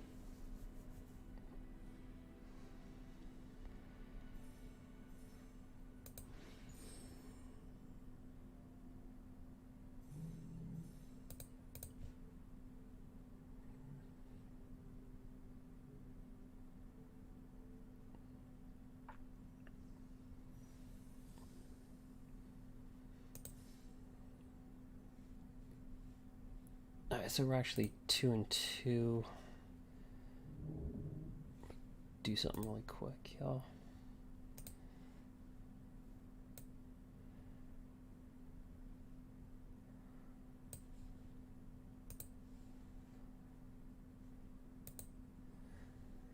So we're 2 and 2.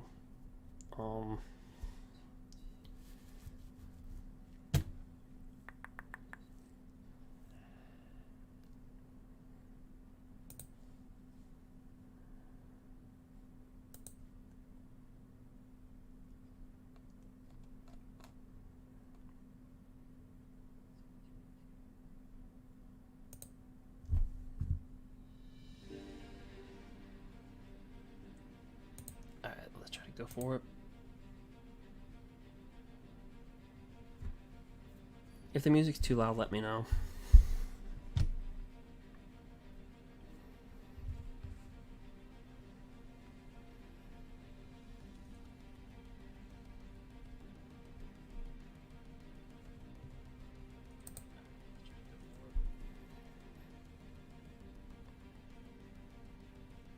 If the music's too loud, let me know.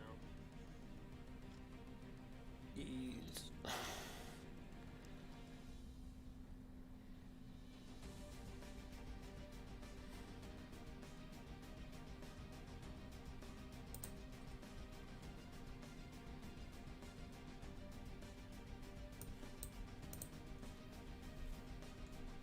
Mulligan that.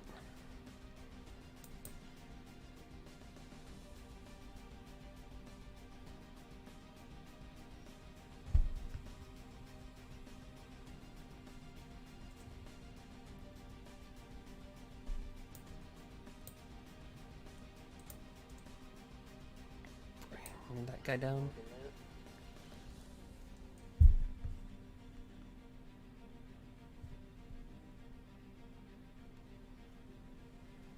Ooh, and there's the card. Right, bring that down.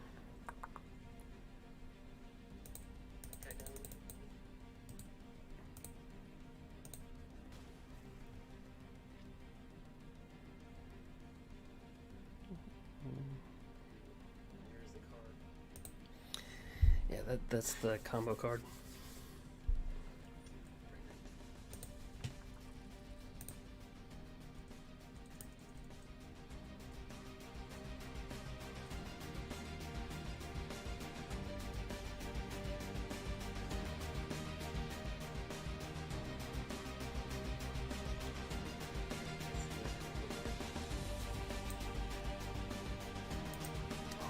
Oh, here's.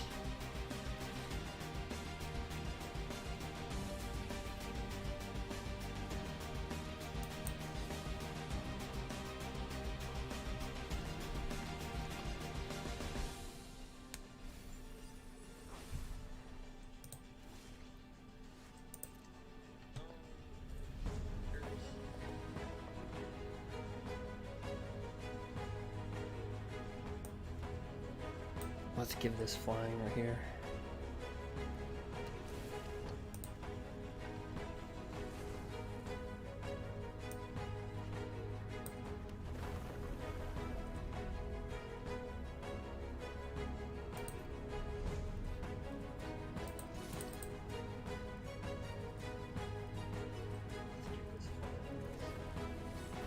Oh, returns it back to my hand.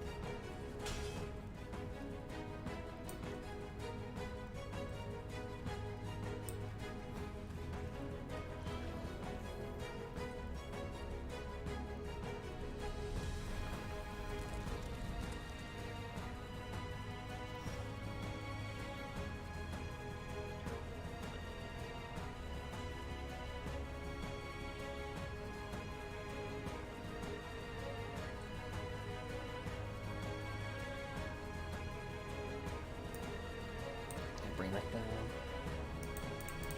So we attack with a rogue, he mills for 2.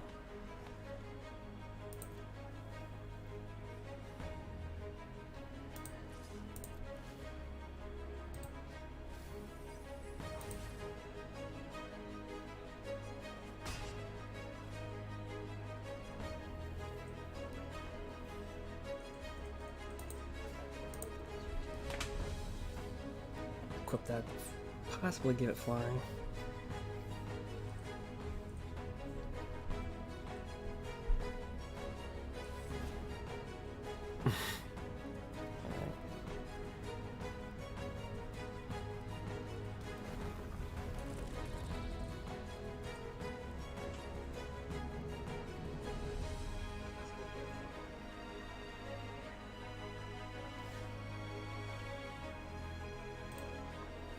So this deals damage to how many things you have in your party. Alright, so bring that back out.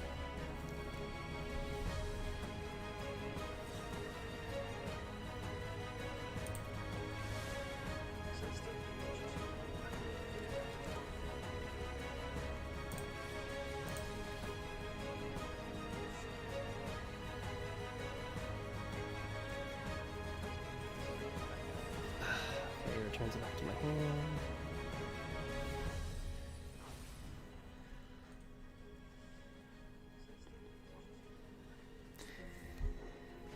See, he's trying to get that off, that combo, and just delay the game.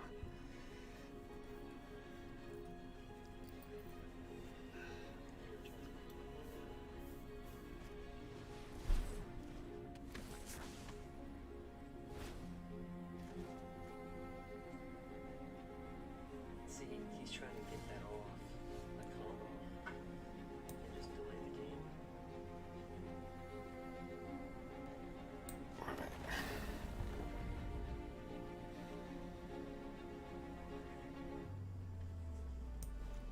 Let's bring that down. Come roll for 2.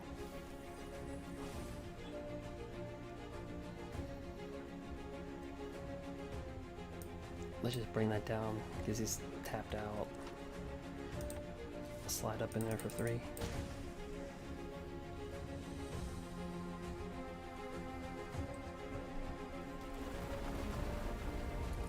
There it goes.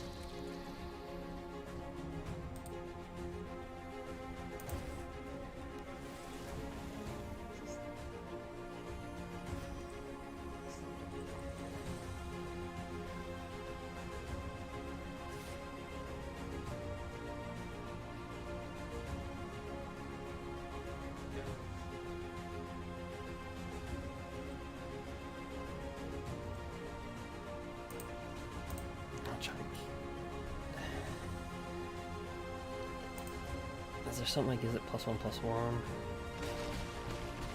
Nope. He's just straight up just trying to kill me with all the insects. Is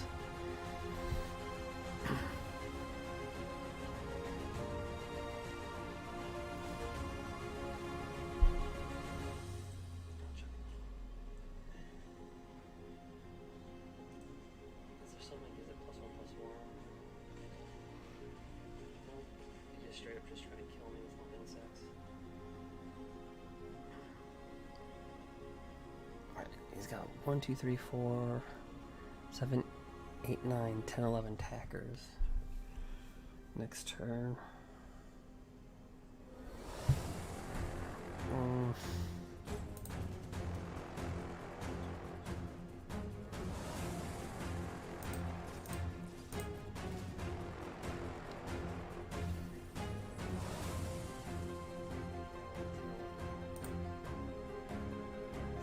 Ooh, he got 2 Scute Scorms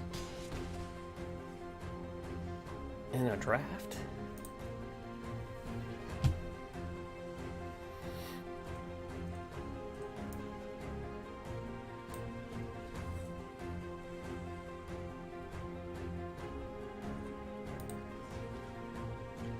He got 2 Scute Scorms. Look at that draft. Crap.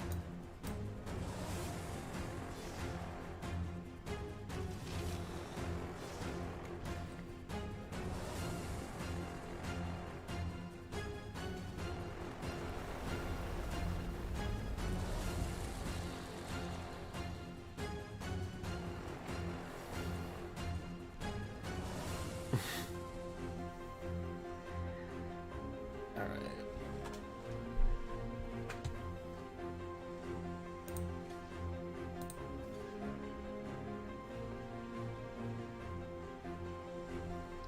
Seven, 8, 9, 10, 11.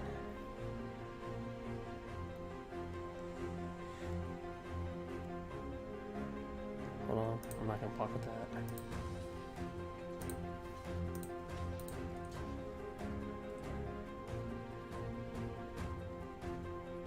Do it like that.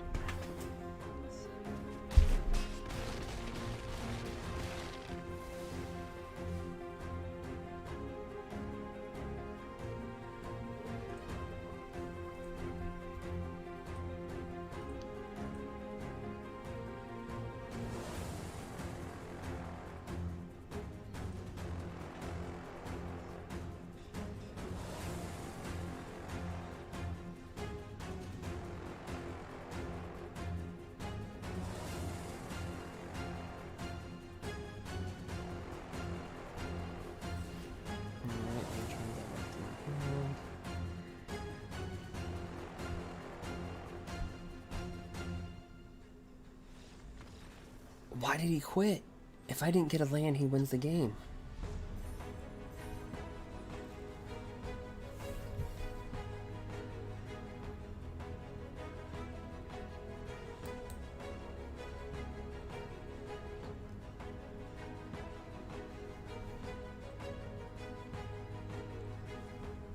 he quit? If I didn't get a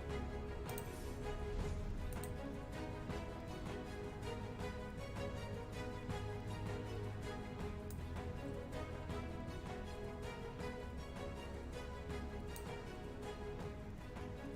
he wins the game. Like, seriously.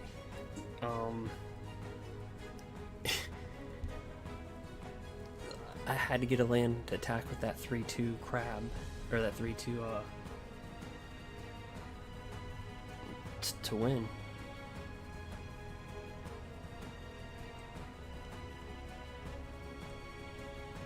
Seriously. Alright. Well.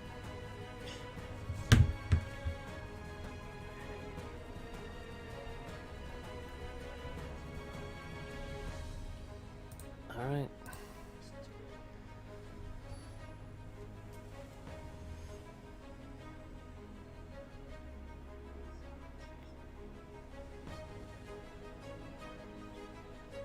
Yeah, see, this has defender. You have to get a land for this to attack. Last game, unless I got a land, I can only get him down to 1 life. Alright. We'll keep it.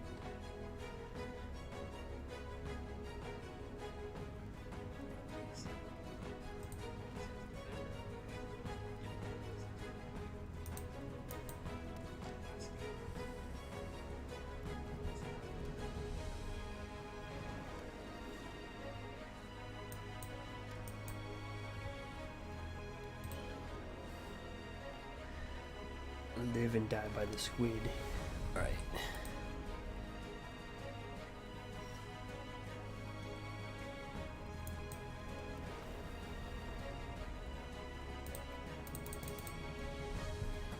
Attack for 3. Alright, bring down this flyer.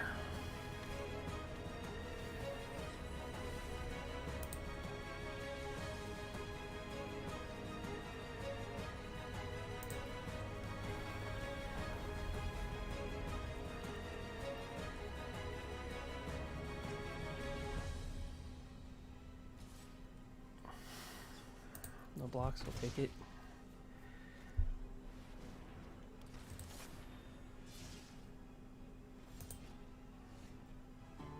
Ew.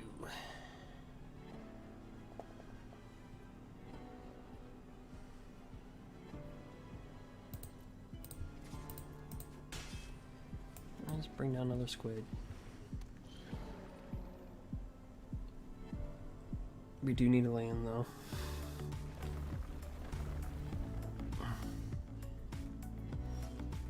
And that's not a land.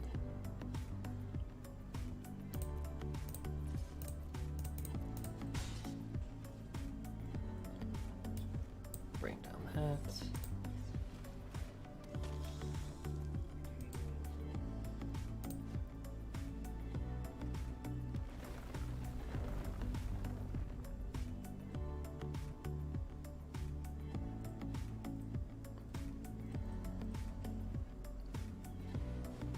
We just need to land. Alright.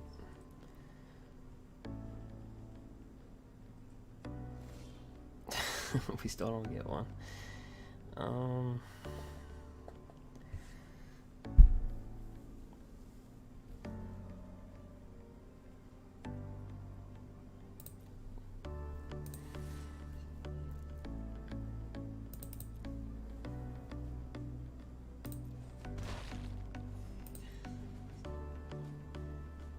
This got flash.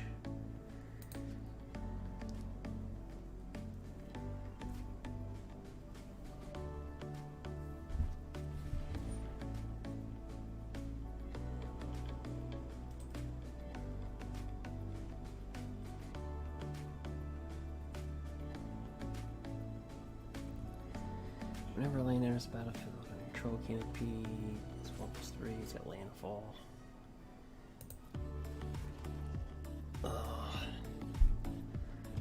We need to land. Very bad. Alright, bring that into play. And we still don't get one. Oh my god.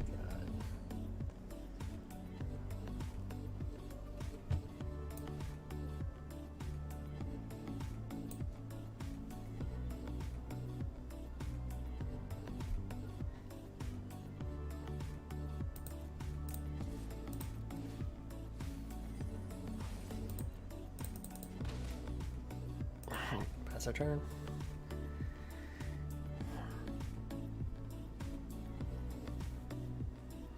We got 17 in the 40 card deck, so I mean that's pushing.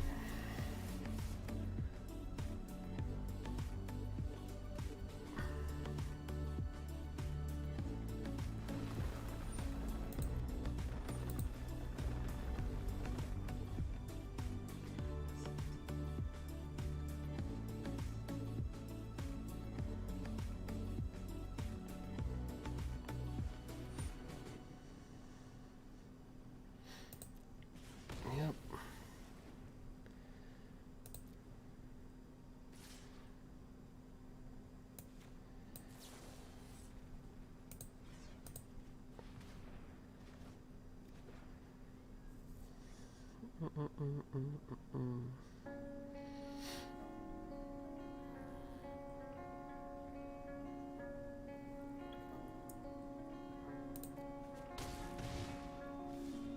We still don't get a mana. Oh my god.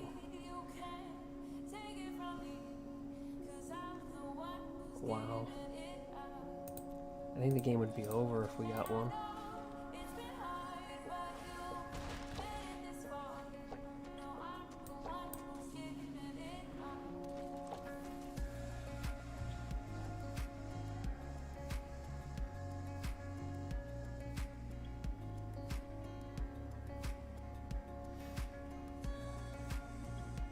That means 14 out of 26 cards in our deck is land. Because we have 17 land and there's 26 cards left. That's just so crazy. Alright.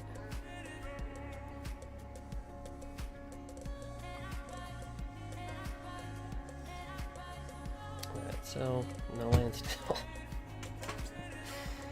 Okay.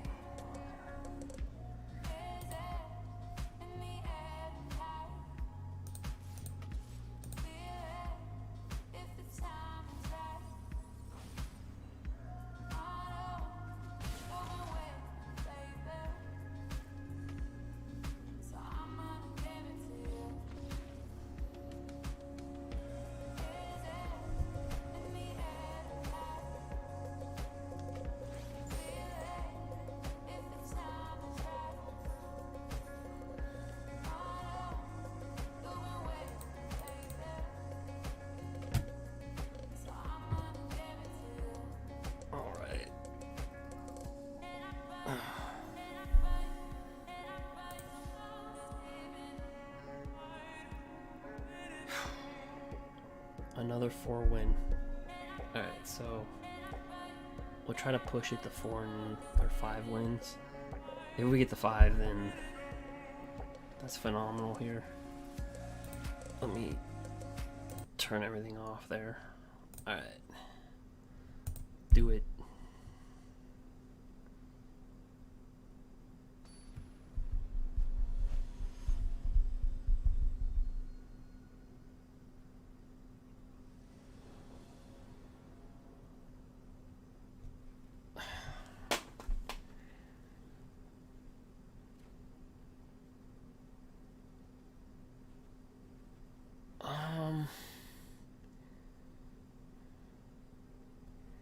Have no idea how this is gonna go, so we'll keep it.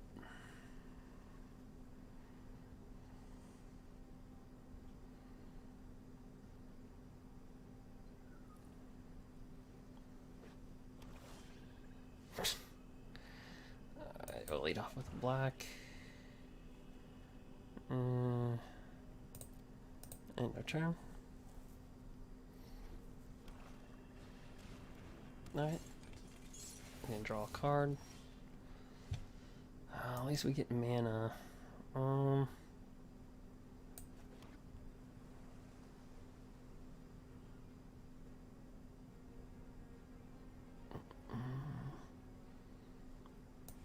Yeah, I'll just.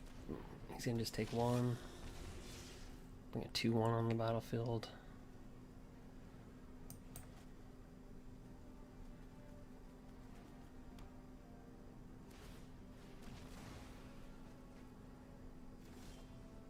Oh boy. So hopefully this is not a continuation of last game.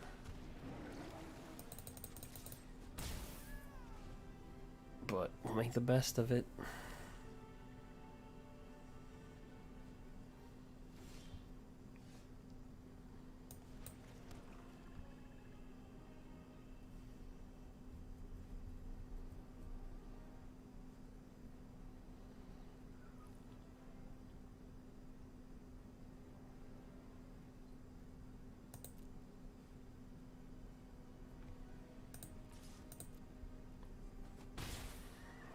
Right, let's bring out a flyer.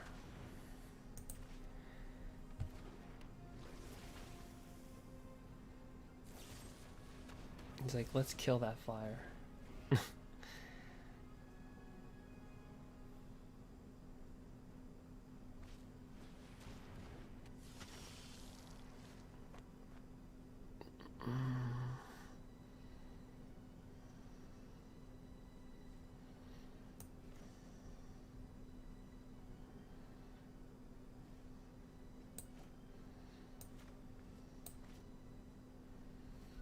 It's got lifelink, it's got death touch.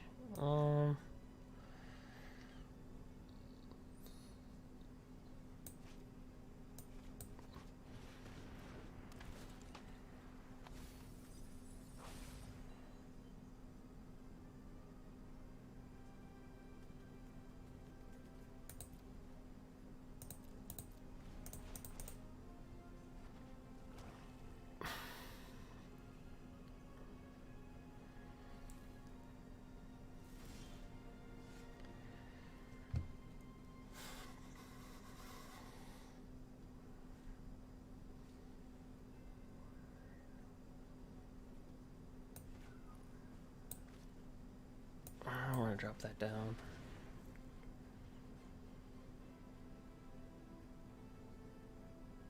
I don't know how far that'll get us, but gotta drop something down for a board state.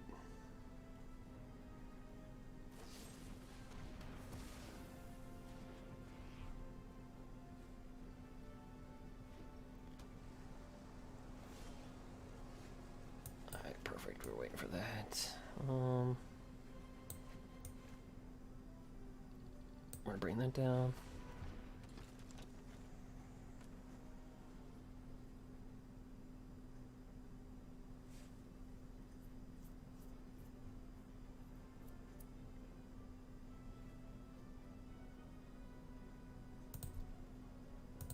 End the turn. That death toucher with flying is holding up.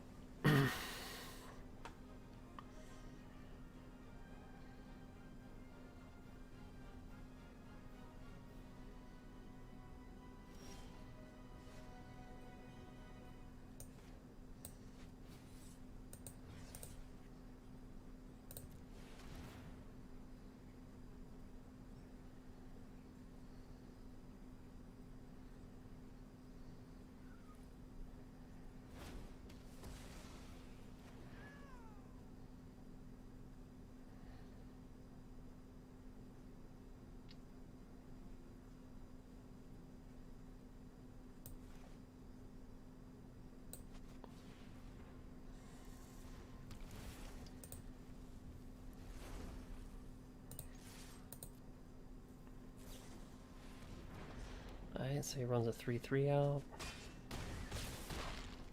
Down to 5.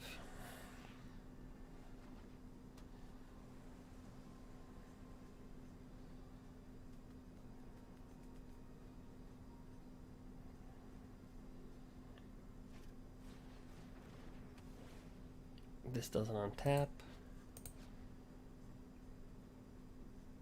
No, you didn't pay the kicker.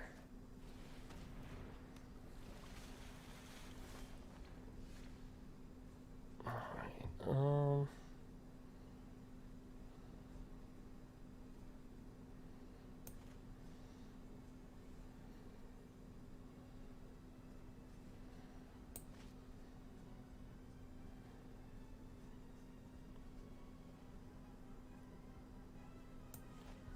bring this down, scry 2. Now he's going to counter that. No attacks.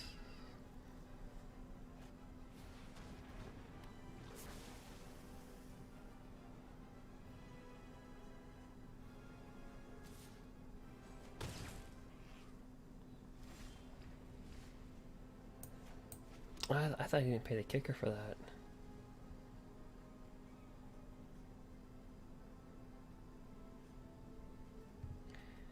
My bad.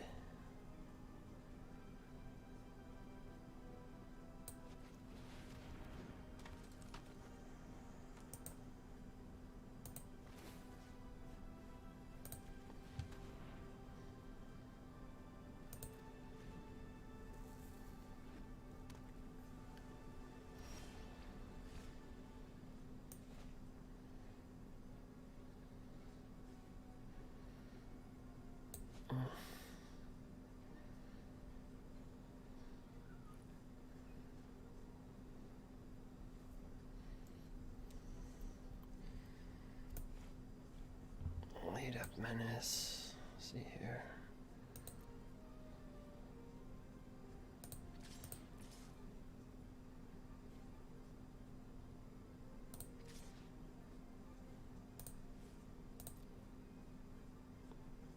Oops.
Oh, we got the 5 wins. Dang.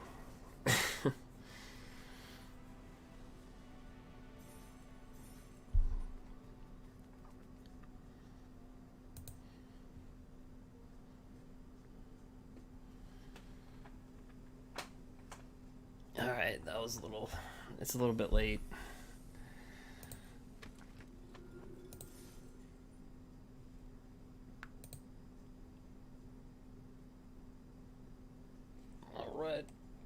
That was kind of like, yeah, we got 5, but well, exceeded my expectations. We started off 0-2, so we're on a 5-0 run.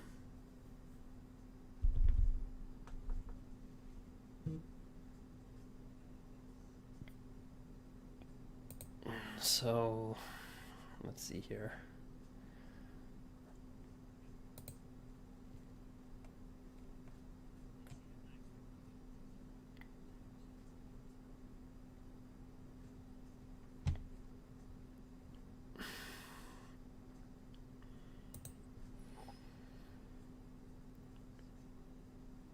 Well,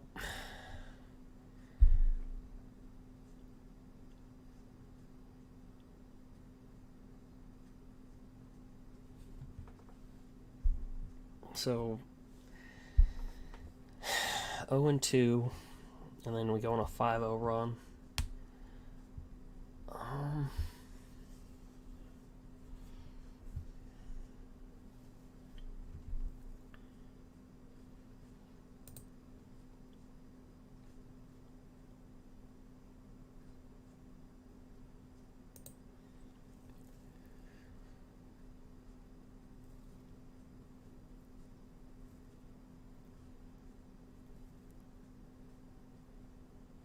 Let's go for a 6.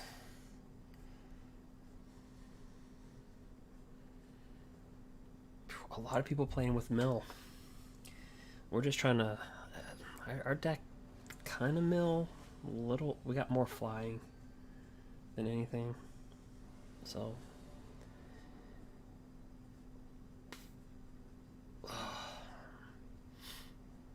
But mana's been tough to come by. We have 17 and... Eek. But we'll go with it. So we got 2 squids. They can only attack if you have a land to come into play. We have that. Whenever 1 or more rogues attacks, they mill 2. If they have 8 or more cards, all rogues get +1/+0. We got this dude. And a 2/1. Alright. So let me just drop that down.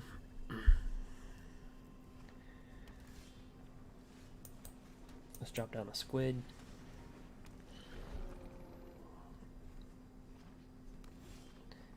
Live by the squid.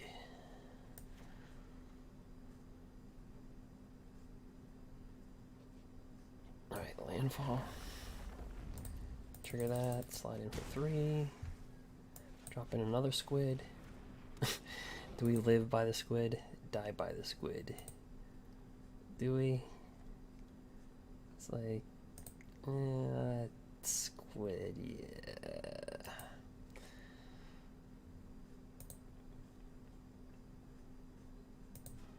It's a 4/3 thing that you don't see too often. Enters the battlefield, feels kicked, it gains haste. Alright.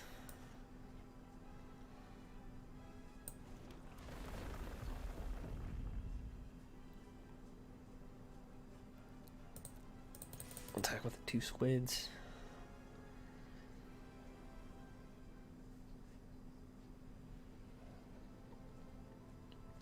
Look at these squids. I'm just joking. I'll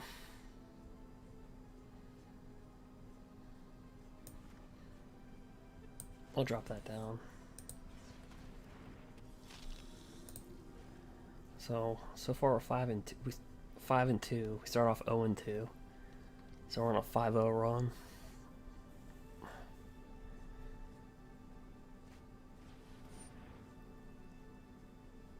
Yep.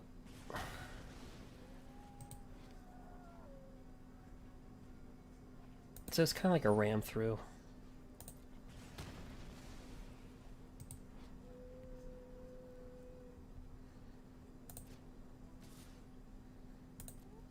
No blocks. Take the 4. Drop down this rogue.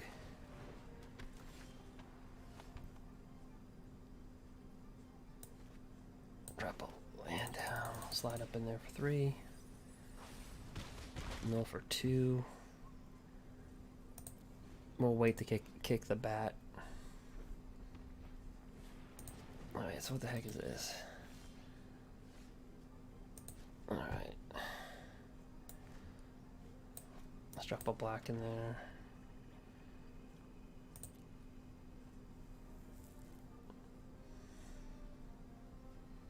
This has got menace.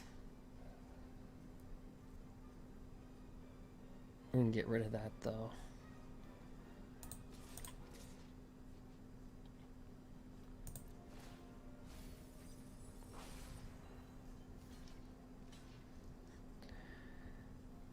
Yep, we'll kill the 3/1. Kick this.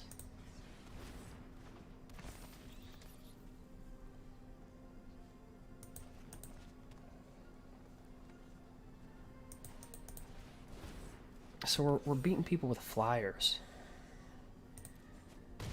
Kind of what we're doing here.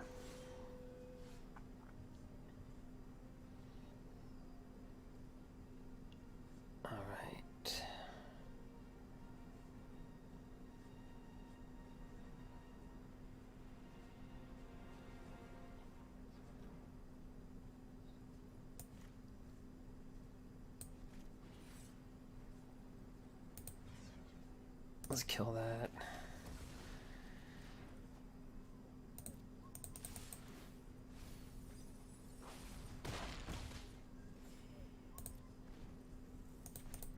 2.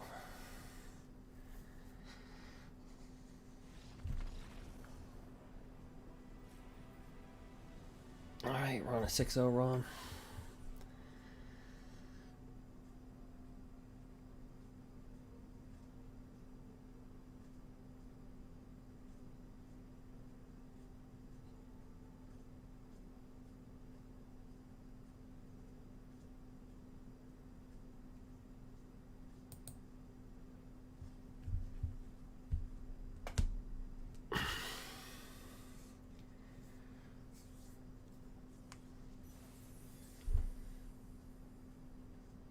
What rare will we get?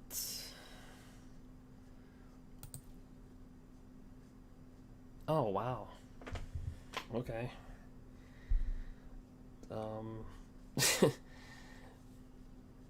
I'll take that for the dailies.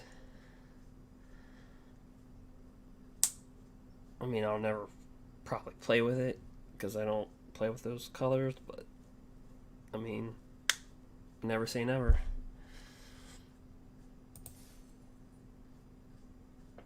So this is, so we were 0-2, 6 wins in a row, 6-2.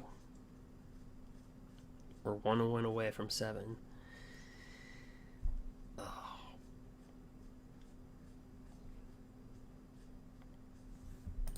Can we defy the odds?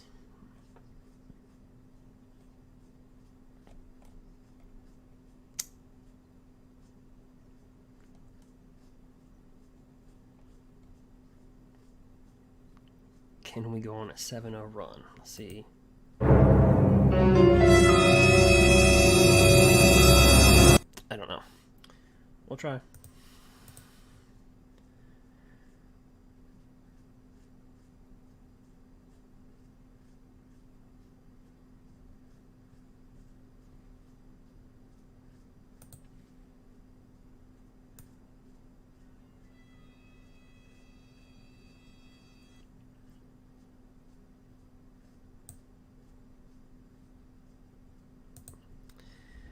Well, that is not the way to do it.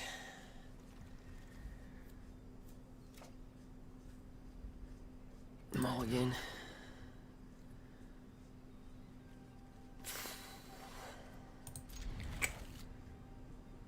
I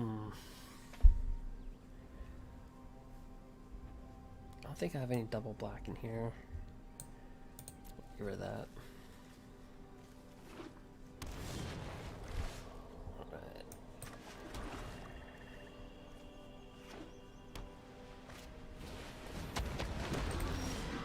Alright, so the first time the spell... Alright, the first kick spell costs 1 less to cast. Great.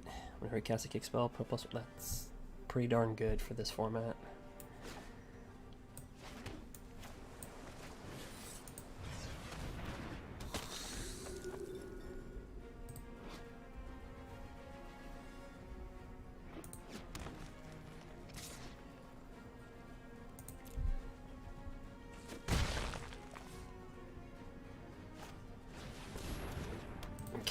Whenever a land enters battle neutral, put a +1/+1 counter on a cat. Alright. So...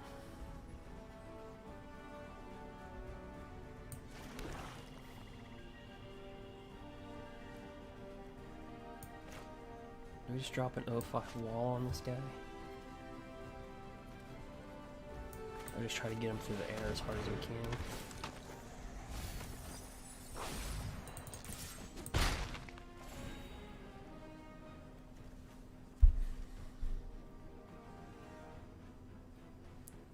Hopefully milling those 2 lands really hurt. Guess not.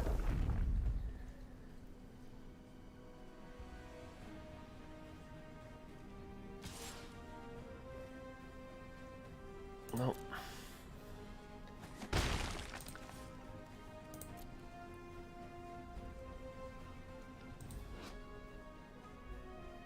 Wow, he had a really good draft. What's this do?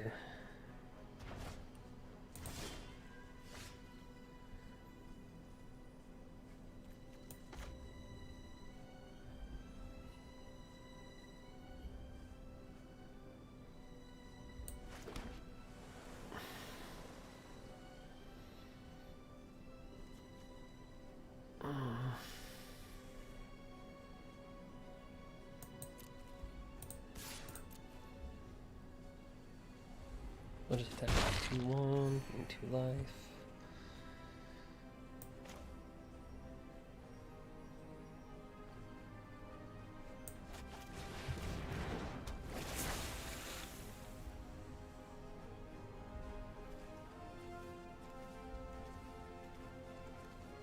So those are what those are good for. Return a land you control this owner's hand. So like if you drop this down for a forest, you want to get back as a creature.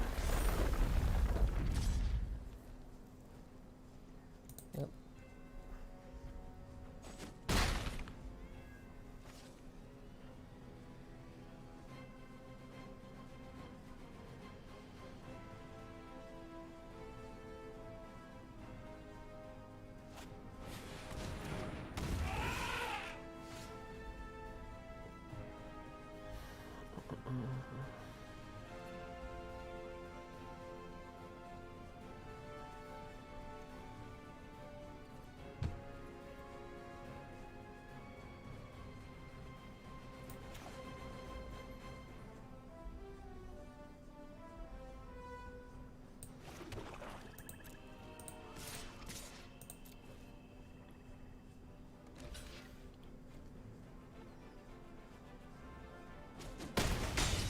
He's down to 14.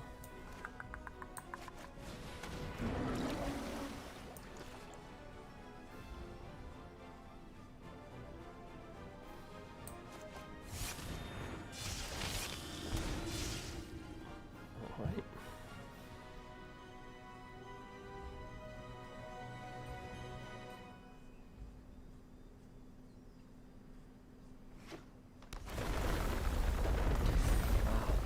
Still able to get a lot of land.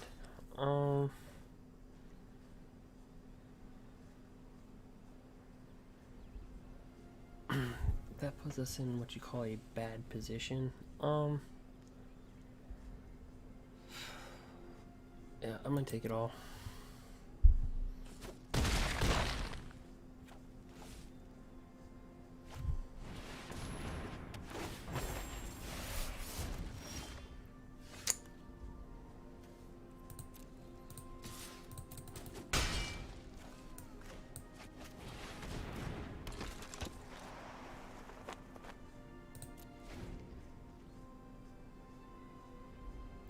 We're gonna lose, but we're so close.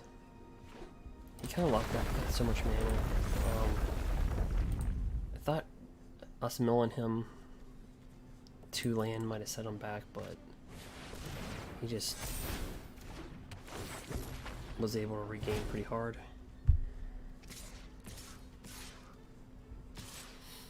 Alright, so this has got trample.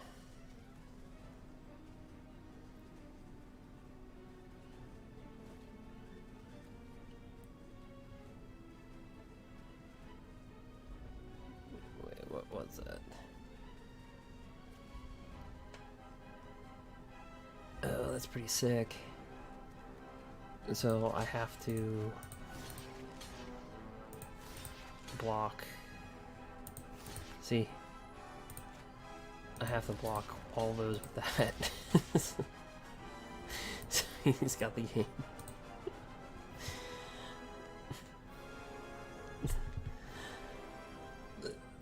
I mean, he had a really good draft too, but kind of got lucky with the land there. But good game, man.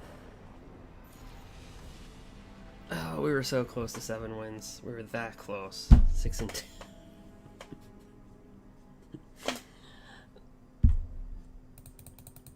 I guess we can't complain. We start off 0-2. We go 6-3. I mean.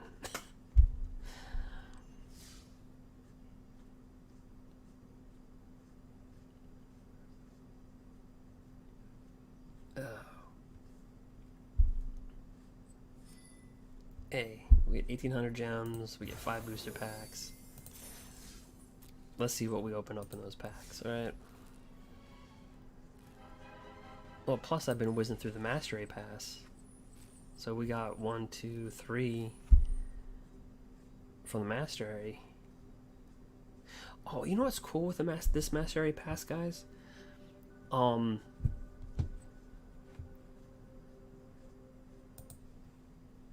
like, you know what's cool about this Mastery Pass? You get, I think you get mythic rares for the current set. You know, like in previous, like it would just give you mythic rares like randomly from like older sets. Like, but like I opened up an Omnoth through this, a new one. So people are saying there's not value here in the Mastery Pass. I mean, I haven't unlocked it yet, but I mean, you get 1, 2, 3, 4, 5, 6, 7, 8. Typically it's 10. 9. Yeah, 10. You get 10 mythic rares that are going to be current in the set. So some people are saying maybe there's not as much value because it's a long. I mean, look how long this is. This is long. I mean, it's 130 days. We ain't gonna see another set until the end of January. It's literally next year. We're not gonna see another set till next year. Right? Yeah, October, November, December.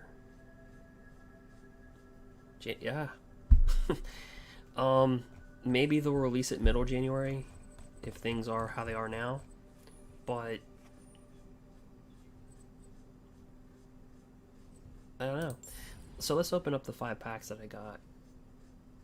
Oh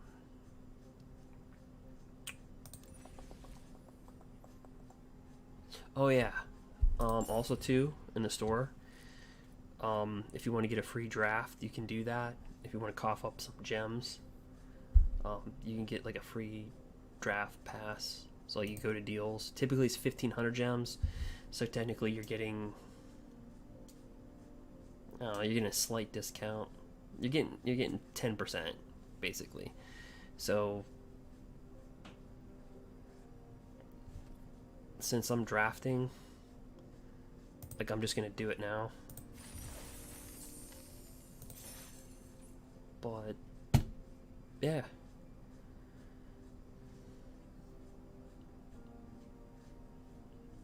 Alright, so let's go to the packs.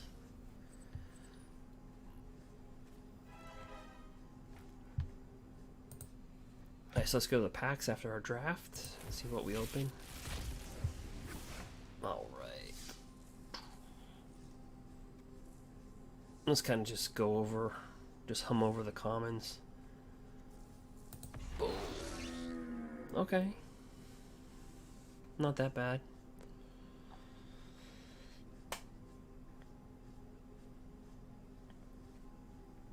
I can see this becoming a constructed staple somewhere along the line. Alright, so my commons.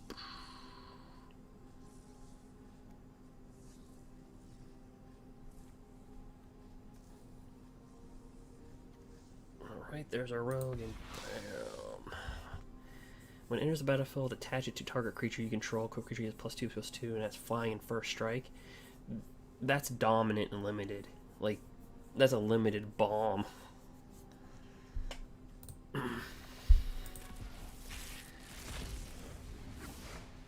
Alright.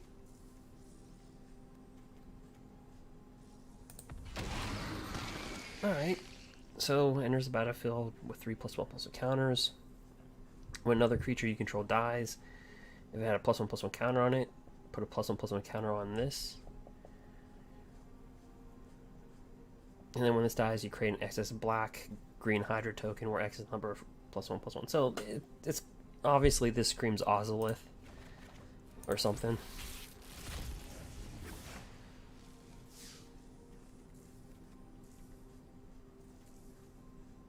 Spare supplies. I'm actually interested to see where this goes. I mean, you pay 2, comes into play tapped, you draw a card, sacrifice it, draw a card. I think more for eternal formats where you have like loops, maybe even historic. We'll see this. Archpriest of Iron is a power equal to number of creatures in your party at the beginning of your combat. If you have a full party, target creature is +1/+1 against flying.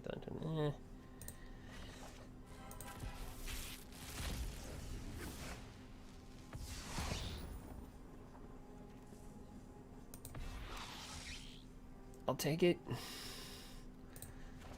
I'm not gonna argue. Alright, here's the packs that we open up 3 of these. Whenever you gain life, put a +1/+1 counter. It's kind of like a bad version of Bloodthirsty Aerolist from M20. Rolling Vortex. At the beginning of each player's upkeep, it deals 1 damage to them. When a player casts a spell, if no mana was spent to cast a spell... I don't know about that card.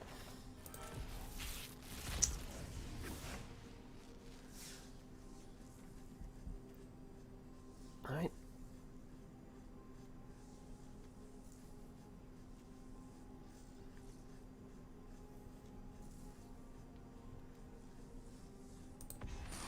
Oh, got a wild card. Alright, open up our last pack here.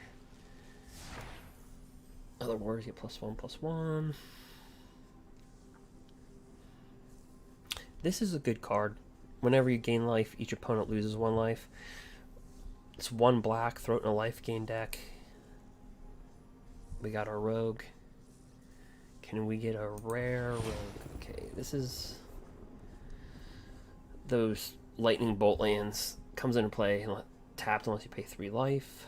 You pay 4x, return target creature card from the battle. Return from your graveyard to the battlefield any number of target creature cards that have a different X or less. Okay,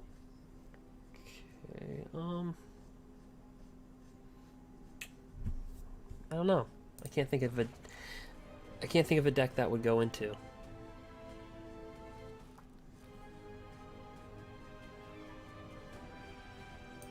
Alright, we'll bust open 2 more.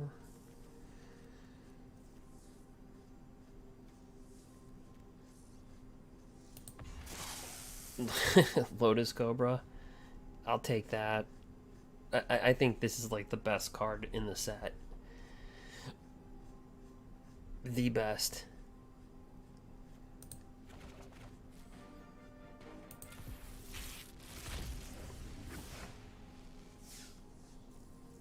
Okay. Go over the commons a little bit.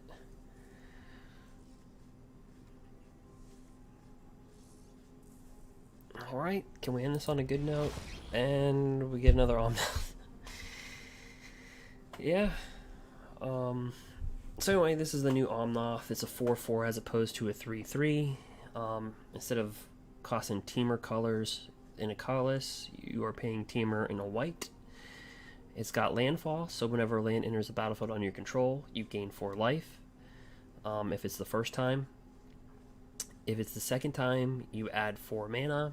If it's the third time, it deals 4 damage to each opponent and each planeswalker. So obviously, in a ramp deck. Right?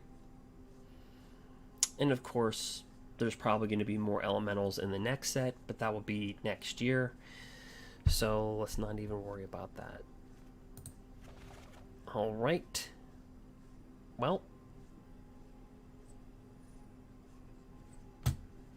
I think we did pretty good. We went 4-3 and what's 4-3 and 6-3.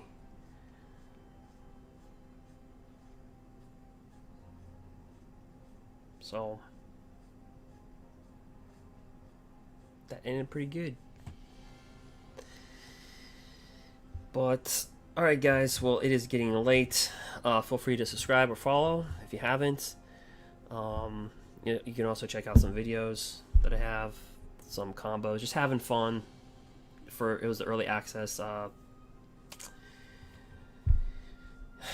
event that I was invited to, and so by Wizards. So basically, we just got to play 12-13 hours of Zendikar. So if you're looking for constructed play, not draft, I really recommend that you watch, subscribe, watch the videos I'll be uploading.